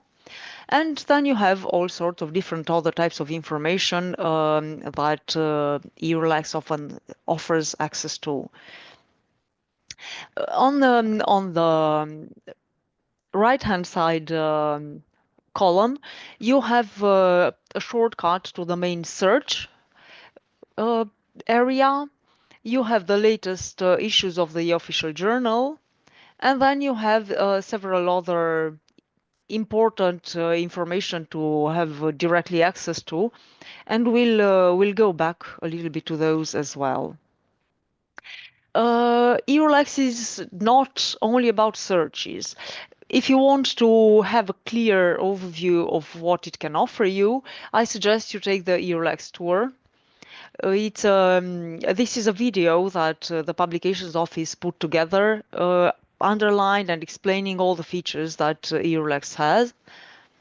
And something of interest, especially to those studying legislation, is the EU Law Tracker. This is an instrument that has only been available for about a year now, and it allows one to keep an eye on a specific legislative act from the very beginning. So from the moment where the Commission puts forward a proposal for legislation, you can follow through all the different opinions that come into the discussions between the different institutions and the negotiations, and you can follow through all the legislative process until the end when an actual legislative act is published in the official journal and becomes official legislation. This is what the advanced search page of EURLEX looks like. You can search its database on the text, on the reference, depending on the author of the document. You can search by SELEX number. Very briefly, the SELEX number is a code associated with each piece of legislation in the EU. It contains a first number which indicates whether it's a treaty or a piece of legislation or an internal document and so on. It then contains the number. It has a one-letter code to indicate what type of document you have, and then you have a four-letter number, which is the number of the act. So if you know how to compose this, you can go directly to the select numbers. But if not, you can also simply search by date or by reference, or you may know the official journal the act of interest to you was published in, and then you can go and search directly there. You can also go and search by theme or by legislative procedure, or only the documents available in your own language if there is one particular language that you're interested in. The advanced search offers also the possibility to exclude consolidated versions and or exclude corrigenda.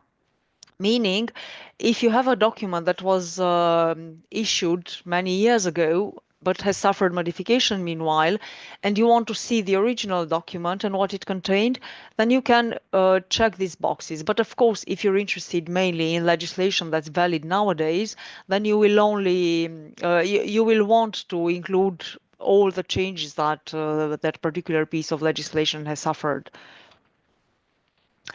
This is mainly what a document in EULEX looks like.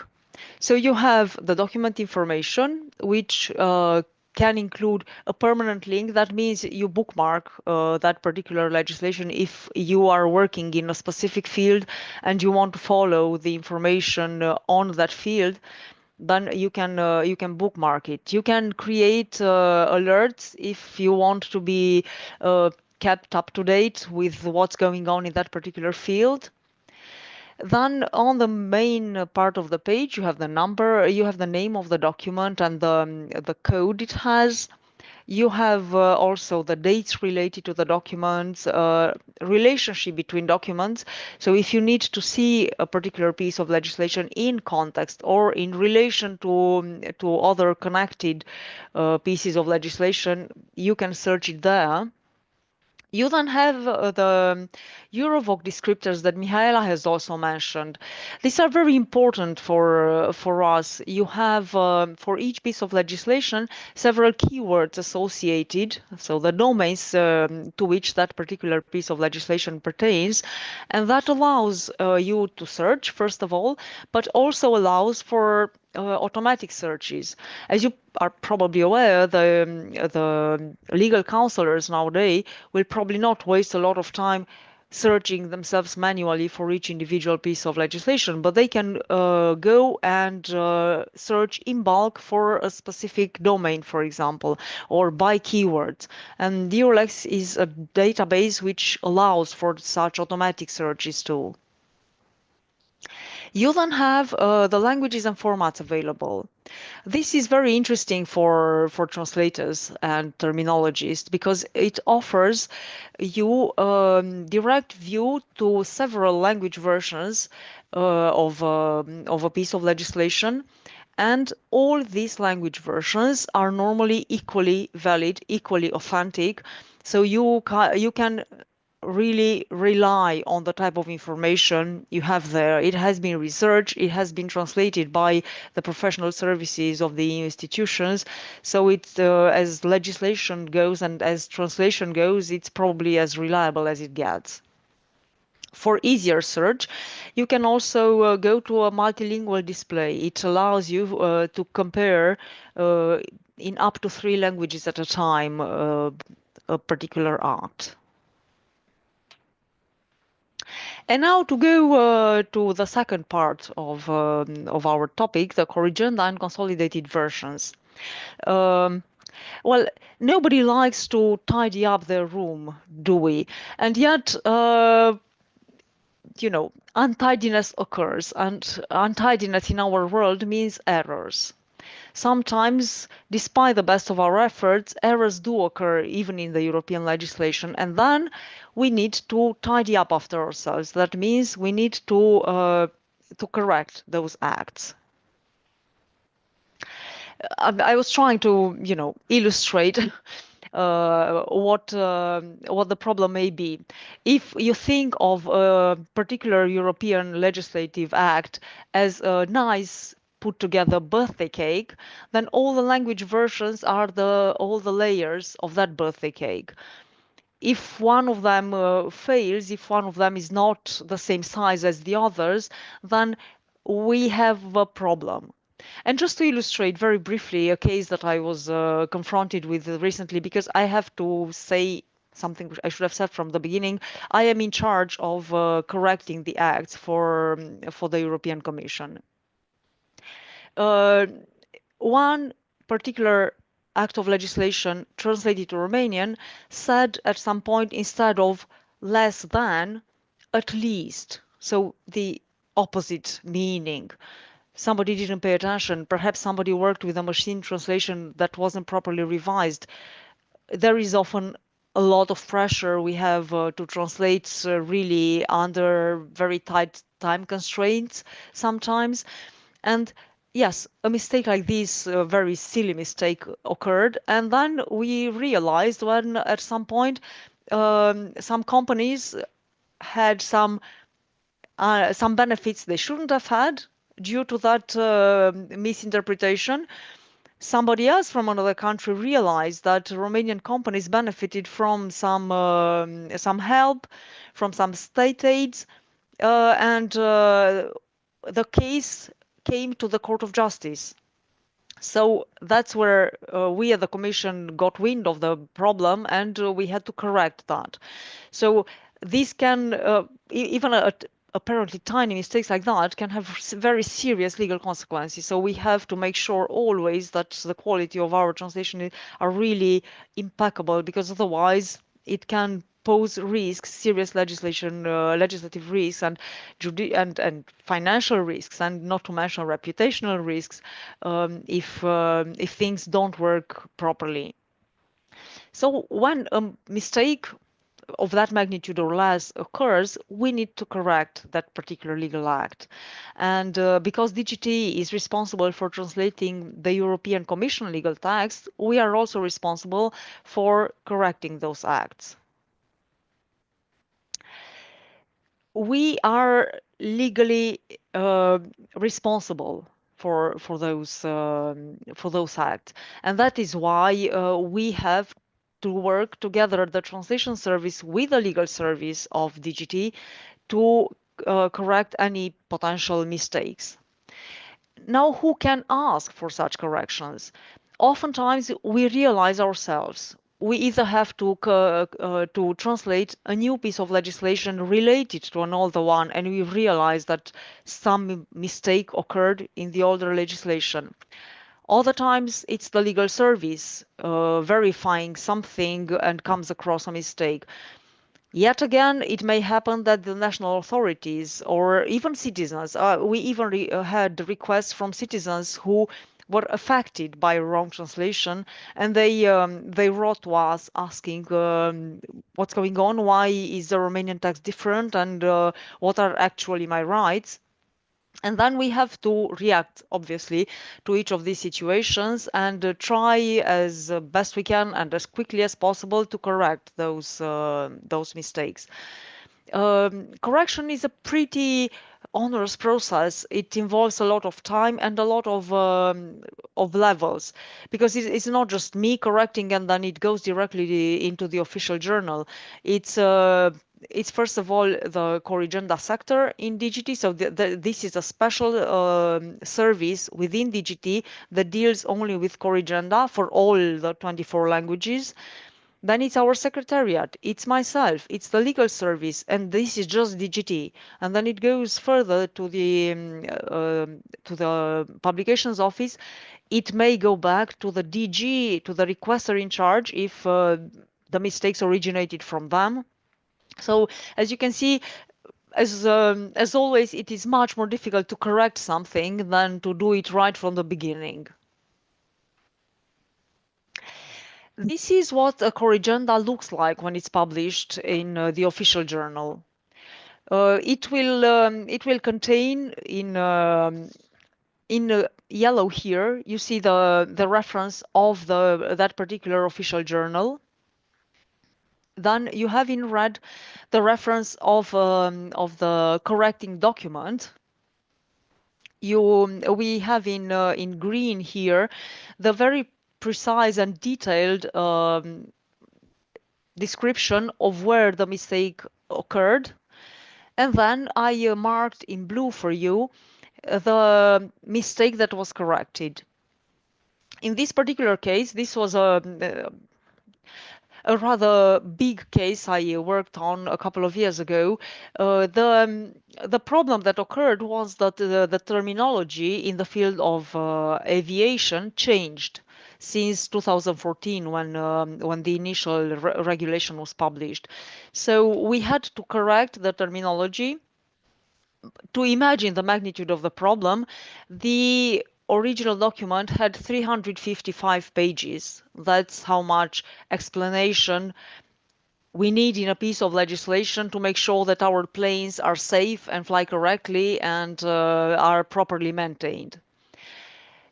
In the intervening time, so in more than 10 years, technology evolved and the terminology evolved with it. And at some point, the Romanian Aviation Authority realized that terminology has changed in Romania. So we had to update the terminology in the European legislation.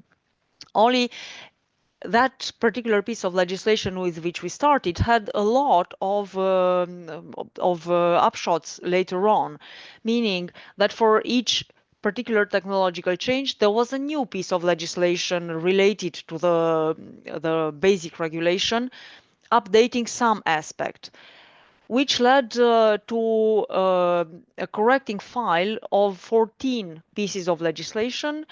It was more than 900 pages that I read, and I had to change terminology. And as you can see, you have to go mistake by mistake, correct, every occurrence of one mistake. For example, here, the English continued navigability changed in Romanian from menținerea navigabilității to continuitatea navigabilității. And then there were a lot of changes around that, because in some contexts the older translation didn't fit anymore. So it can involve quite a lot of effort. And at the end of the process, you will have a document that nobody knows what's changed, what's not, and how can you follow all those changes. And that's where the consolidated versions of a legal act come into place. The consolidated version is a document incorporating all the changes that have ever been brought to a document, whether the changes were a correction of the English original, because that happens too, or was a correction of the translation in a particular language. A consolidated version details all the changes and indicates for each of the change the correcting act. And I would like to show you how something like that looks like. If you'll give me just a second. Yes, this is the correcting act for the navigation, the aviation package that I was mentioning. I must also say that the consolidated versions are not legal acts. They are just documents which list all the changes.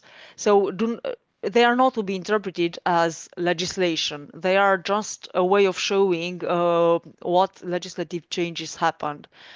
So you have this basic regulation, the 1321 of 2014, and then you have marked with M all the modifications that were that took place in English. So these were all the technological updates or changes that took place since the document was issued in 2014.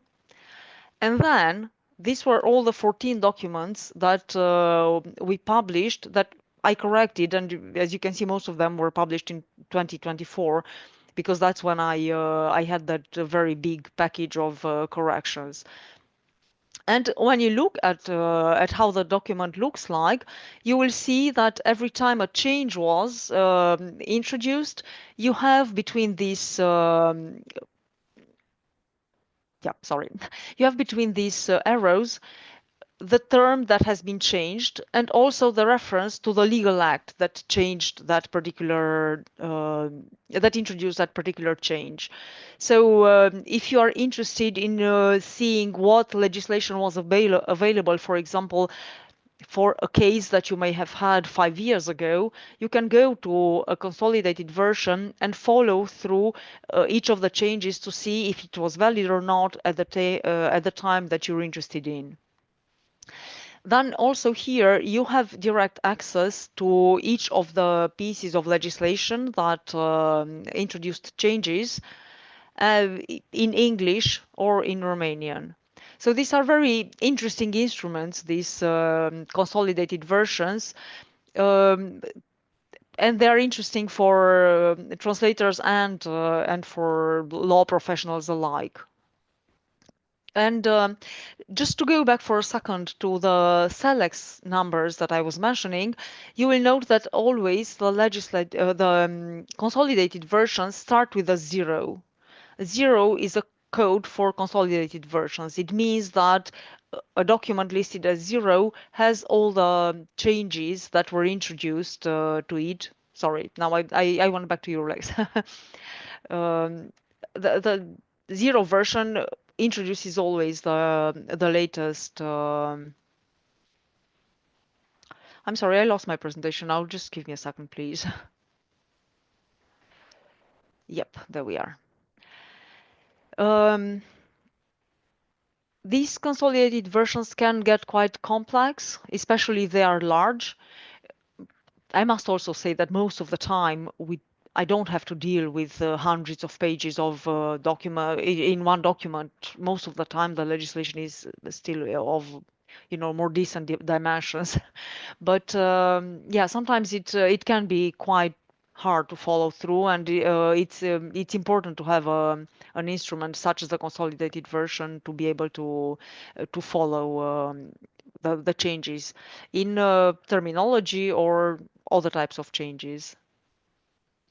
And I think that was all from me. Now, if you have questions, I'm here. I will stop sharing now.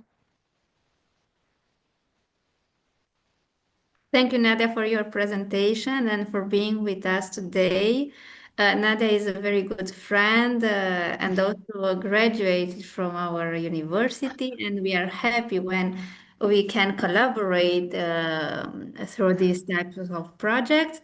Now, if you have questions, Ioana, George, you can moderate the session, of course. Thank you very much for the presentation. It was very insightful on the work at the DGT, particularly when I attempted to apply for an internship there. So it is nice to see how it works. Yeah, thank you. So if there are any questions, please proceed.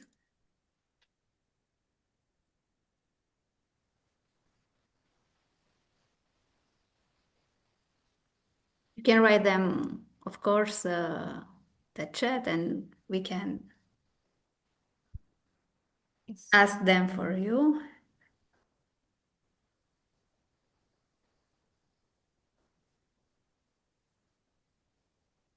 Yeah, probably it was so clear that there aren't any questions. It was very clear. But I have a question because today we talked about AI. How do you see this integration in your work? Yes, it's as always double-use instrument, as we say. It can help, it can kill. Sometimes, yeah, we work with AI, and I am actually right now testing an instrument for detecting quality in translation. But the instrument is only as good as the data you feed it with. And we always have to be very careful to devise the content that the AI returns to us. It's sometimes very good, and then it lulls you into a sense of safety, and then it slaps you with some hallucinations. And if you don't pay attention, it's very easy to let it go through in the text. And as we can see, the risks in our line of work can be important. I mean, the case I've just mentioned, this is something where there was a real risk of the state having to give back money, or the companies having to give back money because they had those state aids, yeah, when they really shouldn't have. And yeah, it's very important that we check quality all the time. But AI is here, it's here to stay. And as they were saying in an AI presentation that I've heard, it is not AI that's going to take your job. It's somebody who knows how to use the AI. So we have to make friends with it. Thank you. I see a question now. How do you Yes. spot errors if a core agenda is fueled not by a legislative change, by a mistake? Yeah, do users signal it?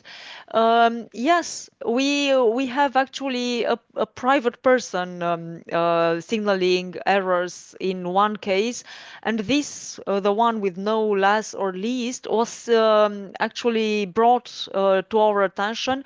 Yes, we do have on Europa Direct, we do have forms by which any private citizen can contact the European Commission, and then the communication divisions which receives those questions, they direct them to us. So whichever channel you choose that leads you to the Commission, they will know to direct the questions related to errors in legislation to us, to the European Commission. How long it takes, it depends very much on the type of mistake. If that mistake with no less and least, that took very little because it was an obvious mistake. I didn't need to go through a long protocol. The core agenda sector accepted it immediately. So in I think in 3 weeks' time, it was already published in the official journal. So when there is a high risk, an obvious mistake, it can go quite quickly. I mean, quickly by the standards of huge public institutions, you know. But there can be packagings like the one, the aviation package, took me more than a year to complete, because yeah, I had to read through 900 pages. There was not just that one terminology I mentioned. There were, I don't know, 10 terms that I had to go through, and they were very, very recurrent. So it took a long time, especially since, you know, I have other things I do, not just correcting acts. And yeah, so it, depending on the volume and on how urgent it is, it can take a long time, but it can go very quickly too. One thing that I may have mentioned, but only passing by, is that we are only allowed to correct the mistakes in the European Commission legislation. If those mistakes are in regulations or directives from the Council and Parliament, then we have to contact their correcting services. They also have a core agenda sector attached to their legal service, and usually sometimes yeah, I do get requests for them, and then I have to contact those services and they correct their own mistakes. To take it further, you know, we each tidy up our own house. If I may, I remember a very eloquent example, because I was asked about problematic terminology and no example came to mind right away. But now I remember, because we speak in the context of core agenda, a case from many years ago, I would say, about the same common nomenclature and a translation of the sea wall. So what happened is that it affected my hometown and the whole Dobroja region, because it was in the context of a public procurement, when the local administration wanted to protect the beaches and build some type of protection, and they based their public procurement invitation on the Romanian translation of the seawall. That was wrong at the moment. So it was a certain type of seawall that was not the one that was wanted, you know, the translation was dig de larg, and they wanted dig de protecția malurilor, so something totally different. And then the lawyer of the company that lost that public auction, that was from Holland, of course, because they are the specialists in building such things, lost that public procurement, you know, tender, and they based their offer on the Dutch, you know, interpretation of the term that was apparently correct in the Dutch translation, but in Romanian it was not. So these had very legal consequences, for deep legal consequences, and we corrected it immediately. You know, it took I don't know, like Nadia said, maybe 2 or 3 weeks to correct the common nomenclature, but the effects, the legal effects, could not be corrected because the public procurement that just failed. It had to start again. Years were lost in the process, and only now Dobroja has new protection walls for the beaches. If you have been on the seaside this year, you might have seen how large the beaches are, how nicely protected they are, and it could have been so 10 years ago if it was not for a mistake in the European, you know, yeah, common nomenclature for this public procurement terminology that was used. Yeah. Thank you so much for all your presentations, for all the information we received. And now, as we come to the end of this conference, I would like to take a moment to express my thanks to everyone who made this session so successful. First of all, to our speakers. Thank you for sharing your knowledge, your insights, your experiences with such clarity and passion. And I think that your contributions have inspired us and provided valuable perspectives that we can all take back to our own work. Then I'd like to thank to our moderators, our master students, and their role was very important, and I think they were very engaged in all this process. And of course, I would like to thank you to all participants, our participants, for your questions, for your active engagement, and for all discussions that we had during these sessions. I think that it was a very useful day for all of us. And also, I think that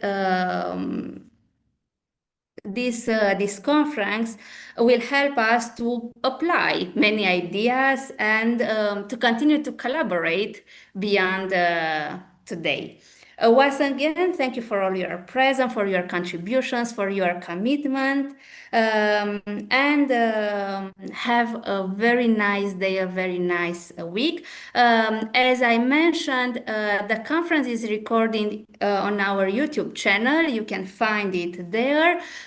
Also, if you want to have the presentations, you can send me an email and I will send this presentation in private. And please do not forget about our survey at the end of this workshop. Thank you, and have a nice day. Thank you very much. The same to you. Goodbye. Thank you. Thank you. Bye. Goodbye. Thank you. Goodbye. Thank you.